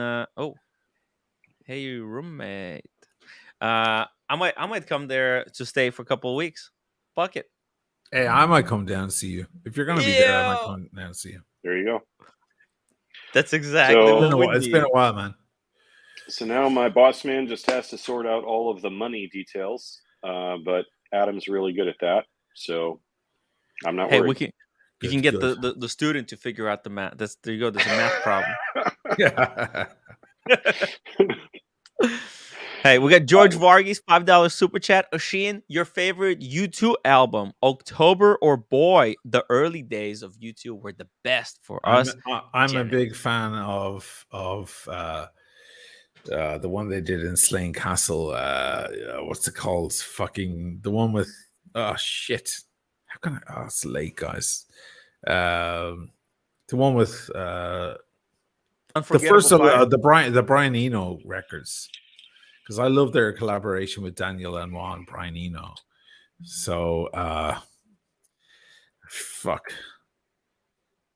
I mean, it's an early. It has so many Unforgettable Fire. That's what the Unforgettable Fire. I'm a big fan of that because I love Brian Eno. Brian Eno, by the way, was the first to make the 10,000 year clock. He made it struck once, and in 10,000 years it's going to strike again. He's a big horology guy. Brian Eno is one of the great minds of the world. If you don't know about Brian Eno, he's fantastic, an amazing musician and a genius mind. And somehow he wound up working with U2, who are kind of simplistic musicians at the end of the day, all told. And Daniel Lanois was the guy like strumming the chords and helping the band. And Brian Eno was in the background with his CP70, his Yamaha CP70, doing all those cool sounds. Unforgettable Fire. Ooh, that was the magic days. And then they came back to it on No Line for the Horizon, or No Line on the Horizon, or whatever the name of the record was, in 2010. And Eno came back. Oh, shit. You hear the CP70s like Peter Gabriel. That shit comes back again. You're like, oh, there it is. That's the perfect U2. Nice. Don't get me started. Sorry, it's all music. Oh shit. no, it's good. It's good. I don't know. I just remember when I was a kid in the summer, my brother coming to me with new cassette U2. And I'm like, what the fuck is this guy in crazy sunglasses? And I remember rocking out listening to U2 on the cassette player. So Brian Eno, as a producer, he had a pack of cards that is now famous, and people buy the pack of cards. But he wrote his own one, and now they made a one for sale. Okay, it's a pack of cards. It's a deck of cards that a producer can use when you're stuck in the studio, because quite often bands, like, they don't know what to do. They're like stuck. What do we do with this song? Should we trash it? Is it crap? Is it great? You know, so many great songs that make a huge part of your life were almost trashed by bands. And he had this deck of cards where when a band, they were all sitting around in the control room in a studio going, where do we go from here? And he would pull out his cards and shuffle the deck, and they would pick a card, and it would have weird suggestions on the cards. Things like the singer should sit behind the drum kit. You know, the bizarre things, or like weird suggestions. And they're just very something to cerebral. Get creative juices flowing. Instead of doing nothing, shuffle you pick it, up the deck, you fucking shuffle it, you do it. something. Yeah. Freaking brilliant. Yeah. It's kind of like I have this thing. It's like it's called writer's block. When you have no ideas, you just open it at any random page and you just do what it says. There it is. That's based on the Brian Eno idea. He's one of the great minds of the world. Later, he got scrutinized a lot because he's like Roger. Now there's Waters. like a million iterations of these. He spoke out for Palestinian rights, and he shouldn't do shit, that yeah, shit. do that. You should never do that shit. But he's a super genius. I saw him in an interview one time where they opened he was like he was getting bored of the interview, because, you know, interviewers were never intelligent enough for him. The guy has got an IQ of 220 or something. It's fucking, he crushes the Mensa tests, you know. And they were like, okay, what can we do? And he was like, open a phone book and go and just randomly point at a number, and the last two numbers is the number of words I can use to answer your question.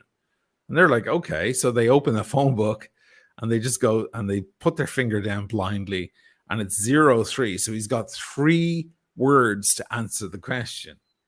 And the next question in the interview was like, how would you describe your career? I can't remember what he said, but it was like complicated, but something else. Like he put it in 3 words, but he did it like that. And I just went, oh my God, this guy's he's got an active mind. Problem solver. Yeah. And he came up with the first 10,000 year clock, and it still exists. It's buried underground, and it strikes every 10,000 years.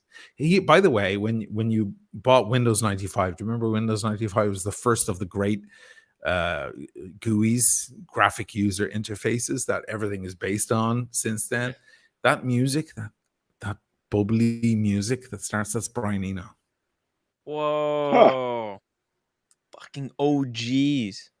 That's a guy I would love to have a bottle of wine with, because I know I would just shut the fuck up and listen. Like, I have nothing. There's no reason why we shouldn't. We just have to figure out what are the steps, what are the connections. Let's get Brian Eno on the show. Fuck it.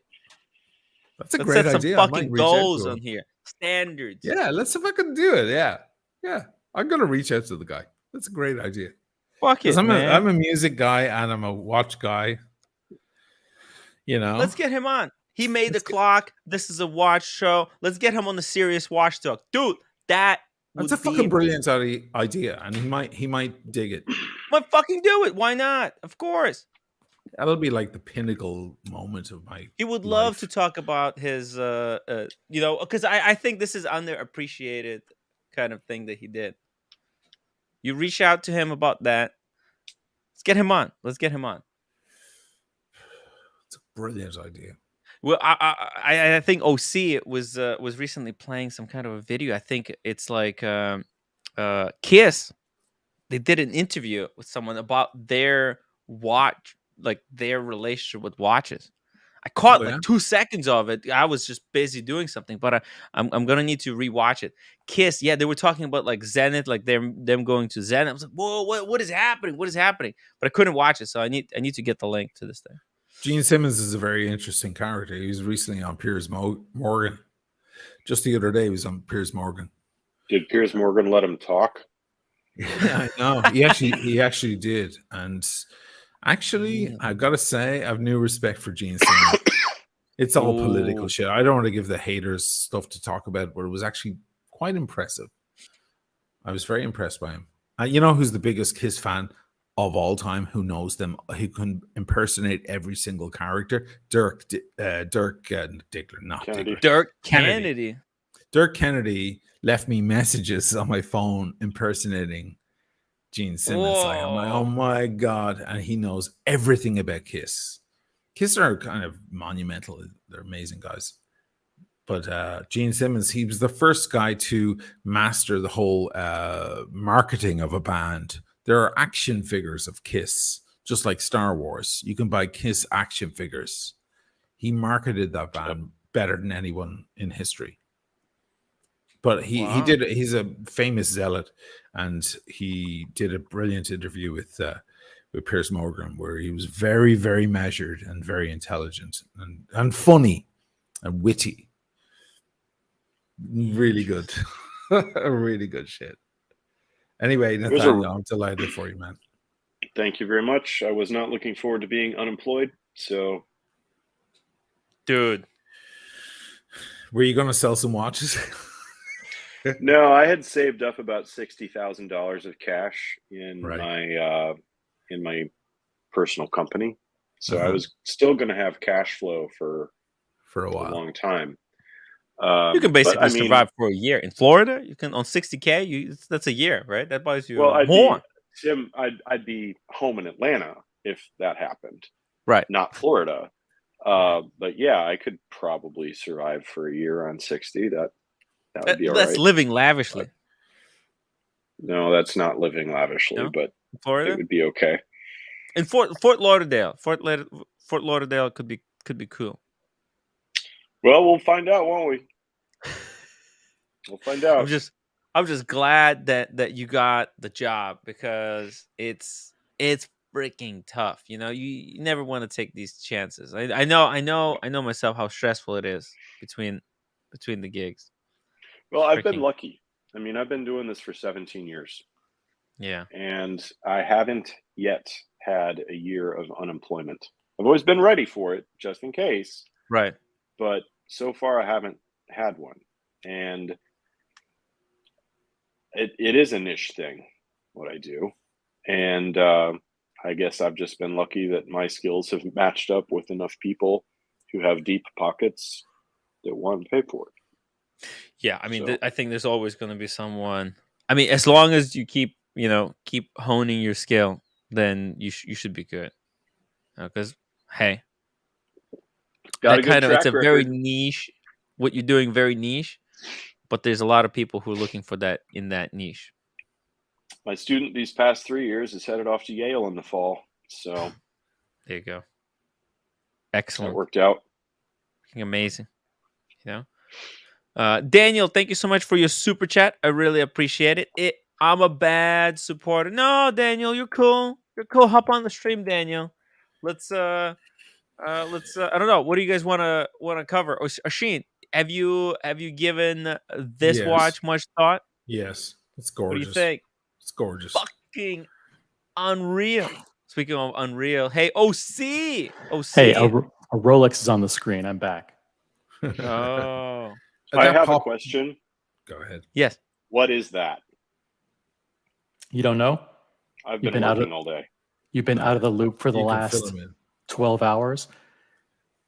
This is a new Daytona, new version of the Daytona that is a new version of a watch that still isn't even out yet, that totally broke the internet today. It was released to coincide with the 100th anniversary of Le Mans.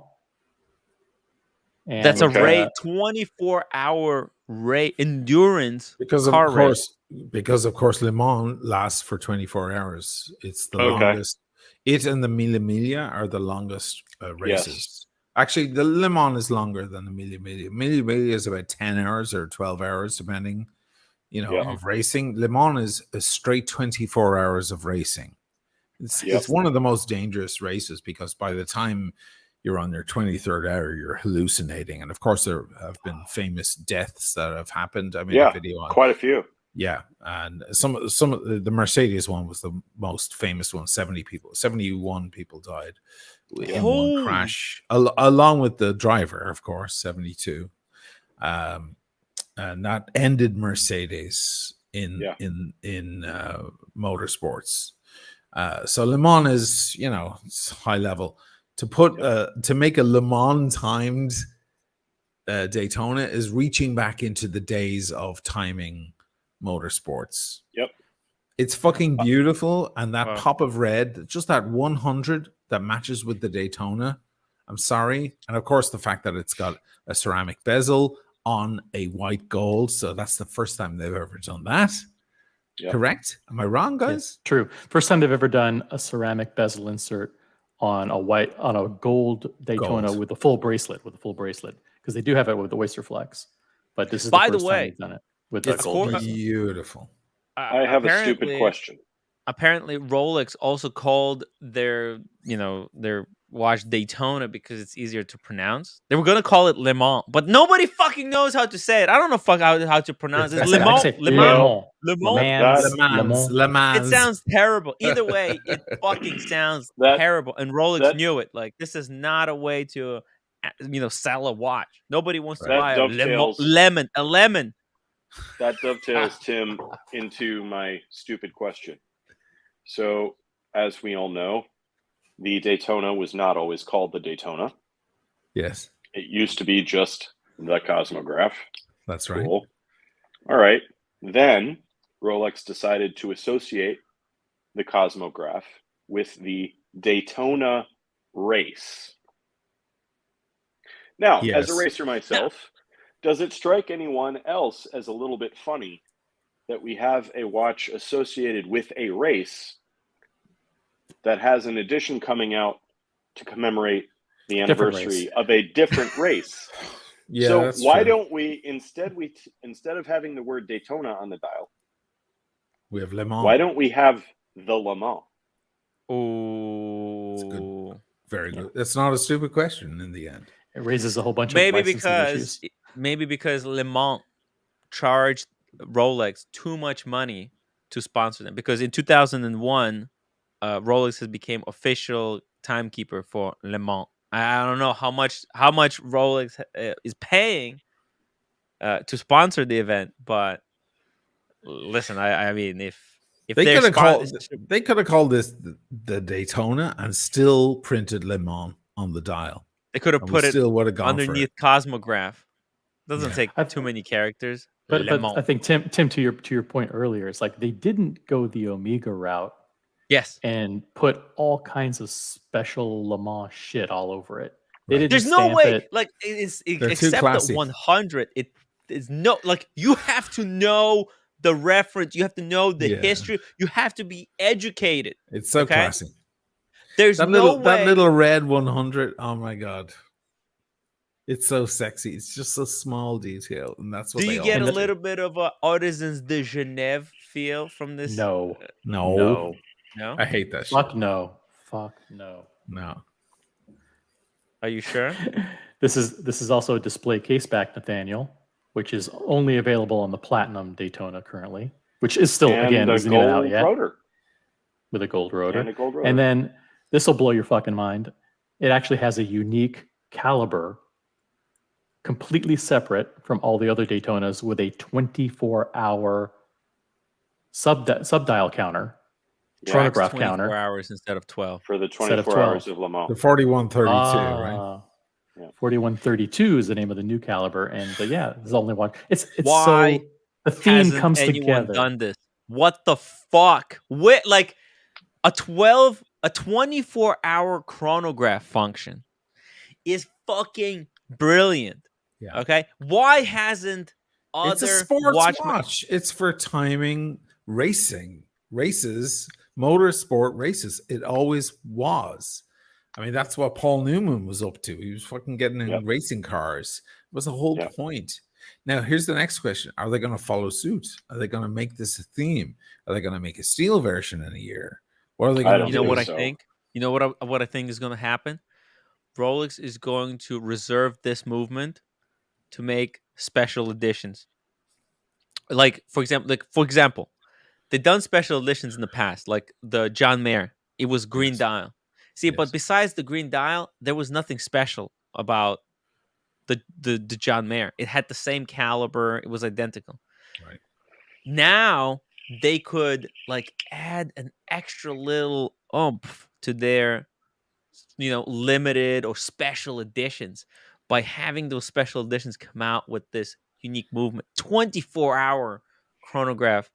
I mean, why it just one of the simplest things. To be frank, it always should have been a 24-hour chronograph. Yeah. Because it's called 24 Hours of Daytona. Wow. It blows my mind. This thing is only $42,000 if you can get it from the. No. They raised the price. It's $51,400, Asheen. Okay. It's a $9,000 premium over any other white gold. Now Daytona. it does come with the unique caliber that a white gold will not have. Right. Blue hairspring. We can see that from here. Yeah. But it also the open caseback models, they have gold rotors. So the standard white gold version, it will have it will have sealed caseback with the regular steel rotor. The balance is gold as well. Look at that. Fucking hell. Oh, not the bridge, but the swinging balance. Balance itself, yeah. Fucking hell. It's a beautiful movement. Let me ask you, what do you think of the Sunray black dial versus a kind of a gloss black dial? What do you think of that choice? Photos of. Yeah, we have a real photo. Tim, you have it. Oh, yeah. I haven't. It's not the best photo. It's got dust. Because this is obviously the official photo, and you can't really tell. Yeah, it's just a computer generated image, but they do have kind of shitty there. images. Bam, there it is. Oh. Not a good photo. I mean, it's a harsh photo. It's not. Yeah, exactly. It's not the best quality. The pop of red, though. I'm sorry. Yeah. Just that little bit. I have the Sea Dwellers, with the pop of red. That's Yeah. enough to get people horny. Just a fucking line of red. Yeah. Look at that. Even the Daytona is written in some type of extra red ink. Fuck it! It looks good. Is that extra red? I'm going to steal the screen real quick. I don't know. It's extra looks red. Incredible. It looks it's really incredible. popping. But and the 100 makes it stand out more. Oh, that's a real shot? That's a different shot. Just a different photograph. Shot. Okay. Bang on shot from Instagram. Yeah. Very clean. Nice. It's clean. It's nice. Beautiful. I love it.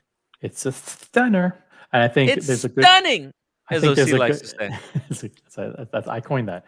I think there's a good chance, and I would do it if I were them, that they take the red 100 off at the end of the year. Like they produce X number of watches with the red 100, and then whenever the 100th anniversary of Le Mans is over, it goes back to full platinum deposits in the. Hopefully, more than 100 of them. Hopefully. Well, Boston Collector is speculating 500. He's putting down a number 500. Thousands. He thinks they'll make about 500. Only about 500. Oh, 500 pieces. I called my AD about this. I texted her. Absolutely no chance. Of course not. Jesus, no. Can you imagine Speaking how many phone calls of getting laid? Daniel Katz. Well, thank you for those kind words. Yeah. We're talking about that even. No. Daniel. Yeah. Are you going to get this OC? Are you sitting in that weird chair right now? Why are you all wobbling? Did you buy the chair? Did you buy the chair that you weren't supposed to buy? I'm practicing Indian style, regardless, for a few minutes. Okay. On a bolster. I just got tired of sitting on a chair. Okay. So carry on. If I were offered this watch, of course, I'd buy it in a heartbeat. Oh. The subdials are beautiful. I mean, I'm not a huge fan of those blocks, those square blocks that they have at the end, but those harken back to the original John. I was gonna say John Mayer, the original Paul Newman exotic dials. I do like the fact how the 60, 20, and 4, all the numerals are all they're not written in a round circle anymore. Yeah, I hated that. I always hated that they put them they oriented them in a circle. Right. If you look at all the leading chronographs, whether it's a Navitimer or a Speedmaster or a Hoyer or anything else, the layout of the subdials, the topography is exactly like this. It's not in a circle. It's stupid. So that's just Rolex being funky and weird, like making shit upside down. Like you're supposed to be racing around the dial yourself, Yeah. Oh, yeah, you're right. Like you mean the numbers? They're printed. They don't go upside down horizontally. They do go side fucking way. The racing goes upside down. Yeah. Pull up a Speedmaster. Pull up a Navitimer. Pull up an older pre-Zenith, like a 6263 Daytona. You'll see that all of them, the numerals are oriented. How about current generation of Daytona? A regular Daytona. They in have circle. It's sideways, right? It's sideways. In a circle. Yeah, it sucks. Yeah, let's pull this one. Oh my! Wait, that's the one. Let's discover a different dial. Let's put on. Let's say my favorite. This is the one I want to get. This is my dream watch. Why it's not loading? If you scroll, actually, if you scroll down, you can see the dial bigger. You scroll down. No, I'll just do it like this. It's not going to work otherwise. They have a blow up shot of the dial on the main details page. Here we go. I'll just do it like this. Bam! There you go. There, the way they go around. Yeah. Yep. Terrible. Oh, it's upside down. The 10 is literally upside down. Yo, this is no joke. This is. You just noticed this? fucked. It's fucked. Okay. It also led to that very. This no longer your dream Daytona. I mean, once you see it, you can't unsee it. It also led to that very interesting situation that they call the inverted six, where on previous generations, the six that is now facing up was actually around. It was upside down, so it looked like a 9 before. Yeah, but I mean, what by the the way, fuck guys, were they thinking? We're desperate here. So for $100 super chat, I will tell you guys the story how I got kicked out of Phillips. Do you have the photo still? I don't have photos. But if somebody super chats $100, I'll tell you guys the story. They know that I had Jose on the stream, and no, I sent you the photo they took. I'll wait, send it again. Send it again. Yeah. But yeah, look at that. Wait, this is me? Yeah. I've seen this picture. I had the security pull this picture.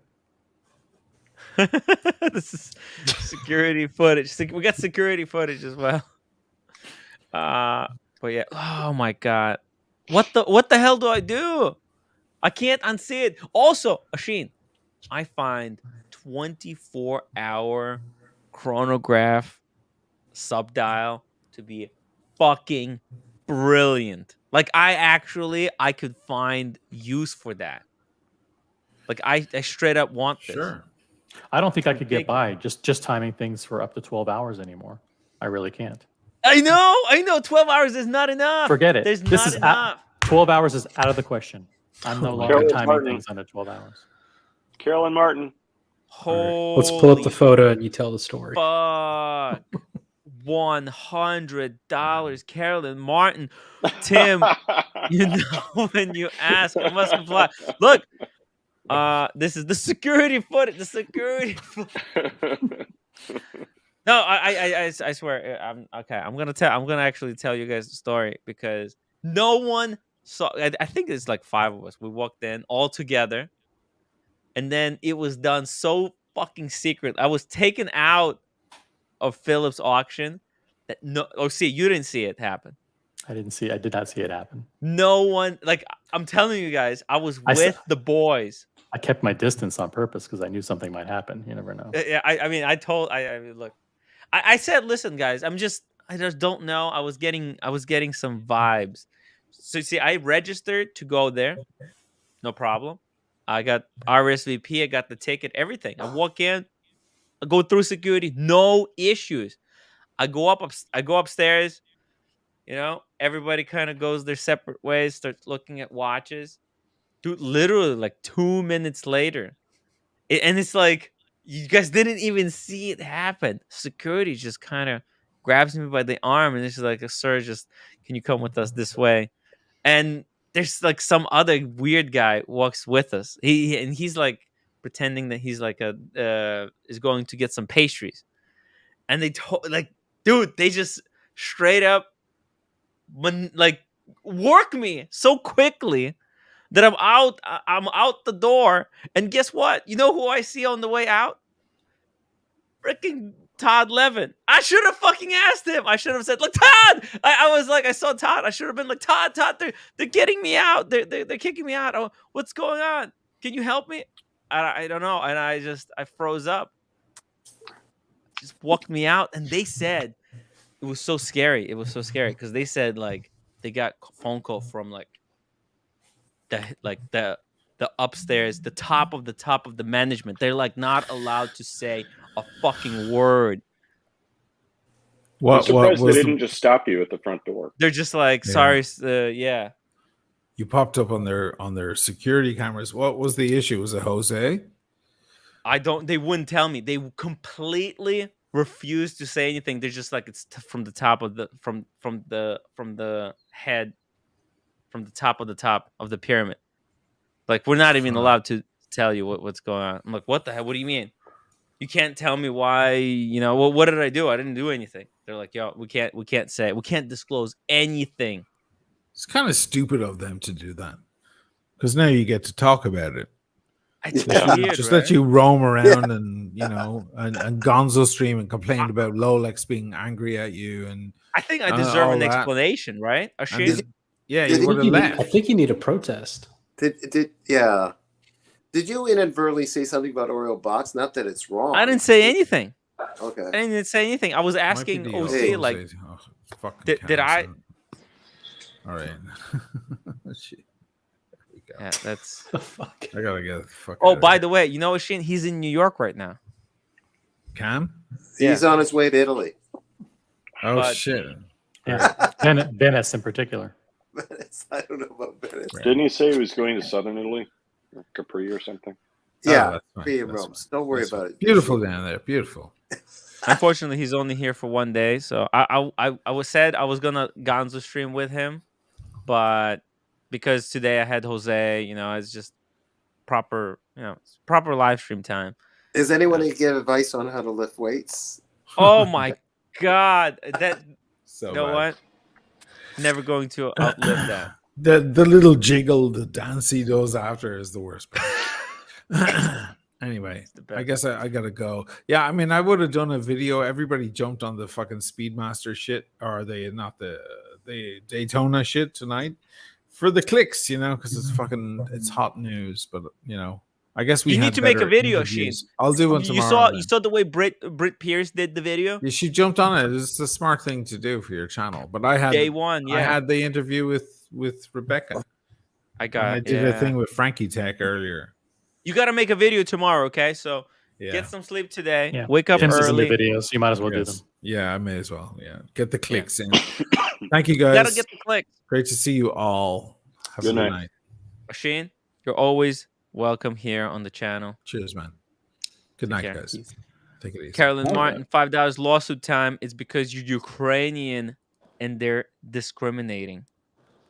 I think so too. It's got to be something anti-Ukrainian.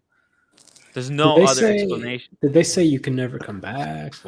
You're banned? Dude, it was fucking scary as shit. It was like FBI level. These are the same kind of guys that work in the casinos, like they create a distraction, and then they create a distraction, and all of a sudden, what happened? Somebody's gone. Yeah, I thought, dude, I'm glad that they let me live. Like it was straight, like guys in. There was armed security. I was surrounded. There was like 3 people. They took him into a back room and they said, "Hey, which hand do you work with?" And he goes, "I'm lazy. I don't work." And they said, "Okay, well."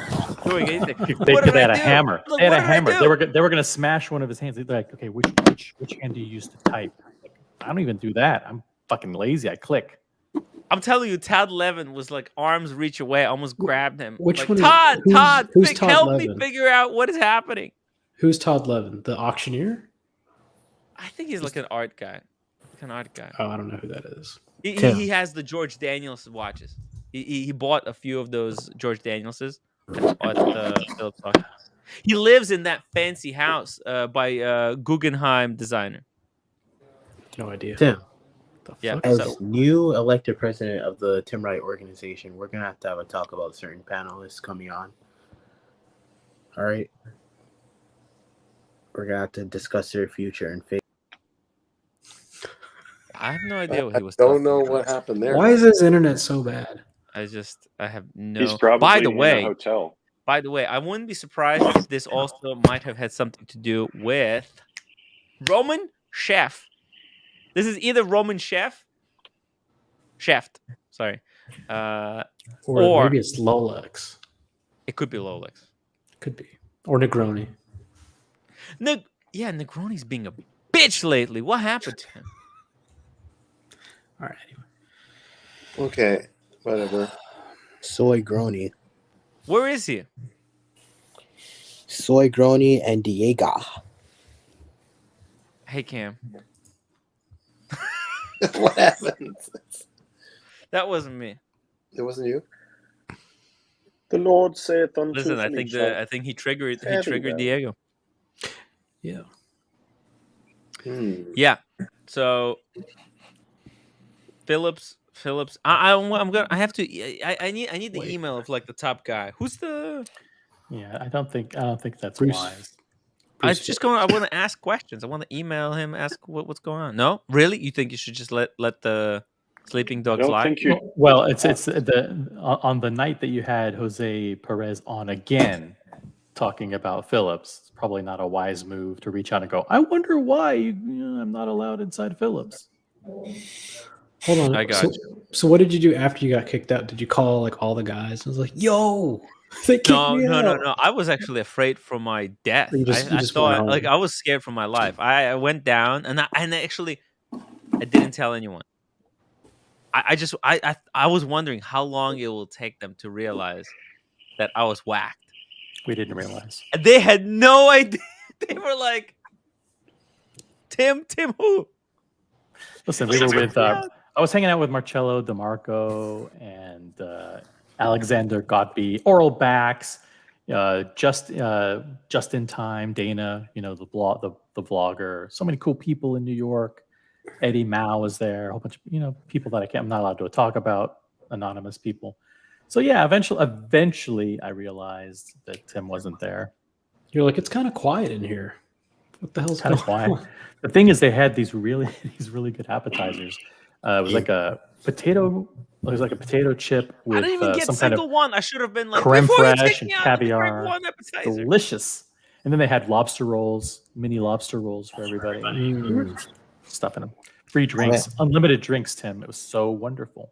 Hey, do you think I should do the haircut like Nathaniel's? It's pretty fucking hot. No, I think you should. Look, he's got like one left side. It's like a 0 or a 1. Or I mean right side. Right You side. can do that on the sides, right? And then the other side, everything overflows. Should I just shave this right side?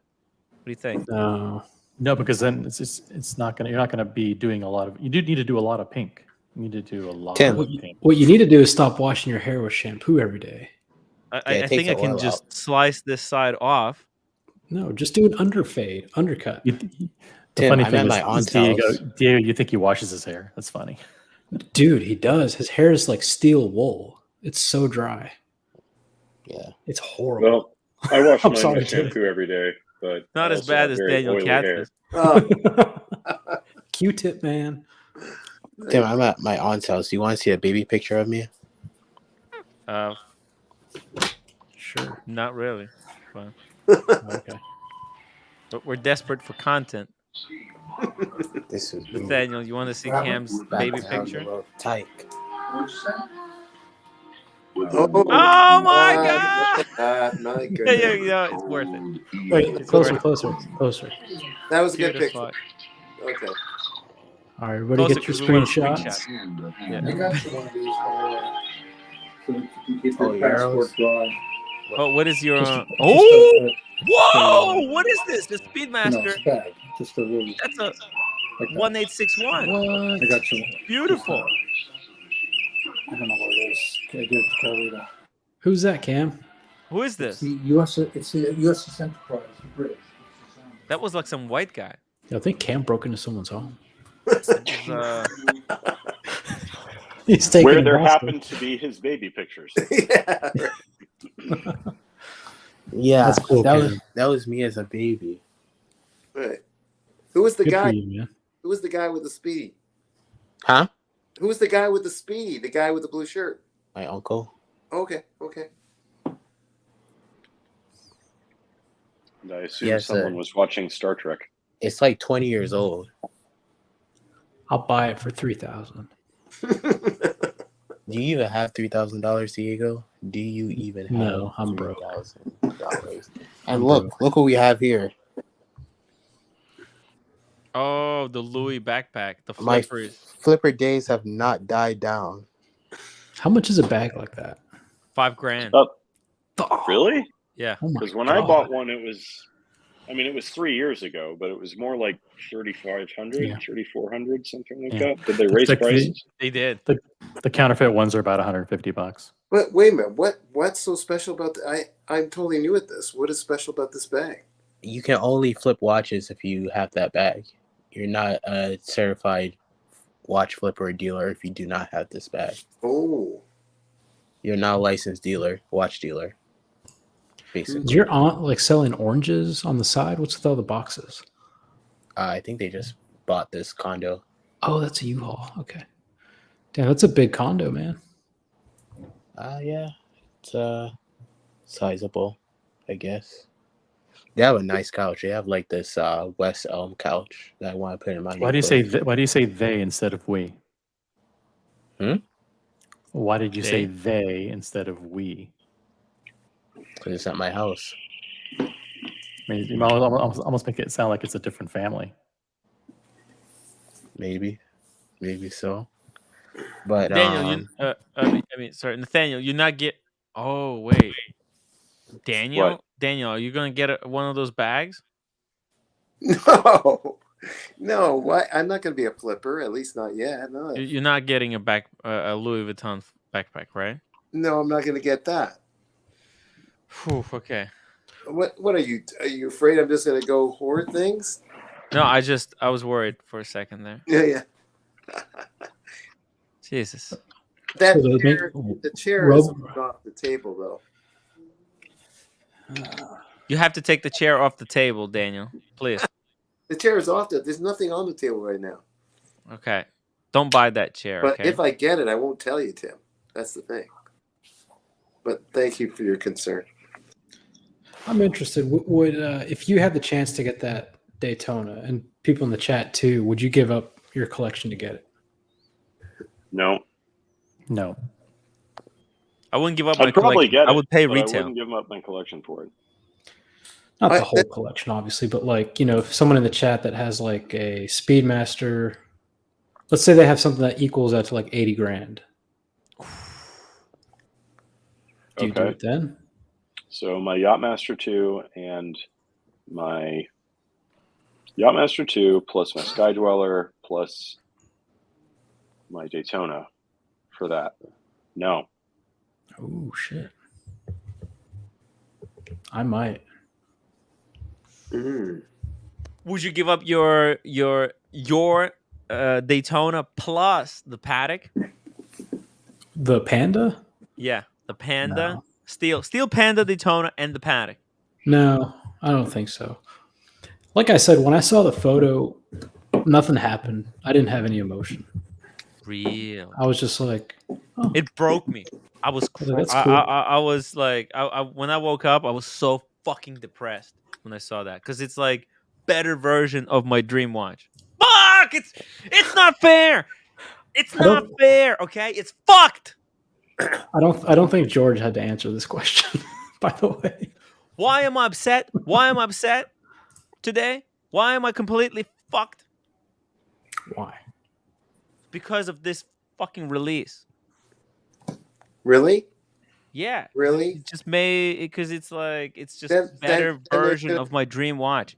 Then there'll be. Why don't you get the Oyster Flex of your watch, the black dial Oyster Flex? That's you, man. I don't know about solid gold bracelet. But the Oyster Flex has never been like. It's comfortable, Oyster man. Flex is tough. It's comfy. I know it's comfy, but it's not. It's got Easy Link now. Or no, not Easy Link. It has Glide Lock. Easy Link. Oh, no, it's Glide Lock. There's no Easy. There's the no new Oyster Flex is Easy Glide Link. Lock. Easy Link. There's no Glide Lock. So on Oyster Flex, the new clasp has Glide Lock. Yeah, Tim. No, it doesn't. You gain a little bit of weight, you just Glide Lock your way out of it. I don't think it does. I haven't seen it. It does. The new one. Read, Tim. How do you know? Prove it. It's in the specs. The new Oyster Flex has Glide Lock now. Dude, you don't need solid bracelet gold, man. You can get the same look, ceramic bezel, white dial, or white gold, black dial, and the comfort of Oyster Flex. I don't know. I don't know. I think really. But the problem that I have with the Oyster Flex is that I like the fucking scratches, okay, on the bracelet. Your clasp gets scratched. Yeah, clasp gets scratched, but eventually if you buy the bracelet, that's for life. But with the Oyster Flex with rubber, you might have to replace it. You get it, because you can catch it on the tree branch, on the sharp tree branch. You can cut it. You're gonna have to replace it. You're fucked. It's rubber. It's not. Why are you climbing trees? Don't worry about it, man. I got dreams. Okay, I got How would dreams. a tree branch? How would a tree branch cut it? Jesus, Yeah, it Tim, you're does. grasping at straws here. These are some sharp trees. Strong too. Yo, this is the new Everest rubber deployment strap for the Explorer 36. It's live on the website. Look at this banger. Diego, you have to get this. No, I don't. Even on my That is Aquanaut, I don't beautiful. like when the rubber goes straight to the case. You don't like it like this? Integrated rubber? I would like to see the end links. Makes sense. Like this. Like this I like. It's integrated. I see. But Wait. Sorry. I pulled up the wrong thing. Like Yeah, that. yeah. You want to see that? Okay. so I either want end links like that or I want the gap. I'm fine with the gap. I don't like these Everest straps. George Varghese, $20 super chat. Cats. I would like a small sample of your stand-up routine. Rumored to be a 5-star show. If you impress me, I will continue to super chat Timbo so he can stay on the streams. It's up to you, Cats. We need a joke. No, the pressure is Come on. The pressure. Listen, don't choke. Tim's career No, I'm depends not on doing. it. We need I- a Sheen impersonation. What do you Can you know, do a Sheen Daniel? impersonation? What? No, I'm not going to do it today Can because you I'm not. impersonate Oshin? I don't. All I know is. Do an impression of Bill wanna do the Cosby. set. Do an impression of Bill Cosby. Quick, go. Bill Cosby, go. No. I just. Eddie Murphy. No. I just. Do an impression of a don't- confused old man. I don't want to push it too hard. That's Oshin. Poison. What the fuck? Push Now it. do Arnold Schwarzenegger. No, I can't do Arnold. Everyone's doing You just that. did it. Diego, you're really good at all this. You just did Arnold. I played me playing me. Look, George, I'll try a part of the set later. Not tonight. All right, play the music, Tim. Right. Tim's career is going down the drain. Thank you, Daniel. Appreciate it. All right, so I guess I'm gonna get killed now, but whatever. Guys, I mean, it was fun running Wow. the show, but Daniel Katz can't come up with any jokes. We gotta wrap it up. I mean, I wish I could stay on YouTube, but Daniel has George, Kill the I'll music. do Kill it, the music. but not tonight, George. Kill the music, Tim. Guys, make sure to hit that upvote button. What are you doing? But he can't do it. He can't come up with a joke. No, not like that. No. Hurry up. What? Hurry up. I thought you're closing up. What? Well, I We was ended the going to show. close it up. You got it? No? No, don't do that. No. Close it up. Close it up, right? Well, were you closing up or what? No. No. All right. Well, Daniel doesn't have it. I don't have Close it. up. Daniel doesn't got it. Next All right. time. He doesn't got it. He doesn't have it. He doesn't have it. I have an idea, but don't like you say do it, and I'm not. So my friends can do it right there on the spot. I can't. I'm not doing it. Yeah, it's tough. You're making me comedy, guys, is ashamed. You're making not me easy. ashamed, but I'm just gonna bomb. I don't have the goods tonight. Just tonight. Okay, I don't have a whole set for you. I might try a set. Okay. But okay, so are you promising to write a set? I have a set. As bad as it is, I have a set. But you might cut me off before you get started. All right? Just okay. All right. Let's leave it at that. And we're here for this stuff. But the quick jokes over the time I'll have where I just pick and choose out of stuff that's really good, and then I'm not one of those guys that can just be funny right from the start. Needs a warm-up period, Tim. A warm-up period. I thought you were a comedian. No, don't do that, Cam. I didn't come in. I'm not a professional. They pumped me up as a professional comedian. I started just last year in a way with a course. Not a course, with a group. And I performed a few times. But I'm not the comedian. Not yet. Hopefully I can get some stuff going. I've done a couple of sets. It was okay in San Francisco. I wasn't meaning that. Now we got silence. Now, I mean, I have a question, guys. Do you think this dude's that Pete Davidson is what Daniel Katz looked like when he was young? I mean, no. Let's just like. Can you? I mean, Just let's wait. There you go. I mean, look. Oh, You see this? Down, scroll down. Scroll down. I don't even know. Scroll down. No. Scroll the opposite direction. I'm sorry. The opposite direction. There you go. Stop right there. Pete right Davidson there. of There Saturday Night Live is accounted for after a worrying Instagram post. Interesting. What the hell does that mean? What the hell? That's I don't know. Bizarre. Is that a mistype? I don't know. Or am I that what stupid? happened? When was this? Oh, and it was 2018. I've been Carolyn Martin, $20 super chat. Community Daniel is not a dog. He does not perform for treats. Can't we stop asking him to perform? Yeah, that is a point too. Daniel, do a dog impression. Look, I mean, it looks like George Varghese has vouched to super chat every time Daniel makes a funny joke.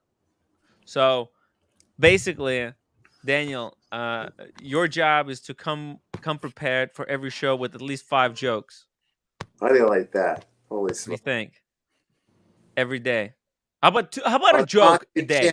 Tim, bag jokes, and then I'm gonna fall flat. I gotta look up jokes, or I gotta make them right away. I'll try to do the set. I don't want to answer right Let's now. just do a joke at a day. We'll keep it light. We'll keep it simple, right, Nathaniel? That sounds fair. A joke a day. I mean, I could probably come up with a joke a day. I'm not going to Nathaniel promise they can be funny. All right, then, Nathaniel, give us a joke right now, then. Cam is really smart. Who would you date, Daniel? Kim or Kanye? None. What? Who would I date? You asking Daniel or me? Because You're between asking the two me? of us, Why? I'm more both. likely. Why would you ask me that question? Just trying to throw a curveball at you. Yeah. Quick question. Quick. Yeah. All right, Daniel, what's your sense of comedy? Like what kind of sense of comedy do you have? Humor do you have? I like dark humor. I like Larry David, Kevin Hart. Daniel Katz used to specialize in dad jokes. Margaret Cho. Maybe you don't like them. I don't know. Daniel, maybe you need to specialize in Canadian comedy. Okay, guys. No. Listen, I just right, read this yeah. joke. It says, I don't trust any country that looks around a continent and says, "Hey, I'll take that frozen part." But You know what is a joke? Very good. Canadian firefighters. Oh no. Yeah. Got one. All right, let's move on. Let's. We don't want Daniel to leave. Sammy the Bunny, $5 super chat. A priest, a rabbi, and a vicar walk into a bar, and the bartender says, "Is this the same time of a joke?" I mean, some kind of a joke. Some kind of a joke. Very good. Very good. Damn. Guys, I'm gonna go. No, Daniel, stay, please. Can't go. No, Can't go come yet. on. No, we're just joking. I got some Listen. jokes. We're gonna talk watches. Oh my god. No. First Rolex. Now Daniel. Damn. No, Daniel. I'm sorry. We're sorry. I think Do what you know did, what? Tim. Yeah, Cam. You want to pour fuel on the fire right now? Are you want to pull fuel on the fire right now? You think this is the good time? I better call him. Nathaniel, I was promised a joke and I was expecting something hilarious. I thought what I said was pretty hilarious. What'd you say? I said Cam is smart. Oh shit. Damn. I've got another one. 3 Irishmen. Patty, Sean, and Seamus were stumbling home from the pub late one night. Found themselves on the road which led past the old graveyard. "Come have a look over here," says Patty. "It's Michael O'Grady's grave." God bless his soul. He lived to the ripe old age of 87. That's nothing, says Sean. Here's one named Patrick O'Toole. It says here that he was 95 when he died. Just then, Seamus yells out, "Good God, here's a fella that got to be 193. What was his name?" asks Paddy. Seamus stumbles around a bit, awkwardly lights a match to see what else is written on the stone marker, and he exclaims, "Miles, from Dublin." It was too long. This is what too much academia does to you. Daniel, I'm sorry. Daniel, come back. Link for Daniel. Link for Daniel. Daniel, come back. George. Tim, what do tofu and dildos have in common? Tofu and dildos. Dildos, yeah. They're both meat substitutes. Oh, dirty. Gross. George Varghese 5. I blame George. George, you started. Wait, Look, Tim, no. I have a joke, Tim. I have a joke. Well, hold on. Let me finish reading the super chat. Timbo, I'm going for a long walk. When I come back, there better be at least one real good comedic performance by Cats. If not, I'm gone and will only support the community channel with my money. Daniel, we need you to save the channel. I have a joke. It's gonna knock everybody's socks off. All right. All right. What's the difference between a refrigerator and a gay guy? Nathaniel, I mean, you're the only one who's safe to answer this. Most of us are a lot later. No, the refrigerator doesn't fart when you put meat in it. My experience is that guys don't actually fart when you put the meat in. It's more when you take the meat out. Oh, no. I didn't need those details, but Cam, if you want to test the theory, if you don't want details, then make a more accurate joke. Oh, Cam, you just got slapped down by fact. OC thought it was funny. I'm not laughing. OC. I don't know about OC. OC is teethering. OC, what's going on? I'm just upset that Daniel's gone. How can we get him back? Okay, look, it's fucked up. I'm sorry, Daniel. Please come back. I think when I'm the only guy defending him and the panel is berating him for not being funny and not being a good comedian, I think it gets to him. But it's we're joking about. You know how difficult comedy is? Joking can be very painful. Dude, OC, comedy, like actual comedy, freaking hard. It's hard. Cam, did you guys celebrate Halloween growing up? I know you said your parents were Jehovah's Witnesses. No. You guys don't like random strangers knocking on your door? I guess not. That was the joke. Come on, guys, work with me. Oh my God! I thought there might have been an additional punchline after that, but yeah. No, man, that's pretty good. Telling jokes is tough. See, this proves that Daniel. It's hard to be funny. Yeah, knock knock, Nathaniel. Who's there? Needle. Needle who? Need a little help. Need a little help here. Fuck, we're dying, man. Let's go to.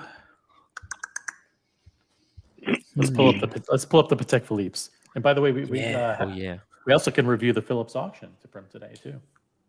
Oh, which yeah. we cover on the. Listen, we did. How many hours of watch content has the Timok community brought to the world today? The Phillips auction, the Patek Philippe watches, the Rolex, the first show to cover the Rolex debut. I mean, come on. And we're not engaged in fake narratives and phony storylines. Like, oh, Bear left. Oh, Bear came back. Oh, Narc left. Narc came back. Who gives a fuck? Those fucking morons. Just fucking going in the circle. Their audience is made of complete fucking morons. They buy this shit. They're fucking We're doing watch content. Who gives a fuck? Who gives a fuck? Dude, Let's save the show. What the fuck? Let's save the show. Oh, what is Nurk, the come show? back. It's one guy in, the other one guy out. It's the fucking recycling bin. Bunch of fucking no talent hacks. Holy shit. Drifting in and out of the panel. Who gives a fuck? You don't want to come on the show? You know what? Go fuck yourself. That's the answer. I mean, seriously. Grow what a is this pair of fucking circle balls. jerk? Grow a pair of balls and tell these people to get fucked. They don't appreciate coming on your Hashtag get fucked. Super chat too. Boom. Super chat. Carolyn Martin, $50. Tim, time to pack me and George because I'll stop chats if Daniel is asked to perform again. Daniel, please come back. Listen, no more performance. Okay, that's it. Daniel, I fucking promise. I'm Team Carolyn. I promise never to ask you to do a joke ever again, okay? Please, Daniel, I'm gonna drop the link. Please come back. That's it. No more. You don't have to do jokes anymore. I'm sorry for even asking. I didn't know it was such a big deal. But I mean, that's the thing, right? Like, this is what the trolls do. Find your biggest weakness and they go for the jugular. Are we still into? I want to hear Daniel's thoughts on the Phillips auction. Yo, I mean, he's got to jump on the stream. Overpriced. I'm just looking at these three pieces. 25,000 for the Speedy. Exactly. Smoking crack. You can get these on WhatsApp for 19. Wow. For 25. See it. For 25 on Moda, this guy could have bought not just the watch, but the entire Moon Swatch collection to go with it. Correct. This is a joke. Guys. Why would I ever buy anything from these auctions? It's overpriced, overhyped. I do have a question, maybe a theory. Are there countries where they don't have things like Moda, where you can only buy either from a big auction house or from whatever stock is in your country? Import export laws, like you can't just buy something from Diego in Atlanta. Like it's got to be from an auction house. Yeah, or something like that. I don't know. I mean, between private individuals, I think private individuals can buy and sell anything they want to each other. Right? Yeah, but I'm saying like there may be some countries. There might be some countries that you can't just go on Moda and like have something shipped to you. I don't know. I just don't understand why someone would pay so much. Yeah, it's freaking ballistic. Look, there's plenty of stupid people who they just don't follow anything. They just know, oh, maybe I can get this one. I know it's real. Blah blah blah. You know.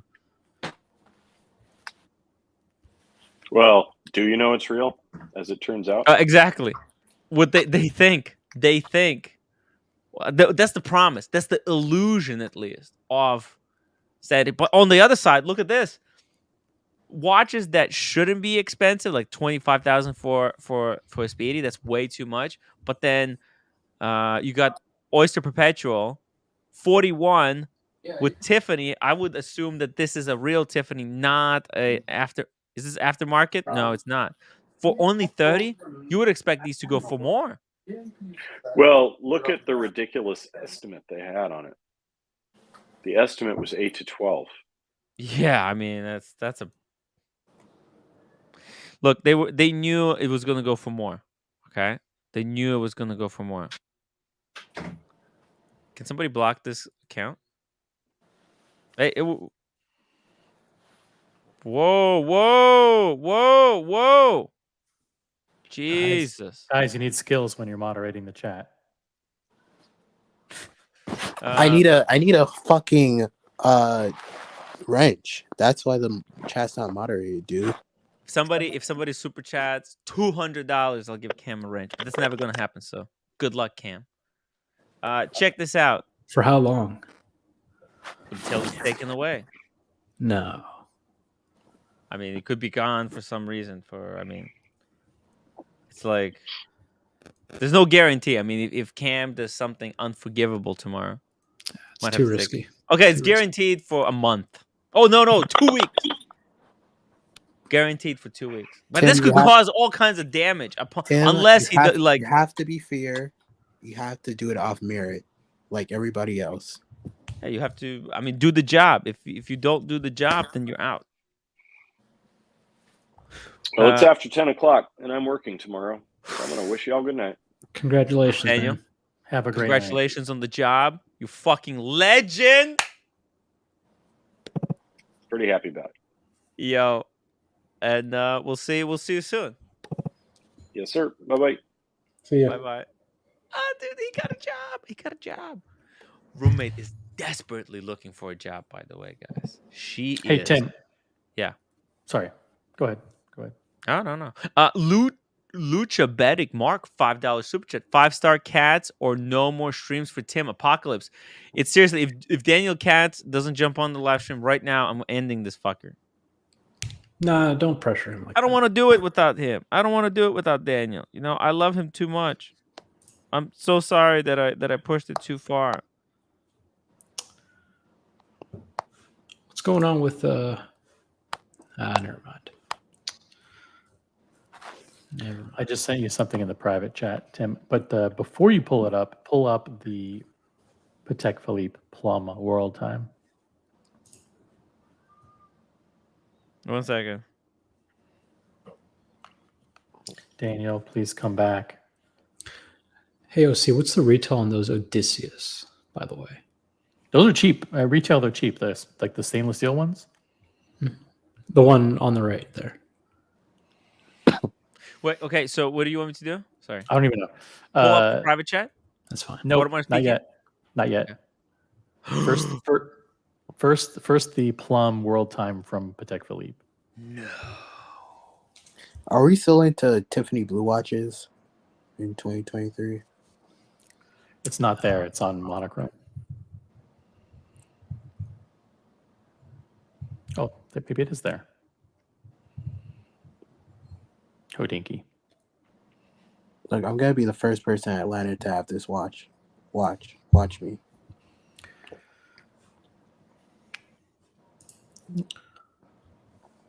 Where the hell is it? Where the Jesus hell is it? Christ. Here, I'll send you the link to it. Oh, here we go. I got There it is. There it is.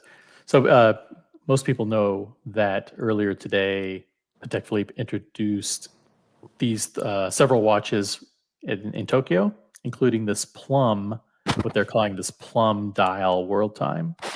And a lot of people have been asking, how come people don't make more purple watches? Right? Yes. Yes. Do you think No this- purple watches. No purple watches. 2022 actually was predicted to be the year of the purple, but we're only now starting to get these. We're just now getting it. Well, certain watch brands don't want to be left behind. No, they don't. Why don't they want to left behind? Bam! Is this new? Brand new. Out of the blue. Today? Just, yeah. I fucking bet this is just a computer rendering. And they know they can make it, but they were like, hey, Patek released the purple watch. Boom, put it on the website. Tomorrow, Omega releases a purple Aquaterra. Boom. We're just gonna be like, I thought they already had a purple AP. It was a No, light purple. apparently- They had a light purple one, I believe. Different purple on the chronograph. That's on which chronograph? That's on the 41 mil chronograph. this is gold, right? This has to be gold. 18. Yep, it is 18 karat. If only there was some AP expert that could tell us about this watch. I wish I was frosted. Nah. And by the way, this others you may like. That's And another what about one. this one? Brand spanking new. Frosted AP purple, that would go crazy. Oh yeah, and they released both his and hers version. hers. What do you think? Maybe Is this gold also? Maybe this one would be better for Carolyn. Can we get Carolyn on this one? White gold. Holy shit. White gold. 37 mil. Super limited. Beautiful. Purple. purple, guys.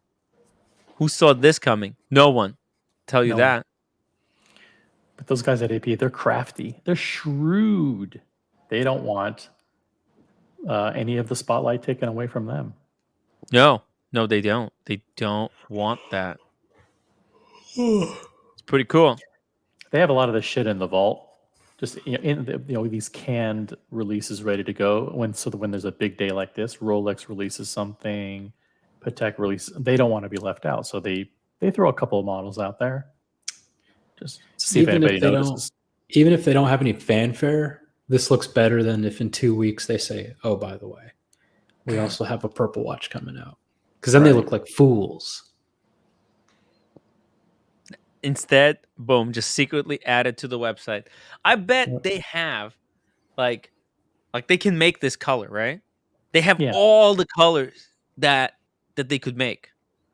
All right. And they just have them in their back pocket. And whenever there is a release and they see it, they're like, hey, boom, go drop, go announce it. Like, we can make it. They're just not making it because there's no free advertising. Tim, how long does it take to make an AP? Look, the dial, it's just they have these dials ready in their base form, so just brass, right? They just need it to apply the color using the whatever technique. Do you believe Rolex when they say that it takes a whole entire year to make each watch? Look, maybe all the testing. Like by the time it is put together, it's probably. I mean, look, like the hairsprings probably made a year in advance. They're just sitting there. So, look, it's they could say the same thing about this AP. From the beginning to the end, the movement has to go through all the testing, right? What they mean by it takes a year to make a Rolex is probably if you were to take the sum of all the time for every part made, right? So the material source, the material finished, refined, shipping, putting it together, testing it, like Tim said, then probably maybe is a year. I don't know. Seems like a long time. But how long do you think that it would take to make a Rolex, like all the parts together? 6 days. What the fuck? Yeah. Look, it takes an hour. I mean, once you got all the parts, come on, it's very but they do it in massive batches. They make each watch in like a batch of it's like an auto assembly line, right? Yeah. Same the movement, like they get 1,000 hairsprings. They get everything in like a quantity of 1,000, and then they just go boom, boom, boom. You saw how Tudor assembles watches, right? Like there's a watchmaker sits, and the watchmaker performs one identical task, and then the movement is taken away from him. So he gets the movement, he does the task that he's supposed to do, like installing a bridge. Like the guy gets so good at installing a bridge that he just does it perfectly. And then he sits down and he has to install in a day like 500 of them. And he just goes boom, boom, boom, and he just has a single button, next. Let's not forget that Rolex is completely mass-produced. If you take holidays and vacations out of the equation, they basically have like 300 working days a year. So it's like, and Boston has done the math. It's 1.2 million watches divided by 300 days a year. That's 4,000 watches a day that they have to make. So it's 4,000 watches a day. They don't grow on trees. Those hairsprings have to come from somewhere. The mainsprings, the cases. Yeah. And the smart thing they've done is a lot of their movements in their base model, it's the same movement. Yep. Right? Whether it's a Datejust and the Submariner share the same movement, right? Identical. The Oyster Perpetual is the same movement as a Datejust minus the date function. No, it's the same movement as the GMT is the same movement. They add the GMT function to it, I would assume. Base movement, yeah. And I mean, look, they have a few weird movements that they keep refining. You know, the Sky Dweller, that's their unique movement. Right. They got Yachtmaster 2, that's a unique movement. I mean, it's more effort goes into making those watches. Like they make less money on Sky Dwellers and the Yachtmaster, but it broadens their appeal as a brand. I bet you the people at AP, like you said, Tim, they have like 200 different colors on that they've done in Photoshop. Yeah. And some guy just like spins a wheel. Okay, looks deep purple. Dude, Now, it's again, called free advertising, okay? Because they're like, they need to release. They want to sell 70,000 watches, right? They could. I mean, this is just like an easy marketing where they see another brand release something, and they announce their version of a watch that they could have, like this purple one. This is straight up. This is because the purple Patek was released. See, I see it differently. I see it as this is something they had planned. No, And there's Patek no came way. out, and they didn't want to look stupid 3 weeks later. This, you can't even order this. This is probably going to be released a year later. Like literally, I think this was. That's what I'm saying. Who knows? Maybe on their roadmap, which is not in weeks, but it's in years. This was Maybe part they of their expedited. roadmap. They were going to probably release it maybe in 2 years, but they saw Patek release a purple watch. They were like, boom, piggyback, free advertising. But they didn't make a big hoo-ha about it. Because they don't want to bring attention to it. They know they can sell like maybe 500 of these easily. Like they want they're pre-sold. They want the AP people to have something to talk about. They don't want the AP people talking about how great the Daytona is. They don't want the AP fans talking about how great this Patek is. So they give them something new. So now that the attention is, hey, wait a minute, there's a deep purple dial. And then they ask about it and they go, oh yeah, this is special edition. You won't get this one. Boston says they're not even going to make it. first. They're not even going to make it. They're not even going to make it. Look, I think behind the scenes they knew that because you got to be like, yeah, the people talk. Responsible people talk behind the scenes. Like they knew, maybe AP knew that these watches were going to come out today, because I mean, look, this is a completed watches. I mean, look at that dial. Patek maybe was able to keep it quiet internally, but I bet the people responsible for the making of this have leaked it to AP. These companies, they fucking work together and they kill each other behind the scenes. Can I tell you that I like the plum color better? I really do. The world time? Yeah. I like it better than the purple. Fucking amazing world time. The way they did the date, genius. It keeps the integrity of the dial. Okay, they didn't cut out a hole over here on the inside of the movement somewhere. They didn't, like the way they did it is just brilliant. And they could have done the pointer date, but doing it with the clear hand, that's just genius. You know what would have been better is if that outer ring rotated. The date, and it like always showed you whatever was on top of the date. That's a more complicated way to do it. Stop unmuting yourself, Cam. That would have been, more technical. Yeah, that would have been, if your date always stayed at the top, like the whole thing rotates. But then at that point, you might as well just have a window, right? Because you can, if you could make this outer ring rotate. It'd be cool to see it move though. And then what the date is the next day. Yeah, right? You can always see the day. Let's say it's the 2nd of the month. Yeah. You could actually look to the right and see that the next day is going to be the 3rd. Exactly. Fucking genius. How am I going to know if I don't see it? That could be the next project. Or for example, today's the 9th. What was yesterday? I don't know, but if you could see it, you'd know it was the 8th. Like here, like Tokyo, you live in Tokyo, it's 31st. Tokyo, it's 31st in Tokyo. In Anchorage, it's the 8th. Isn't that incredible? Yeah. No, it doesn't work. At least OC, they didn't do 31-1, right? Yeah. 311. Well, they didn't do 31-1. They finally fixed that. Yeah. No. I think Andrew is probably confused. He's like, is it the 8th? Because the 8th is at 3:00. No. Oh, that'd be cool. Your date's always at 3.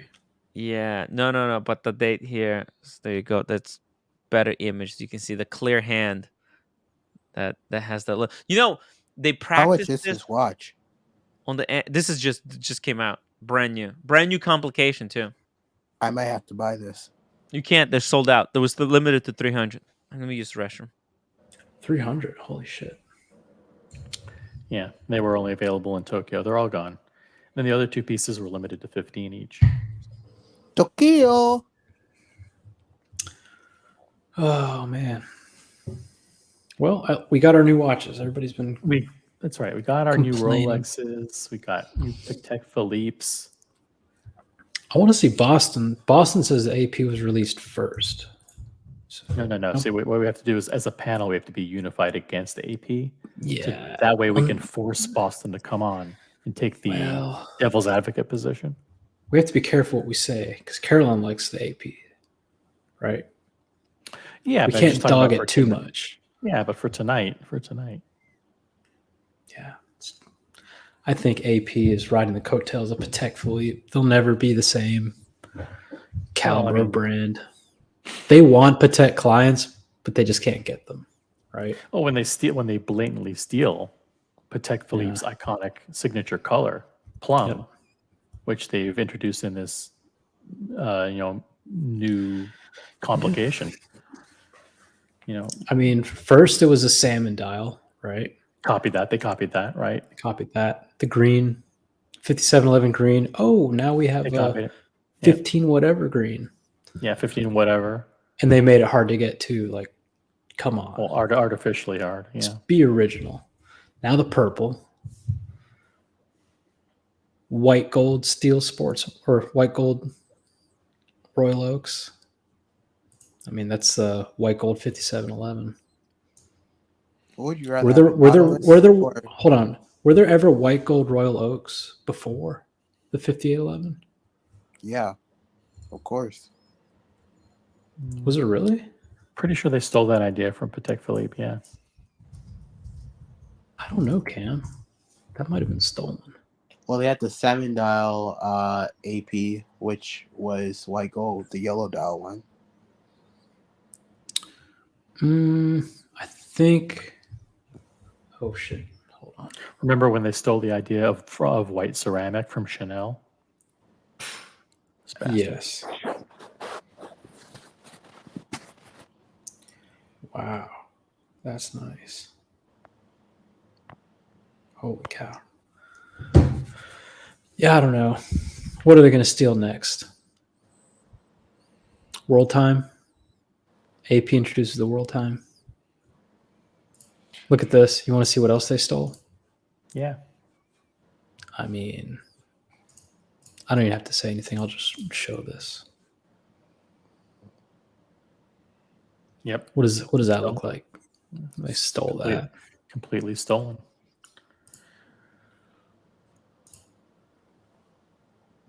Yeah. Have they no shame? Sky blue, all of a sudden. You know what else they stole? My heart. Here's another one. What does that look like to you? That's a Daytona, right? That looks like a Daytona to me. It's a Rolex Daytona. Oh, wait a minute. Is this another AP? Yeah. Huh. Oh my God. It's a dead ringer. I think Boston backed the wrong horse, OC. Wrong horse. Backed the wrong horse. What do you guys think of the new Daytona that they came out with today? I don't like it.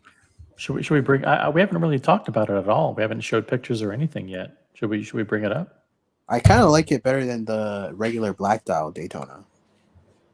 I don't. I think the black. That's a good question. I'd take the black steel over the gold. Should we ask like a question in the poll, like black or white? Which do you prefer? That sounds like an innovative new question that we haven't asked before. Yep. Well, I prefer I prefer my women white, but to each his own.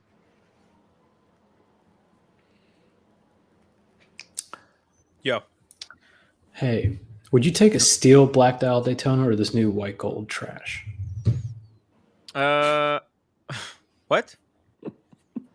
I would take the. Think about your financial situation. I know. Selling watches and watches always go first for me, unfortunately. I would fucking live under the bridge with a nice watch. Dare I say the steel looks better? The steel one looks better. No way.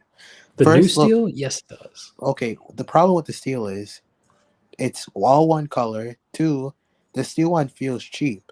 The white gold one has heft to it, which makes it back up like what the whole hype of a Daytona is, or like what the Daytona is supposed to be. Like, it's just too. It feels too cheap. It's like very light. Do you need to tighten your bracelet, Tim? Yeah, I think it's on the. Oh. Like the heft makes it feels like a real Daytona with the white gold. Yeah. The steel Daytona feels like fake because it's so light. It's very disappointing. Like the heft of it is underwhelming. Just feels like a cheapie, You know, I thought it was fake. I thought it was duped because I was reading all these stories about sales associates selling fake watches to their customers. Like, I tried on a your Daytona, Tim, and it felt cheaper than my Datejust. Not gonna lie. No, give me a break. Kind of does. All right. What did did my 5164 sell for anything? Did they have one? I only care about me. Travel time. Oh, travel time. Well, look, they got the Q here. It's sold for $88,900. Cheap. Pretty fucking cheap. Pretty fucking cheap, yeah. I watch retails for what? Like 55? Yeah, it's expensive. Plus, he bought like a whole bunch of stuff, other than this watch, So, yeah. Who the hell would buy an oyster with petrol for 30 grand? What the hell? Who what? The oyster petrol. Yeah, well, it's 30,000 with the buyer's premium. So the hammer price was less than that, but it is over. It's a lot of money. It's a lot of money for that watch. Who is buying this stuff? I mean, good question. Why not just go to a gray market dealer at this rate? Yeah, I mean, some stuff here, there's a lot of filler, right? Like, for example, I almost feel like this Omega, right? That why is this here? How is it filler? Phillips made $5,000 profit. I know. Well, yeah, no, not for them, but like, this is not something that's auction worthy. Like, this is not a hard to get. Like when I think auctions, right? I think unique shit, like shit that you can't get. But otherwise, the auction is going to be 10 pieces or 20 pieces. I know. You need to fill it up with. And someone comes. I know. That's why it's filler. OC, are you trying to say that the best way to sell watches is if you just buy gray market watches and then take them to Phillips auction and auction them off for more money? No, because to buy a Snoopy in the secondary market's around 19,000. So if you give it to them and it sells for 20, and then you have to pay 5% fees, you basically lost money. Oh, it sold for 25. That's with the buyer's premium. 26% buyer's premium you have to pay on top of the hammer price. Oh. Yeah, so that's what I'm saying. Like this Omega feels like filler to me. The Grand Seiko, this one's actually quite rare. This is the Ginza limited edition. Shit. I remember what? Ginsu watches. Ginsu watches. Yeah. Ginsu knives. I remember I think was it Marcelo who was talking about this one? He liked it. This was FB Short Elegante. That's the 48. 41,000 is pretty good. Let's see. This Lange, I'm disappointed. That's not even above retail. White gold? That's retail. Yeah, it's on a strap. It's on a strap. I know, no, but that's the retail for it. Like, even on the strap, that's how much it costs at retail. That's not above, like, it didn't sell above retail. Really? Yeah. People are spending a lot of money to get those, right? Yeah. Oh, yeah. They have to buy at least, I think, 2 or 3. I think to buy the white gold one, you have to buy one. And it's like over a certain dollar value too, right? Yeah. So it's not much. Then let's see. We got some interesting stuff here. You know, the 5711 rose gold, 152. That's strong. And then 15202. Wow, for 57, very strong price. Wow. Daniel Roth. Daniel Roth is making a comeback. I bet LVMH had something to do with the fact that this Daniel Roth is so high on the on the list. Because Daniel LVMH is they're phoenixing Daniel Roth. Doesn't Sean have one of those? Daniel Roth? No, I don't think so. He should. Yeah. Like he looks like he should have one, right? Yeah. Yeah, but no, unfortunately. He has Roger Dubuis. Oh, that's right. Roger Dubuis. Oh.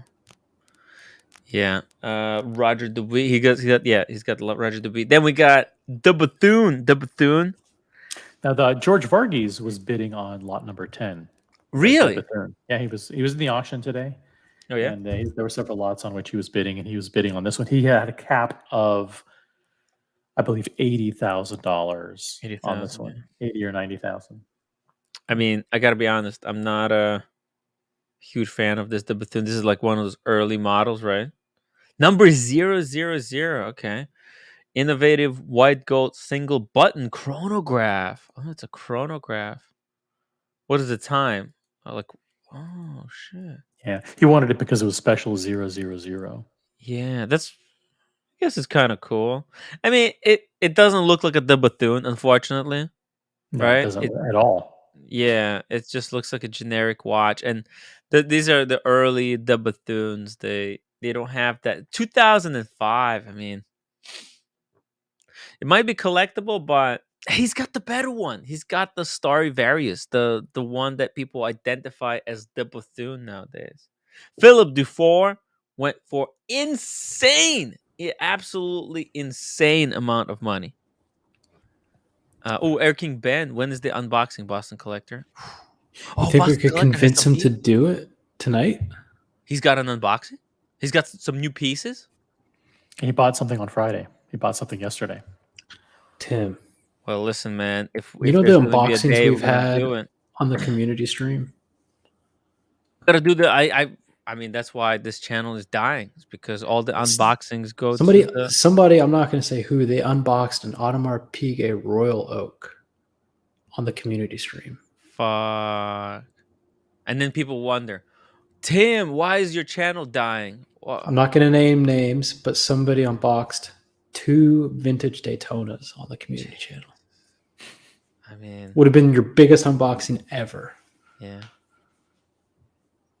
Wow. Yeah, you're right, Diego. You're right. The community channel is killing the watch community. Actually, tune in tomorrow on the community stream for Boston's unboxing. I mean, come on, Boston, jump on the stand, please. Save the show, Boston, or it's over. Done with. I mean, he can always do the unboxings. He can do it behind the membership wall as well. I don't know, but. Let's go out with the bang, Boston Collector. Let's go out with the bang with one final amazing unboxing. Why did this watch sell for almost $1 million? Because the name on the watch. It's all about the name on the watch. This loses elevator flex wars. Yes, it does. It's not a cool watch in any way, shape, or form, but it is what it is, man. Philip Dufour, the legend in the watch world. A lavishly hand-finished, highly coveted, and extremely well-preserved white gold wristwatch, lacquer dial, numbered 70. So was it Philip before introduced simplicity in 2000, inspired by traditional watchmaking methods in Valet du Jeu. Simplicity is entirely crafted and assembled under one roof. The name simplicity is a bit of a misnomer, though the watch only indicates hours, minutes, and seconds. It is resplendent with aesthetic complexity. So the overhead's real low, so it should be cheap. What do you mean overhead? No, everything is done in one building. That's what I'm saying. Everything is handmade. Every single part is handmade, right? So you don't need the machines. Yeah. Well, no, it's not made in batches. You know, it's not made in just giant batches.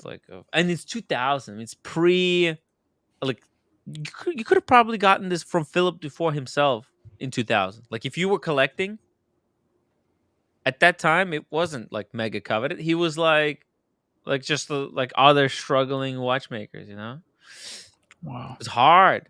Selling watches so this was is hard. like buying like an early Van Gogh or an early Picasso or something. It's like buying a Van Gogh when Van Gogh is alive and his and he's like nobody selling them on the likes street his art. corner, and people are like, "Leave me alone, you stink." Yeah, exactly.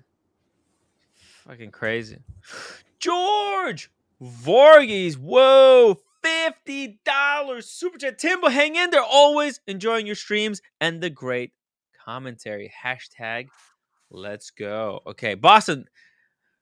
George has bought you some time, but you need to do the unboxing. We need the unboxing. OC. Why isn't Boston doing an unboxing? Yeah, he's planning it out. He's planning it out. Is there a bigger plan that I didn't realize about? It's always in the same spot. What is there to plan? Damn. Come on. Jump on the strand, Boston. That's only 134 people watching. We'll do it tomorrow. Tomorrow when there are 200 people watching. Yeah, or tomorrow, or look. You know what? Actually, this is pretty good viewership for this late night. You know, especially because I didn't stream last night. Reward those that stick around. Reward the West Coast viewers. Hell yeah! Name 3 of them. George Varghese, Sean Pasher, and Air King Ben. There you go. Oh yeah. Reward the Aussies and Dingo Dave. Hey, let's just quickly relive this one. Let's all remember what Maldives did. Took how old was this watch? 50-year-old. This is he should have sniffed the air inside, because that air was trapped for 50 years inside that wrapping. Hey, bright blue. Hey, can you guys hear me okay? Yeah, I can hear you. I can hear you Awesome. perfectly. I was in Tim's neighborhood today. I'm sorry. I took my nephew to Coney Island. Why didn't you call me? I would have went there. Could have gotten ice cream or hot dogs together. Can you imagine Tim and my nephew hanging out at Coney Island? My 7-year-old nephew. No. No, it was actually super fun. I hate roller coasters, and like a champ, I did them all. You got it. Did you do the Cyclone? I did the Cyclone. Hell fucking yeah. Did you get hit in the that first turn is so sharp it hits you in the shoulder before you expect it. Then you're ready for it. I hate every single roller coaster ever. And my nephew loves them, so we did them. Aww. It was cute. We could have did you take the rides with him? I went on every single ride with him. Wow. Fucking legend. And did we go to Benihana? Did we go to Benihana for dinner? Yes, we did. Yeah. He was out with his nephew, enjoying the day, going on rides. We're sitting at the computer talking about Rolex watches that came out that we're never going to get. Just one quick thought on that. Benihana in the city? For sushi? Yeah, in Midtown. Oh, okay. You know, like the sort of cartoon Hibachi grill. Yeah, hibachi grill where they The cook on your hibachi table. grill. That's another of his favorites. Oh, like a show? Did you watch? You like where the chef cooks in front of you? Yes. And Yes. Gotcha. Yes. They make the little volcano out of the onions. Yes. Light it on fire. They put the fried rice into the shape of a heart and then make the heart beat. They have the same bits. The same bits they roll out every time. Did they get your nephew with the fake sauce in the face, where they squeeze the bottle and a little string comes out? No, they didn't. I have Sake. not do that. One quick thought though, just on like the moda of it all. I just think there's so many people that are just not even contemplating getting into this whole vouch nonsense, and it's just like this very specific world that if you're in it, then maybe you do it. But I would bet that whoever bought that Snoopy was a guy who also bought some other giant watch and was just like, what the fuck, you know? Oh, like he got himself like this Roger Smith. Correct. And then was like, you know what? $1 million. Yeah, throw in the Snoopy too. I like that Snoopy. I brought $5 million. I'm going to spend $5 million. Dude, just like at that point, money just is not real anymore. It's irrelevant. Wow. There's also like you can't discount the like irrational exuberance of these things, where people just totally lose themselves and are not disciplined. You know? Yeah. This thing is insane. People. Egos get in the way too. Yeah. Mm-hmm. Oh yeah. Who's this fucking Birmingham, Alabama outbidding me for the Snoopy? Guys, it's war out there. Speaking of warriors, username Mickey, $50 super chat. Mickey, come back. Fuck me dead. I can't believe you are all still around talking about watches. Yeah, it's pretty lame. Mickey. Wow. Unbelievable, dude. Thank you so much again. Can't wait. Oh, by the way, I'll tell you later, Diego. Well, you can't do that. That was too good a tease. $100 in the chat. Yeah, type it in the chat. Oh, well. Wait. You can just OC, tell me about this watch, this pocket watch. I know nothing about it. It's $5 million. Handmade by George Daniels. You kidding me? A unique career. This is career-defining and historically important yellow gold perpetual calendar tourbillon pocket watch, moon phase, the leap year indicator, and the spring date. Spring date. Whoa, spring detent escapement. What the hell is that? Every component handmade by Roger Smith. Oh, okay. So, oh shit! This is the watch that Roger Smith made to show to George Daniels when he was a protege, becoming exactly when he was trying to become his protege. He made the first one, and I think the story goes that Daniels told him, "It's good, but try again." And it was he made like an incredible watch. He's like, "Yeah, it's good. Try again." And then I think he came up with this one. Don't hold me to it. I believe that's what the story is, though. Make or break moment for Roger Smith himself. So here we go. The number 2 epitomizes the make or break moment for Roger himself and subsequently for contemporary English watchmaking. Without the completion of this watch and its acceptance by George Daniels, there would be no Roger Smith brand. Wow. So these guys are not Swiss. No, they're English. They're actually making it on the Isle of Man. Wow. Yeah. Speaking of Swiss. Sorry. Looking Glass. Let's first read Looking. Looking Glass. Thank you so much. $2 super chat. Bartzini is dumb. It has Hyman Roth all along, Tim.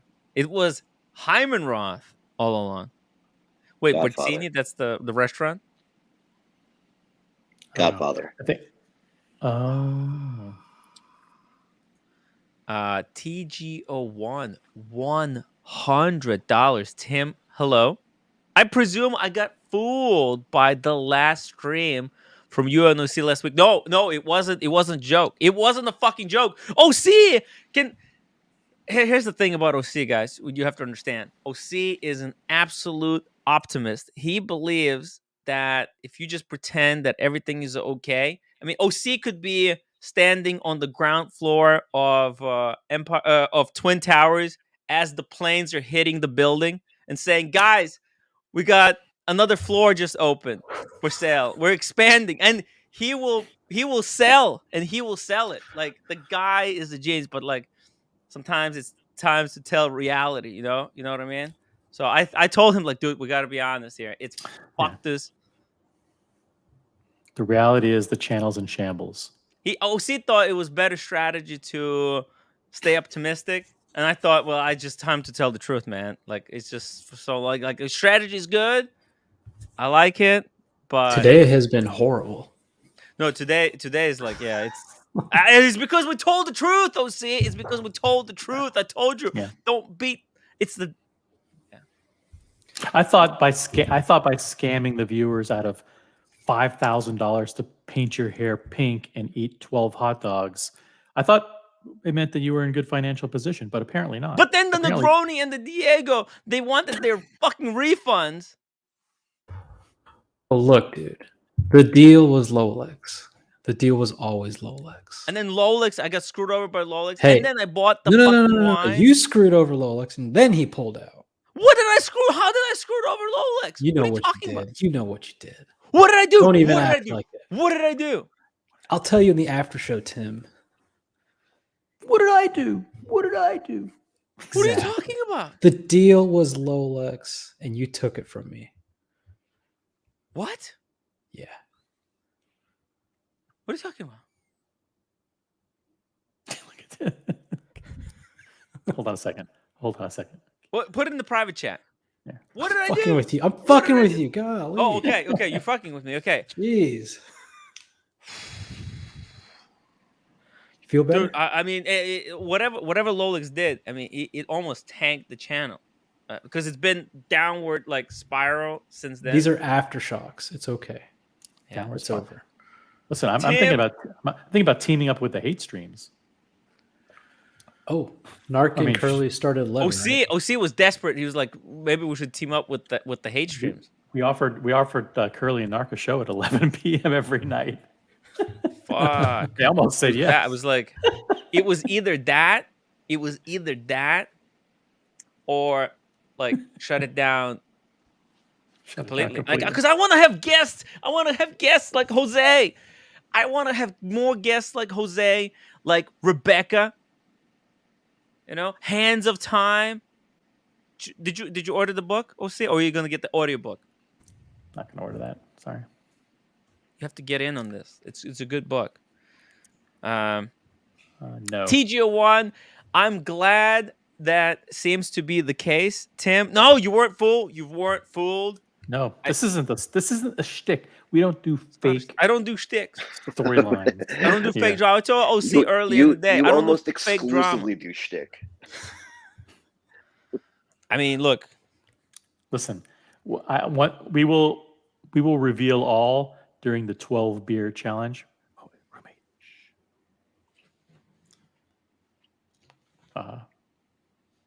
Never mind. The 12 beverage challenge. Cerveza. She doesn't speak Spanish. That's right. She doesn't speak Spanish. We should do that. We should all right, the chat. From now on, I'll tell Tim. Tim, from now on, she doesn't speak Spanish, does she? Fuck you guys. Here's to all the legends that came through today to save the fucking show. You guys are legends. TGO1, America, and George Varghese. You guys are fucking legends. Thank you so much. Keeping us afloat. Keeping the lights on. Oh, he finally got enough. Okay. By the way, we normally don't do this, but let's. Oh. What? It's a cerveza. It's not a beer. Oh, this is getting ugly. Just celebrating. Just celebrating. Shh. It's light. It's Bud Light. Oh no. When you gonna do? When you gonna do? When you gonna It's do? going I'm down gonna the start sink. this week. I'm gonna start this week. After the beer challenge. No beer challenge? Take it out. Leave it there. Okay, I can't finish this one. Love you guys, but the roommate found out. You were watching? Yeah. Why are you always watching? Timmy, I'm very intrigued by America's Sorry, super guys, chat. we got caught. All right, you got to finish reading this one. Yoko Ono here is ruining the show. Elated to join other legends tonight in saying thank you for creating this great community. Thank you. Here. Very nice. TGO1. Tonight has been a phenomenal night, and normally we don't do this, but I'm going to run through every single super chat. JC watches £5. Michael Paris $10. Eddie Mao $100 to kick off the show. Nathaniel Hannon $5. Casey Jones Brooklyn $2. Thank you very much. Sean $20. America $10. Father Artifact 28 Canadian. Helgestron $5. Maldives £50. Holy shit. 50 pounds. 50 pounds. America, another 50 pounds. Still super sticker. SE, 50 euros. SE, another 50 euros. Holy crap, you Caruso, are rich. 119 something. Is this like North Korean money or something? I'm not sure.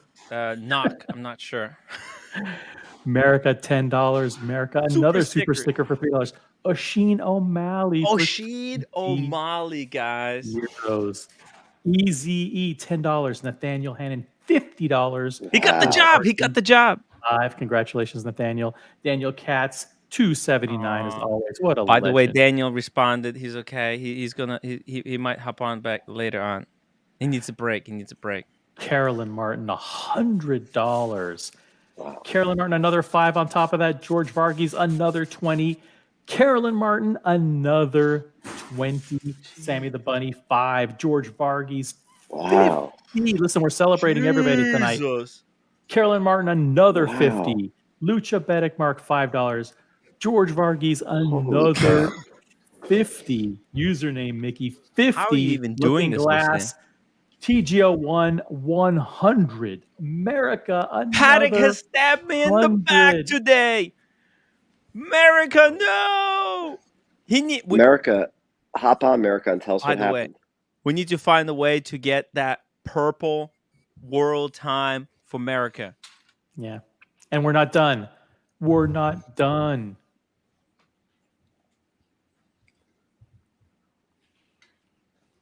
Roommate. Your microphone's blocking it. What is that?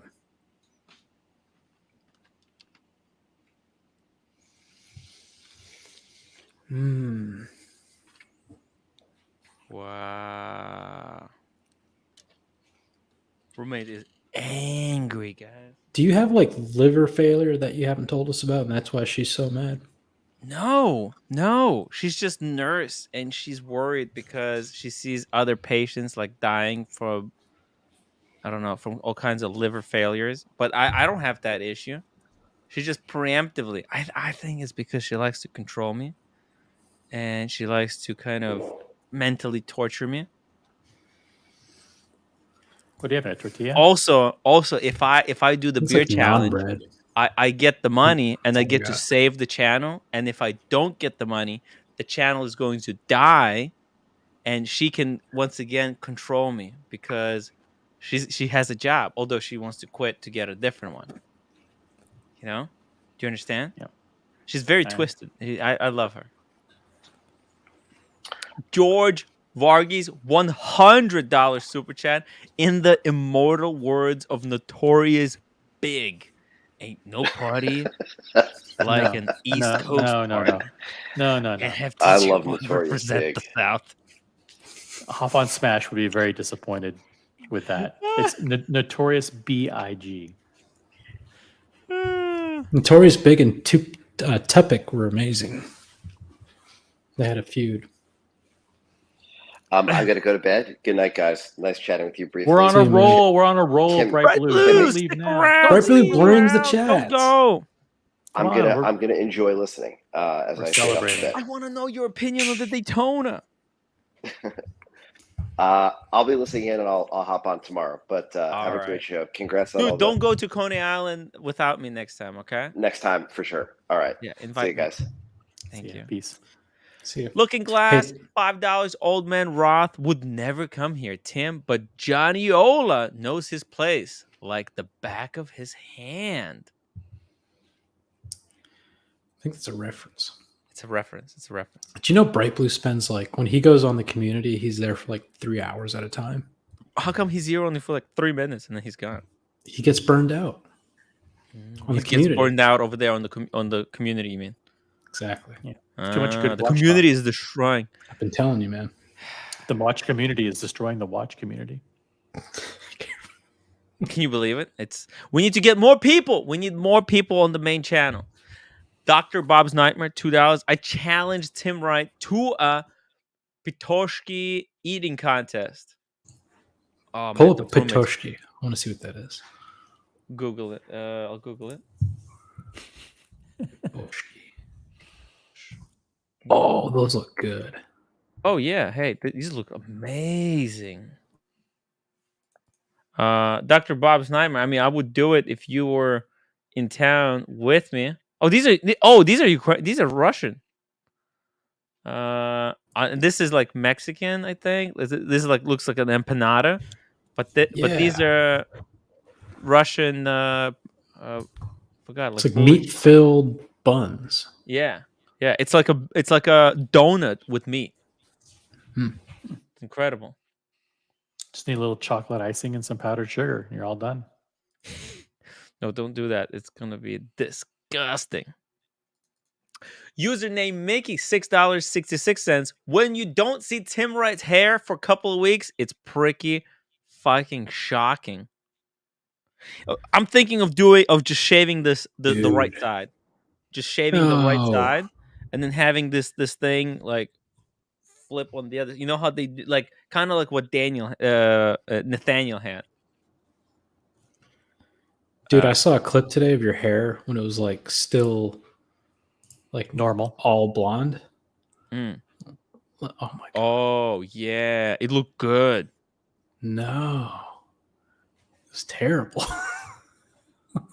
Really? Let me find. Fully blonde was good. Was bad. Mm-hmm. Because you didn't have any highlights. Oh yeah, now it's cool. Let me see. I would shave the right side of my face right now, but I don't have the clippers. Andrew Volkovich, $2 for roommate. Oh, actually, you know what? I do have a thing. You guys want to do it together? We're gonna just shave this side, go here, and then I can fix it up at the salon tomorrow. No? Okay. Andrew Volkovich, $220. Yes. What? Do it. For roommate. For loving you. Did you see how she smacked the beer out of my hand? Was that recorded? That was recorded. Yeah, we got that. Jesus. JC, thank you so much for the super sticker. Keep it up. Thank you. We gotta keep going. Gotta keep going. Oh, see, what do you think? Just fucking shave this side. Just for fun. Nah, don't do that. America 5990. $50 super chats to Tim Wright LLC are tax deductible, right? And they will be soon. They will be. We're setting something up. We're setting up a chair. Tim Wright Foundation, and then the LLC will flow into it, and everything will be tax deductible. It's going to be genius. We're going to set up a trust fund for a blonde grifter. The Tim Wright Foundation, though, sounds like Tim died. Ooh. And it's like a foundation in his honor. Does he know? It does? I thought it was a cool name. I mean, dead or alive, I don't give a fuck, just as long as the money keeps rolling in. TG! Speaking of money keeping rolling in, TG01, $100, Tim. I've always told you how special you are, but tonight you see how much everyone loves you. I mean, it's been fucking incredible show of support. See, it wouldn't have happened, Jose, if we kept going with your tactic of everything is things fine. are good. Well, everything's rosy. Everything is like it's all just collapsing. Lucha betting Mark, $5. Come to Pittsburgh for Primanti Brothers sandwich. Yeah, Primanti Brothers. They do a famous. Is it like a beef sandwich? Like and they dip the whole thing in a fucking tub of like soup. Like au jus. Really? Yeah, exactly. Oh my god. Pittsburgh. Ooh. They're famous there. Yeah.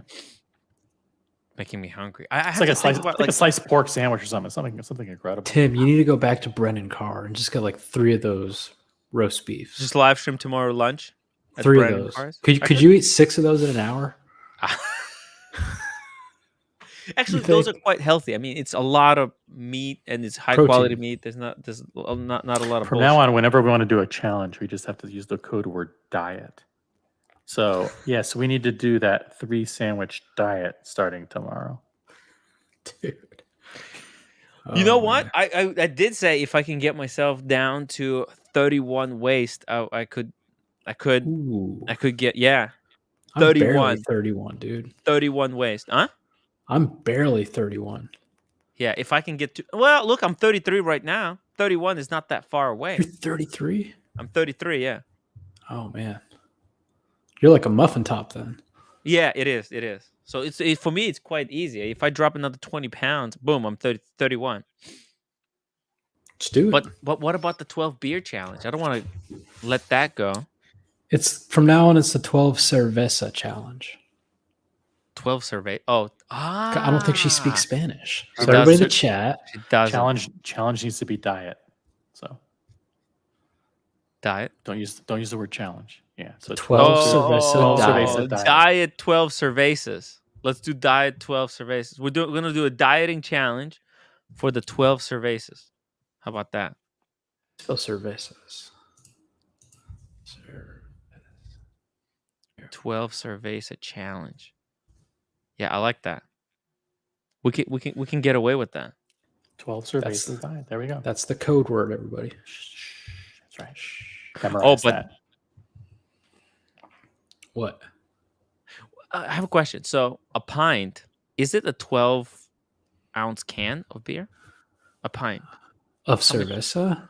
Yeah. Quit saying beer. I don't know. Like you're talking about that Bud Light that you just had. If you were to pour it in a pint glass, would it fill it all the way up? Yeah. I don't know the answer. I doubt it. A pint is 16 ounces. I see. So a pint. Okay. So then that is 12. So okay. So I need to do I have to do 15 cans or 15 pints, or I have to do 12 pints or 12 cans? Just to clarify. Cans. So let's let Buckley answer that. I mean, I was drinking those Coronas in the bottle, right? Those were what? 12 ounces. 12 ounce. 12 ounce. They weren't pints. No, you never said pints. You never said pints. I never said pints. Yeah. But listen, the you have to pour them in a glass. Right. And you have to pour it quickly so that you get a big head on it. You let all those gases out. Yeah. That's how you're really supposed to drink beer, by the way. That's why beer from a keg goes down so much smoother. Right. Is that the secret? Yeah. Because you air out most of the... All those gases, if you pour your beer slowly and there's no gas... they take up twice as much in your stomach, right? The gases will. When you pour a beer slowly and there's very little head on the top, all those gases get expelled in your belly. It's terrible. It's terrible for you. Yeah. Brennan and Carr makes Gargiulo burger. Did you try that? It's amazing. You know what we tried? We tried the chicken sandwich. It was freaking balls to the wall, though. Diego, you didn't like it? It was good. It was pretty good. It was really good. Yeah. It was Bucky light. ordered it. We split it into like 100 pieces. It was bomb. It was good. I couldn't believe it. That I was couldn't believe fun. it. Yeah. Yeah, I have to go back to Brandon Carr. It's not that far. I could just do a watch video there while having a Brandon Carr sandwich. It's a great place, you know? You Uber Eats it, you think? You Uber Eats it? Oh yeah, I can Uber Eats it tomorrow. No, but it's a great place. Like, it's a great location. If I just bring my camera, I could do a video there. A watch review, just a quick watch review. By the way, sorry to interrupt, but I want to say to Andrew Volkovich, who sent me a very touching and heartwarming story, private message last night. I really appreciate it. Thank you so much. Oh, Andrew, huge supporter of the show, and he kind of sent me a long note telling me how much the show means to him and how important it was that we keep going, and that something that we really, really took to heart. And we're trying. We're going to give it. We're going to give it a good shot. You know, Andrew, he helped me. He helped me a lot out when the roommate was away in Korea.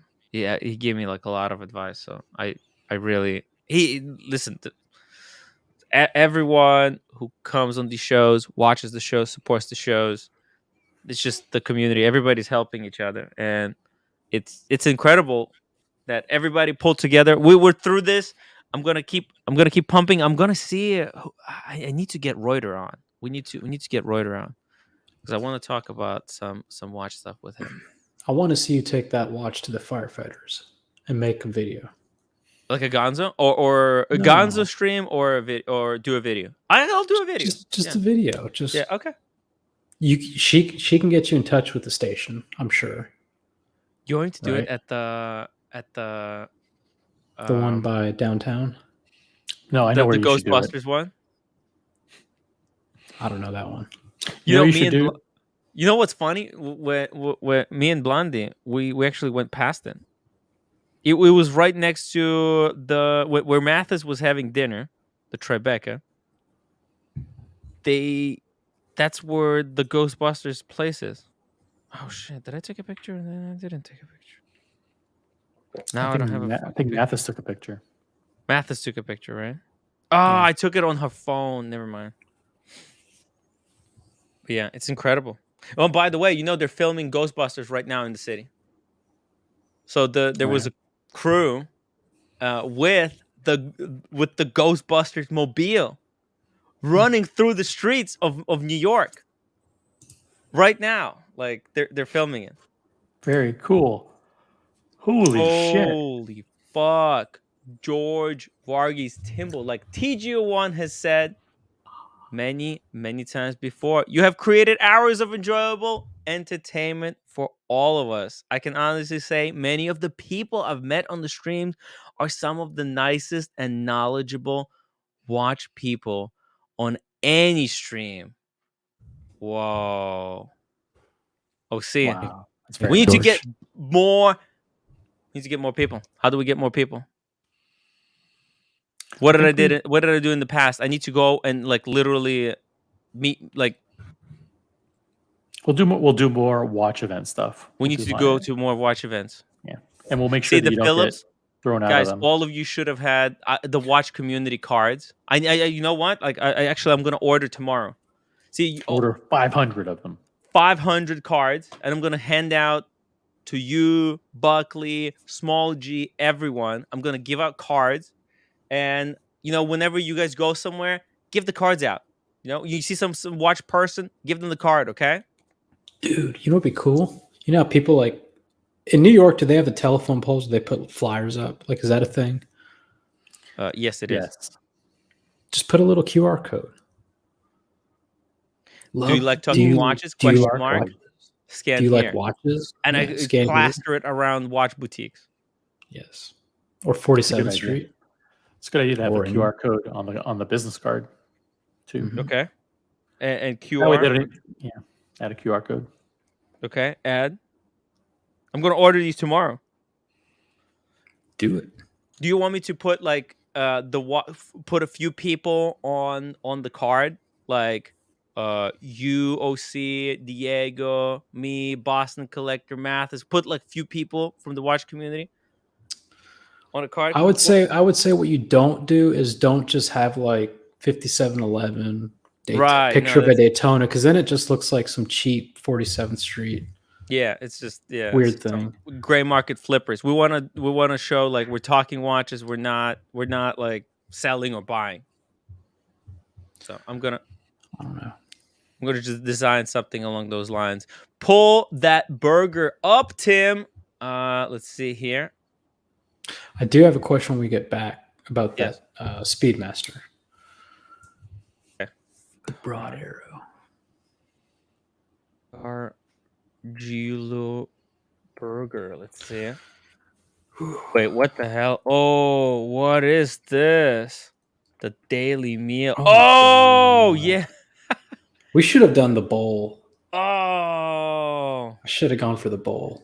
This is on the side, right? You can either get it pre-soaked or you can get it like that, where you choose your soakness.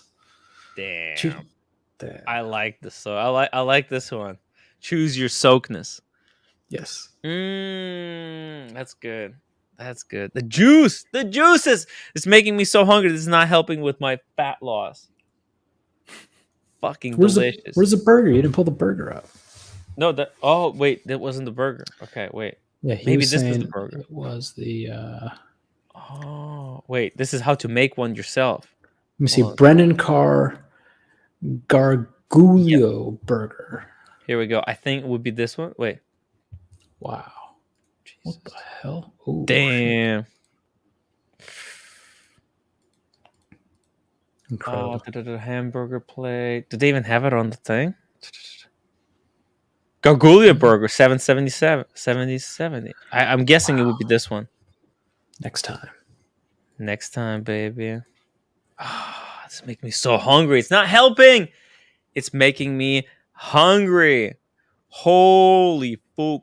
Father artifact. $140. Agreed with George. We have a great thing on this stream. Guys, I mean, this is just unbelievable. Big support, Tim. You got a lot of supporters. Oh my god. Holy fuck.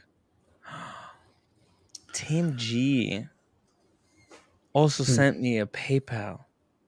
Unfreaking believable. Oh my god. Roommate, you okay? Why are you standing like that? Arms crossed. I'm okay. I'm not gonna do the beer challenge, okay? I'm not gonna. Huh? I'm sorry. No. Come here.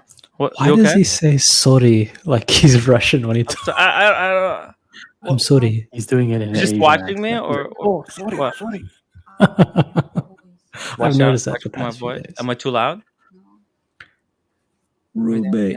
I'm Why your arms so crossed? He just, he talks in broken English. Like, me so sorry. Me no do be a challenge. No more. Me no do. Roommate. Let's see if union for me canceled. what he does? What did I say? That's how she talks. Okay, I'm not gonna do the beer challenge. Okay, I'm sorry. Stop doing that. Your challenge. What? Whatever challenge is. Tim, say I'm so sorry. Say the challenge has been substituted with a cerveza diet. We're go instead of doing the beer challenge, we're gonna do 12 cerveza. Okay. What? Well, instead of beer, we're gonna do cerveza. It's like a drink. It's a different drink. Tell her it's made of hops. It's a drink made Why from not? hops. It's like hops drink. And instead of a challenge, it's a diet. Looking at you in the mirror or not? Okay, I know. I need to. I know. I'm looking in the mirror. I'm looking in the mirror. It's terrible. What are you going to do? It's the truth. You fucking sell your soul to the money. No. That's why you look getting horrible. I told you. Your hair. We're not doing. Okay, we're not doing. Your hair is getting like a mess up. What do you mean? Hair is amazing. What do you mean? I like the hair. Your belly is like. Okay, I do need to lose weight. I do need to lose weight. Sleeping and snoring, and bathroom is smelly because fucking diarrhea, and bathtub is your fucking nose breathing is there like. It's bad. And you keep saying that you're gonna die or whatever, and the fucking next day you're drinking fucking wine or beer. And I just had 2 glass. I had 2 glass. That's it. Like broccoli bar, whatever. Like walking like a few blocks away, and they're coming back and doing the. It's bad. Can I ask you a question? Do you ever critique the roommate? Yeah. It's bad. Is it raining outside? Shit, I was gonna go for a walk. Yeah. No cerveza challenge, guys. This is too depressing. The roommate is really depressed the fuck out of me right now. You know what I mean? You look great. Don't worry about it.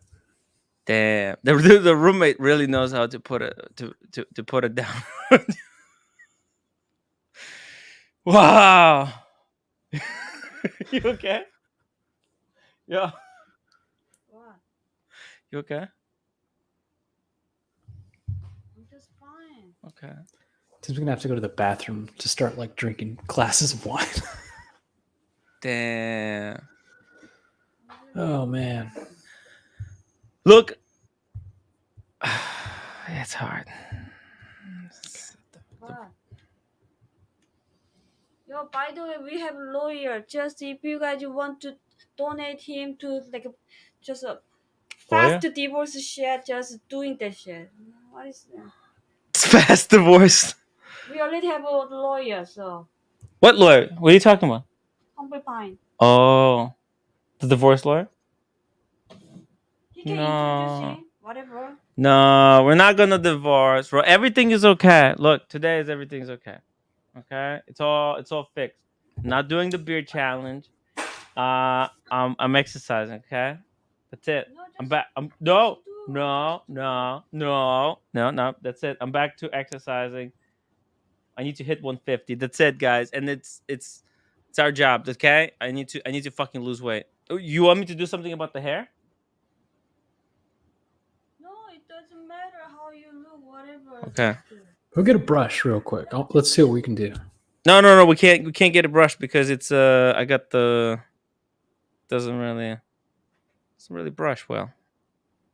Look, once we put the pink color in, we're gonna put the coat that protects it. That's gonna make it nice because right now it's we just bleached it, so the hair is like it sticks together.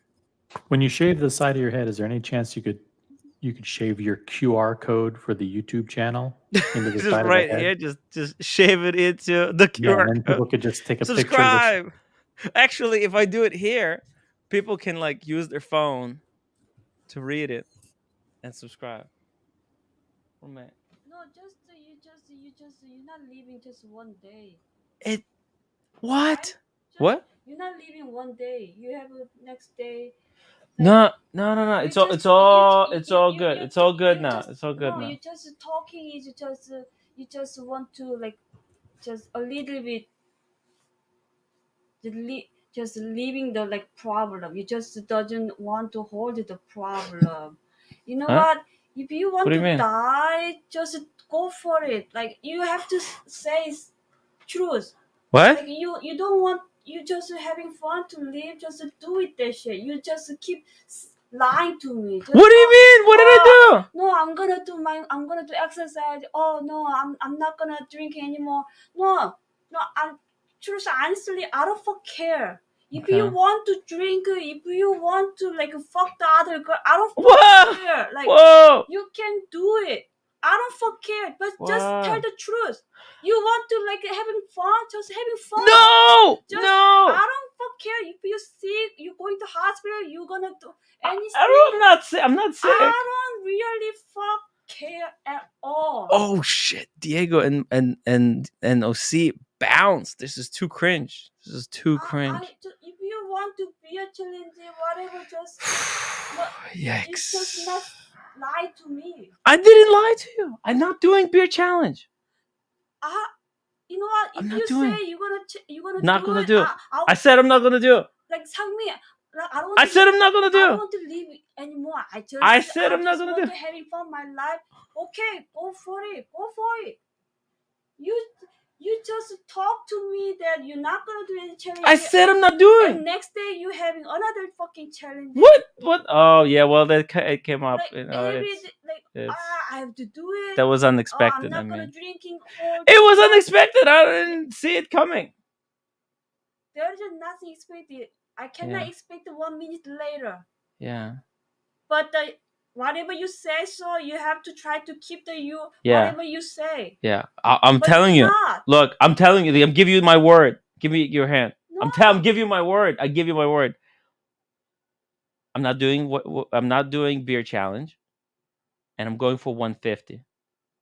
Okay, right here, right now. Let's make an agreement. Let's make an agreement right now.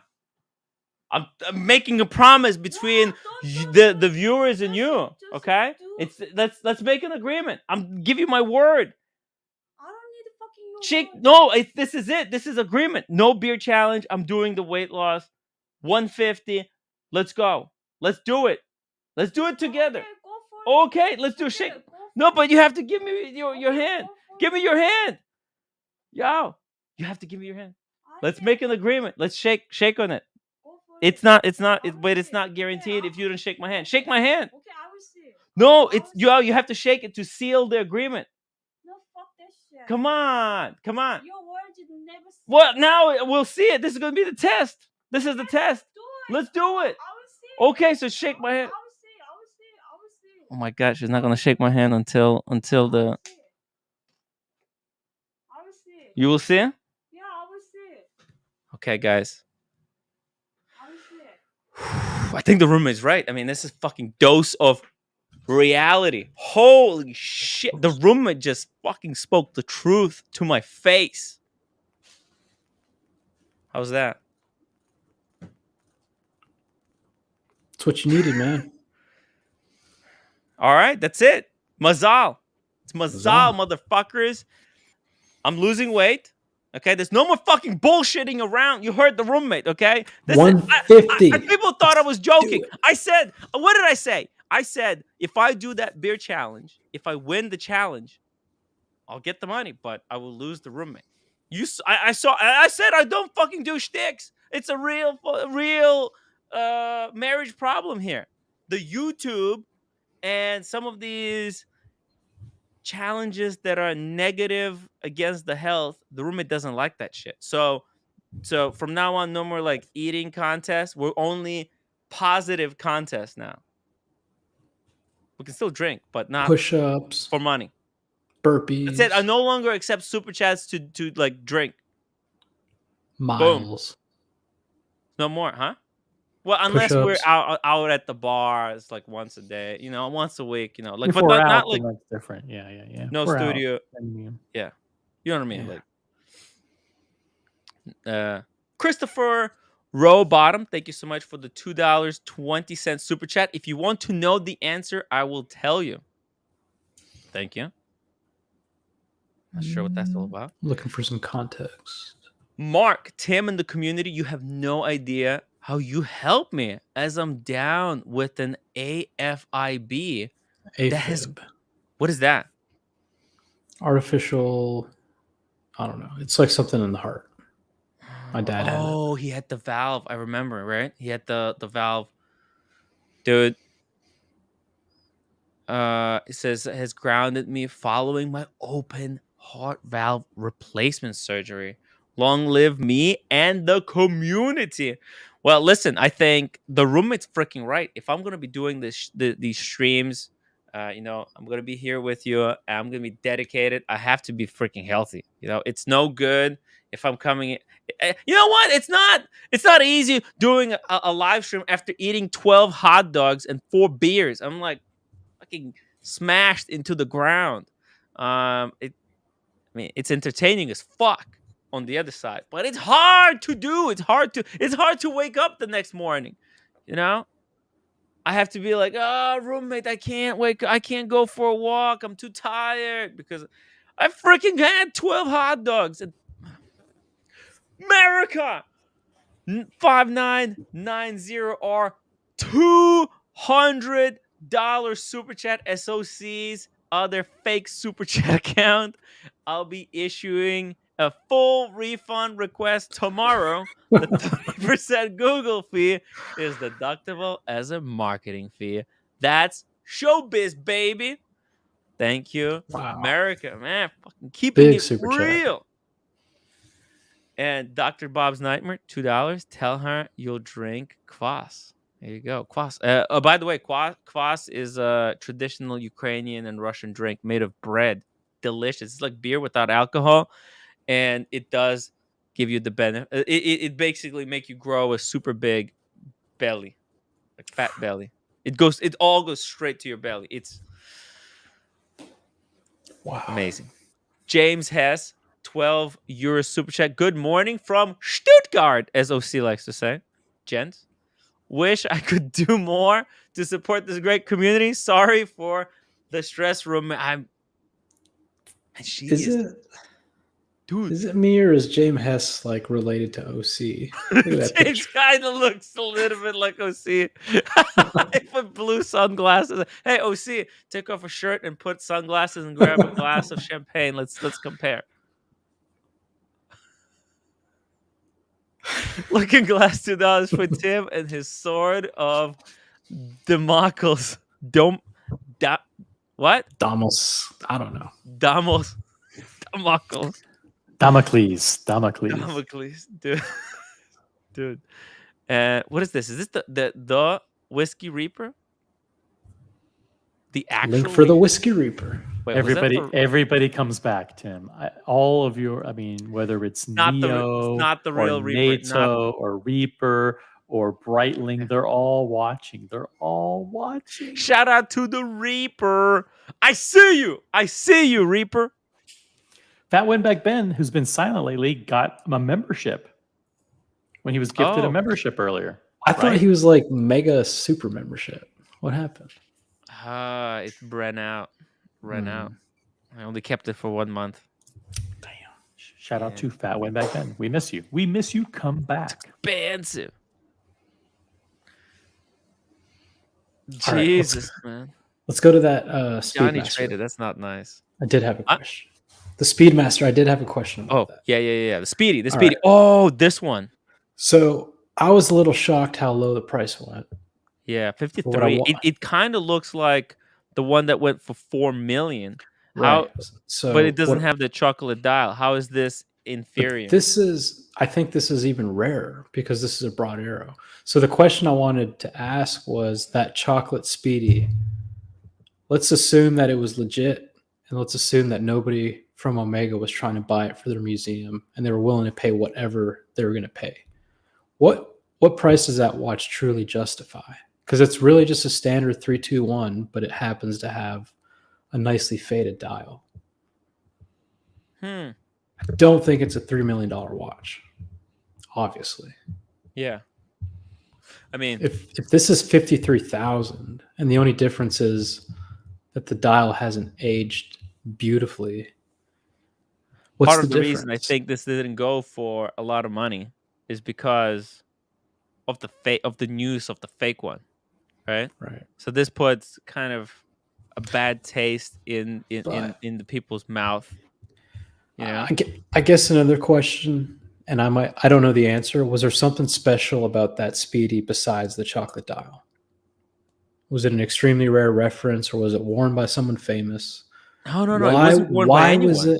Why was it the premier piece of that auction? Simply because of the dial? No, it was like the first iteration of the Speedmaster. Oh, cool. The chocolate one? Yeah. It was like the first Speedmaster that came out. This one was a broad arrow. The 2915. So that's, let's see, Speedmaster. The very first Speedmaster, to my knowledge, was a broad arrow. Oh, and the chocolate one was a broad arrow. Sorry. I'm an idiot. It's been a long day. Wow. I mean, let's see. What did they say? What did they say in the description? An early and well preserved. So this 1959. What year was the other one presumed to be? I guess 57. So that was from the original year of production. See, 1957. So Okay. yeah. That makes sense. So 1957. What is this? This is like 2 years later. It's not that much later, but I mean, you also don't have the hippocamp. Although, and it says James R. Pope. Who the? You see that this probably hurts the resale value of this watch, because who is James R. Pope? I don't know who this is. No, it's not even a cool sounding name. Oh, you guys can't see it. There you go. James R. Pope. Like, would you buy a watch like that? That's just a rando. No, that was actually one of the popes that helped cure polio. No, come on, man. And he went to the moon. Yeah. If this said James the Advisor, that's a different story. But James R. Pope, this watch I'm sure he was a cool guy. Let's see. They probably do say who he was, but that watch is very suspect. That case back. Oh, this one? Yeah. Really? Look at this It's gash. too clean. The gash. Oh, you mean here? Yeah, it's a little No. bit. It should have been worn out a little bit more. Remember how Periscope was saying that like they would put these scratches on the watches to Oh, make it yeah. look. So where the tool goes to open these case backs, Yeah. unless you have a very specific tool, it's going to fuck up those straight edges on those notches.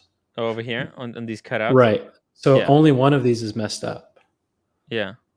All the It's other almost ones like they inserted it improperly and twisted it. Or you think they took a knife and went like that? I don't know. But all the other ones look pretty good except for that one. I would think from 1959 to now that this watch has been opened 5-6 times. So either it's stainless steel, it's not going to break. I know, but like this is typically where the watches get really destroyed. I think they're designed to not get destroyed there. I'll show you my grandpa's.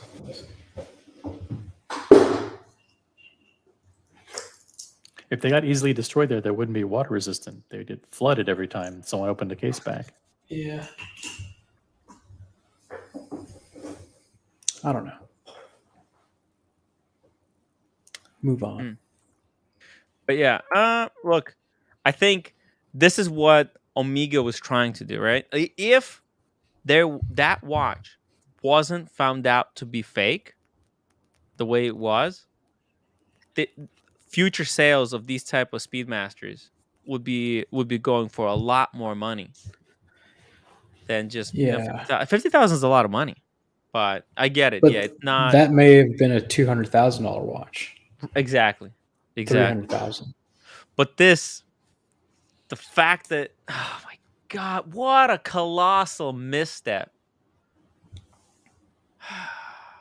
by Omega. I mean, not to ensure to not to get like 3 references to make sure that was the real deal. Spent $4 million. I think they're not going to recover from this for a couple of years. This is going to haunt them. Okay. By the way, you know this Speedy, the Speedmaster 300, probably the most beautiful. This is what Omega needs to remake. They need to focus on making wearable watches and not unwearable.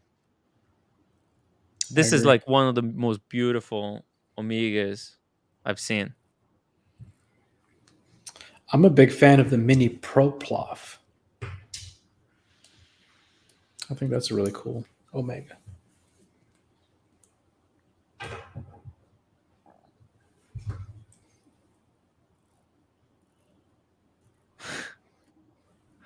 By the way, no. How about been asked about the Omega extracts. No, those were looks like those were faked, right? By the Omega Insider. Let's see. Is this the extract? Oh shit! Right, military diver's watch, right? This is where it's resting on. Wow. A very rare and attractive stainless steel diver's wristwatch, center seconds fixed spring, military marketing, made for British Army. Oh, wait a second. How was this one made for British Army? Is it because it has the T, the little T on the dial? The T means tritium, right? I'm not sure. I mean, it could on Rolex when it's over here, but let's see. Oh, there it is. Dial features an encircled T designation signifying use of tritium. There you go. For luminous R markers enhanced broadsword. The crown was screwed down. People make fun of my 14 OC. months in watches, but hey, I learned a lot. Screw down. You know, there's like 8-year-olds being accepted to Harvard. It happens. Hey, one of the Nathaniel's kids probably could get accepted at 8 to Harvard. Full. Yeah. Oh, and this is a mil spec. Wow. That means military, by the way. Yeah. Spec means specification. And this is consigned by the family of its owner. Wow, that's fucked up. Yeah. So this is like their great grandfather. Yeah, heirloom. Like 38,000. Is it even worth selling? Like family heirloom for 38,000? Like your grandfather's military watch or something? 38 grand. It's not. It doesn't even feel like it's. They got to pay for the boiler. Just call Red Shovel. Oh, you think he's still awake? No, I think they're all passed out. What time is it there? I know. It's like 4 a.m. Yeah, 4:30. Yeah. They're out. They were partying hard. Yeah, I should have been with the guys. It's really fuck the passport. What a fuck up. Yep, could have been there. With Andy Binns personally tomorrow. With Andy Binns tomorrow. He's coming. He's gonna be there. I know. Do you think he's gonna join on the live stream? That would be fun. He said he wanted to be. He came on the community channel earlier. We did a dress rehearsal. Oh, really? Yeah. Wow. He came on. He tested his camera with his phone and said, "Hey, when I get the poster, I want to do the unboxing and I want to test it out with you guys." So he did that live on the show. Andy Binns was live on the community channel. Wow. He's a cool guy. Is a private gentleman going? He said he was gonna be. We told him to go today, but he said he was planning to go tomorrow. Right. That would be cool. We told him like, hey, main event is today. Be there or be square. By the way, that watch on the right hand side. Sorry. Oh. Is the Darth? Yeah, they refer to this one as the Darth Vader. Darth Vader Daytona. Yeah. Holy shit! That looks exactly like Darth Vader. Is it gold or what's going on? No, this was stainless steel. What the hell? And these are brown subdial rings. Did it turn to that, or did it tropical? Oh yeah, they turned. So they're saying new old stock, supremely attractive. New old stock, that is insane. Look at this perfect back sticker. Like this was never worn. Holy shit! Perfect. 76,000. The case back looks funny to me because they have a special tool. Used to go to that top right lug. Go to that top right lug. Top Is right. that a shadow, or did they fuck it up when they took the bracelet off? No. It's just a shadow. There's no marking. Oh yeah, okay. Let me see here. No markings. Wow, that's incredible condition. It's impressive. Could be fake. Could be. Dear Artifact, $28 super chat. So many legends contributed to this great entertainment tonight. So glad to be part of this community and to know you all. Tim, would you choose the new Paul Newman over the white gold Daytona you originally wanted? Yes! Yes, I would! In a heartbeat. I wouldn't even skip. Well, actually, I should have said I wouldn't even skip a heartbeat. I would pull the trigger. It's so much better. The 24-hour chronograph is fucking brilliant. I want that. That is So a much. perfect watch. Ocean. Yeah, I would don't know do about perfect, but pretty nice. I would do anything to get that one at retail. Or except anything that's unhealthy and the roommate nothing that roommate wouldn't approve. I would do anything that's roommate approved for that watch. Fair? Fair enough. Fair enough. Darth Yeah, that's a Vader. cool one. It's a cool one. By the way, It if you want to save time, just sort from high to low on price, and you'll get all the big ones at the top. Oh yeah, let's look at the big ones. It did 69 lots today. Oh Actually, 79 lots. Wow, I'm surprised this sold for this much. 1 million. Wow. This looks like the Tokyo edition, right? Same watch. Yeah. No, I think lugs are different. I think the Tokyo, they kept lugs normal. Oh no, they did fuck up the lugs. The one on the right. Yeah, they did. Yep, it's the same. So it's the same case, just different dial and date. Yeah, 5531. Exactly the same. Yeah, yeah. Same reference. Boom, look at that. Yeah, it's just different insert. Wow, identical. Oh, and then the back. Actually, you know what? I think this one has a platinum micro rotor. What? Where's my mouse? Oh shit. Let me show you. Boom. See? Oh no, it is same. It's yellow gold, but it's got the print. The printing. Printing's pretty cool. Do you like the printing? No. It looks. It almost looks like a yeah. a watermark on an image. Whoa, TG01 YouTube cut me off. Now went PayPal. I told you. I told everybody that we were going PayPal. They didn't believe me. Yeah. Wow. TG01, thank you so much, dude. I mean, because of TG01, I'm not doing the beer challenge.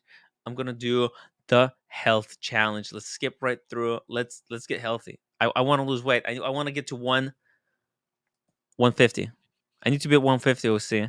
Yeah. Can we start on Monday, because I'm having a big pool party tomorrow, and we just bought 3 packages of Nathan's hot dogs. Throw them out. Dude. Throw them out.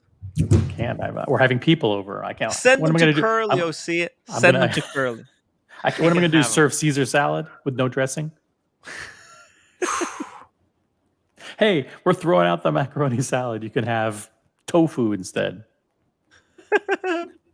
Tim said I need to get healthy.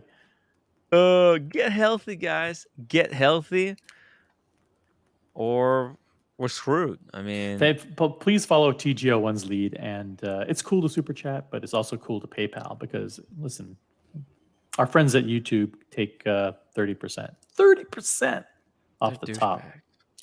I mean, they're great. No. What Tim means is they're great partners, and we appreciate their relationship. But sometimes, hey, without YouTube, we wouldn't have anything. So, hey, I read 70% of something is better than nothing.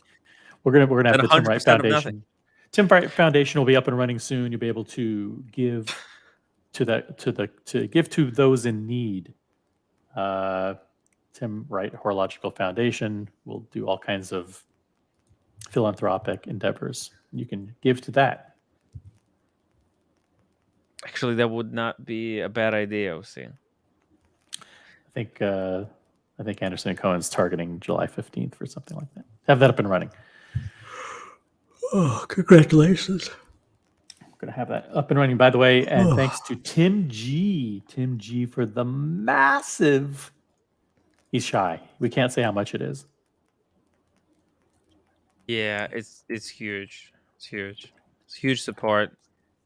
Really, it was difficult. I mean, this month was difficult, but look, no one can match that. No one this can new match website and the new insane. stuff is expensive. So,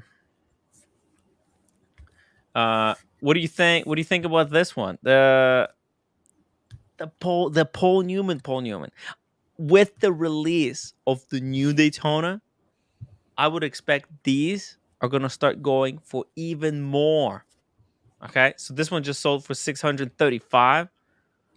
I would expect because the new look at it, the new ones has the open case back.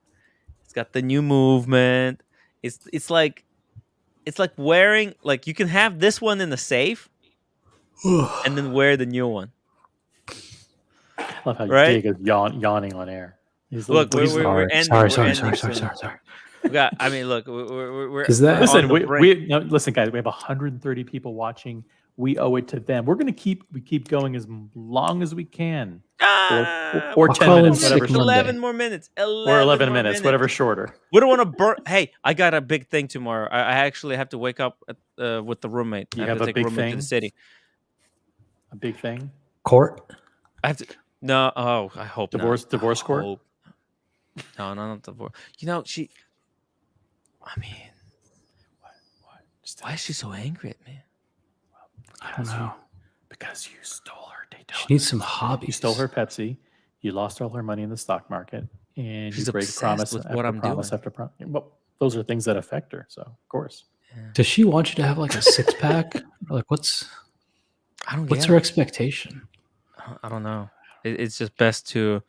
Holy moly, Carolyn Martin sent the PayPal as well. No, don't. No, guys. I was just kidding. Unbelievable. Don't try to match Tim G. You're not gonna do it. Oh. Don't even think about it.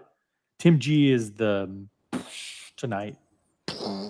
I mean, everyone else is incredible, but Tim G went the PayPal route and then boom, overboard. It's overboard. Overboard. I'm not even gonna know what to do with all this money now. Maybe pay some of your parents. Look, I you know what? I refunded Diego. Diego was freaking out too. He called me. He's like, Tim, don't worry. You shouldn't have refunded. Like, I'm gonna try to funnel this money back to you or something. You know, I'm like, dude, it's just like I don't want to owe. You know. I'm like, I'll find the way. I'm like, fine, I'll find the way. You know. So, those hot dogs, believe it or not, they did get me through the toughest time. So, the hot dogs saved the day. But now it's time to put health ahead of the everything else. Time to turn over a new leaf. New leaf. And I don't mean weed, Tim. No, Dude. me. You guys are not going to do anything. You Diego was already exercising. You should do another 30-mile walk. Do it once a year. I fucking should, right? You want me to do it this week? Yeah. Let's fucking do it this week. Do it Wednesday. Wednesday? Done. Hump day. Wednesday, hump day? Done. This Wednesday, 30 miles. You guys ready? Ready. Type 1 if you guys want to do a 30. Do you want to go the same route, or do you want to do a 22-mile hike in Long Island where the Buckley is? I can bring Buckley with me. Probably, I'd say the same route. There's more sites. Look at the same route. 30 miles versus 22 Bring Buckley miles. with you. 30 miles is actually really long. Because I think if I went the 22 miles, it's like literally in Buckley's backyard. That's how close it is to him. So he could, but this one, it's all the way. I have to go to Yonkers, you know. And by the way, I'm gonna do pink hair, so I'm gonna be there in the neighborhood. I could do. I mean, either choice, guys. Let me know in the chat. Do the 30 miles or the 22. It doesn't have to be 30. It can be still through the city, but it can be 20 in the city. Just don't start in Harlem or far? wherever you started. Yeah.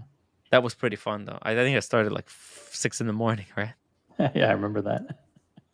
I was in the city that day. Remember, that's an epic live stream. One of these days, we're going to play it on the Best of Tim Wright. We're thinking about doing a new segment where at midnight every night, since Curly and Ark turned us down for the 11 p.m. time slot, at midnight every night, it's the Best of Tim Wright, where it's the top 10 live streams that Tim's ever done. We play them in their entirety from start to finish, starting at midnight. And that's one of them. That's one of them. That was epic. And I was actually, I was personally involved. I met up with you. Oh my, dude, that was freaking epic. I don't know what it was, but you said something that triggered me, and I just went ballistic on Nico. Yeah, I can't remember what it was. Yeah, I don't remember. I have to rewatch that stream. It was absolutely brilliant. Could have been the soju. Boom. But TGO1, he's on the money. You can absolutely balance your love of hiking and partying at times, but life must be fun. Life must be fun. I mean, seriously. I look, Romit is right. I need to break down to 150, then I can do whatever the fuck I want, I think. Because once I'm at 150, once I'm doing like a month, like I should be doing that thing monthly, right, Diego? Like a 30-mile kind of thing. Walk once a week, I'd say. Yeah. Once a year at a minimum. Once a year at a minimum. Yeah. It's time to do it this year. And maybe what you can do is maybe put it off this Wednesday and schedule it and see if you can have people join you. Oh, like to do and the then walk it just with becomes me? an event. Oh, the shit. Tim Wright Foundation Walkathon. Tim Wright Foundation Walkathon. Yeah. Second annual walkathon. Hey, if somebody wants to walk with me, you can have sponsors, right? Z-Man. By the way, Z-Man is a great walker.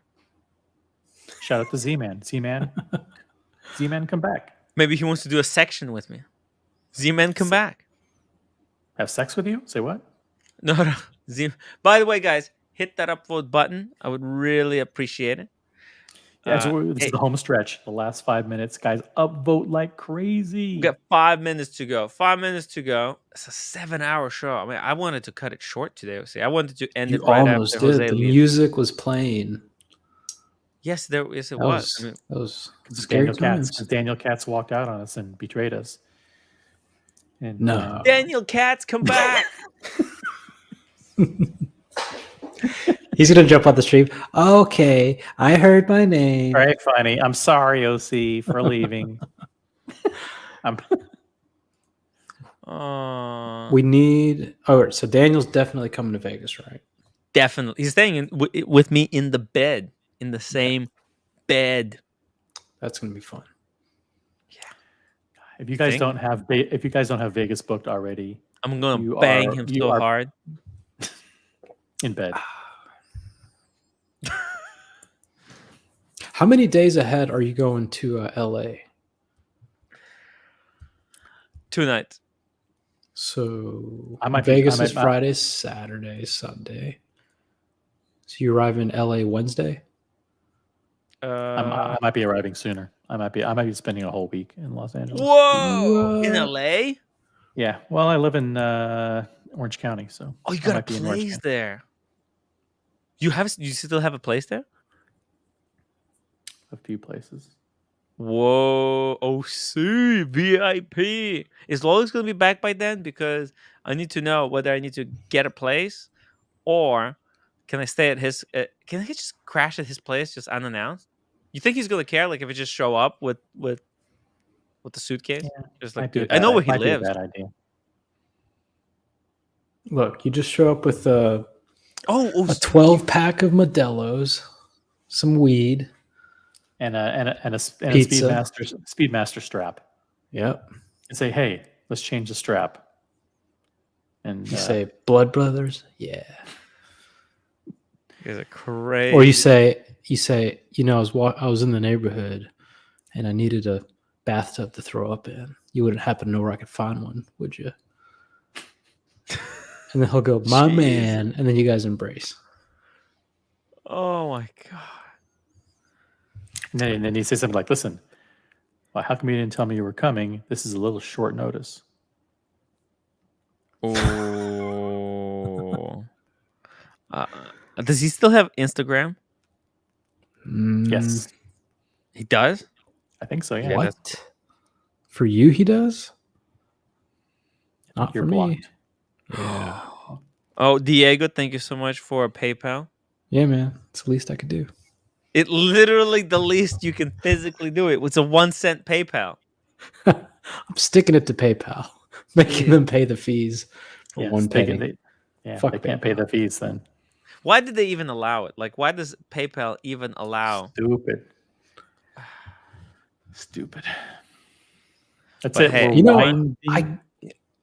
I can't buy anything or I can't ship anything with PayPal right now. Because when my PayPal got hacked and they closed my account at my request and I opened a new one, yeah. I don't receive the payment until the recipient says I received the package. Oh, wow. Yeah. So fuck PayPal.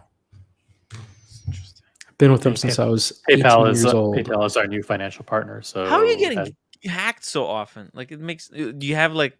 It was Russians. The Russians, man. It was Russians. Watch out for the Russians, guys. They can come and get you. By the way, if Marcelo is watching, he needs to go to the Patek and get the new book, The Art of Tailor-Made Watches. Wow. It'll be covered available in only in bird shit. Japan. Yeah, I think so. I'm not sure. Maybe. Tailor-made? Patek Philippe. There's only one. Look at the author. Who was it? David Parmigiani. Oh, no. Is it of the Parmigiani Fleurier? Mm-hmm. Wow. No, not really. But maybe. It's a possibility. Maybe it's his new hobby. By the way, let's just quickly go through here before we wrap this up in 1 minute. We got 1 minute to go. Just quickly, we'll take a look at what other watches sold, for crazy money. Look at this Patek 2481. It didn't sell. Did not. Correct. It didn't sell. It didn't reach like a certain threshold. I can't believe it. Oh, yeah. You know that Parmesan, he's a part owner. Ooh. Of the Patek, apparently. FP Joran, Tourbillon Souverain. I think Cars had a similar one before. He had this one with a vertical tourbillon. I remember. It's just a regular tourbillon. Still black label. Pretty nice. Sold for $482. That's insane. There's no way that watch was worth that money. Then we got 5650 with the advanced research. Get out! It's crazy thing. And then what is this? Halter Barnes. Jeez. 400,000 for this thing. I cannot believe it. It must be some kind of a historically important model that inspired all other, like maybe MB&F type watches. There's no way. Like, I don't get it. I just don't know the watch. It's the earliest example known, an unprecedented, groundbreaking, and intricate yellow gold perpetual calendar wristwatch with leap year indicator, guarantee, and a presentation box. 1999. Wow. Oh shit, that is pretty crazy. Wow. Now I want to know more about this watch. It's crazy. Things are only impossible until they're not. Wow. I wouldn't pay this kind of money, but you know what? The quality seems insane. I think we looked at other watches made by this company in the past. I can see the design language on the crown. It's all coming back to me now. Great song. Yep. Yeah. Celine Dion. You want to sing it? Sorry. What do you say? Nothing. Hey, this is the actual. Oh shit! Right. This is Guys. this is the Cars one. That's the Cars one. We're gonna end it here. That's the Cars watch. $280. There you go. If he wants to flip Jump it, on the after show. Jump on the tram. join the after show. Anybody wants to join the after party? Why I bought it? Jenny Halter. Oh shit. Hey, here's an article. Okay, I'm gonna read this. Wow, impressive stuff, guys. Give the show a quick thumbs up if you haven't yet. Thank you so much for incredible show of support. We're not going anywhere. 150. The cartel tried to kill me. The hate streams tried to kill you. Tried to kill me. But you guys. The hate streams are imploding around us. We're not going anywhere. Hit the upvote. I'll see you tomorrow.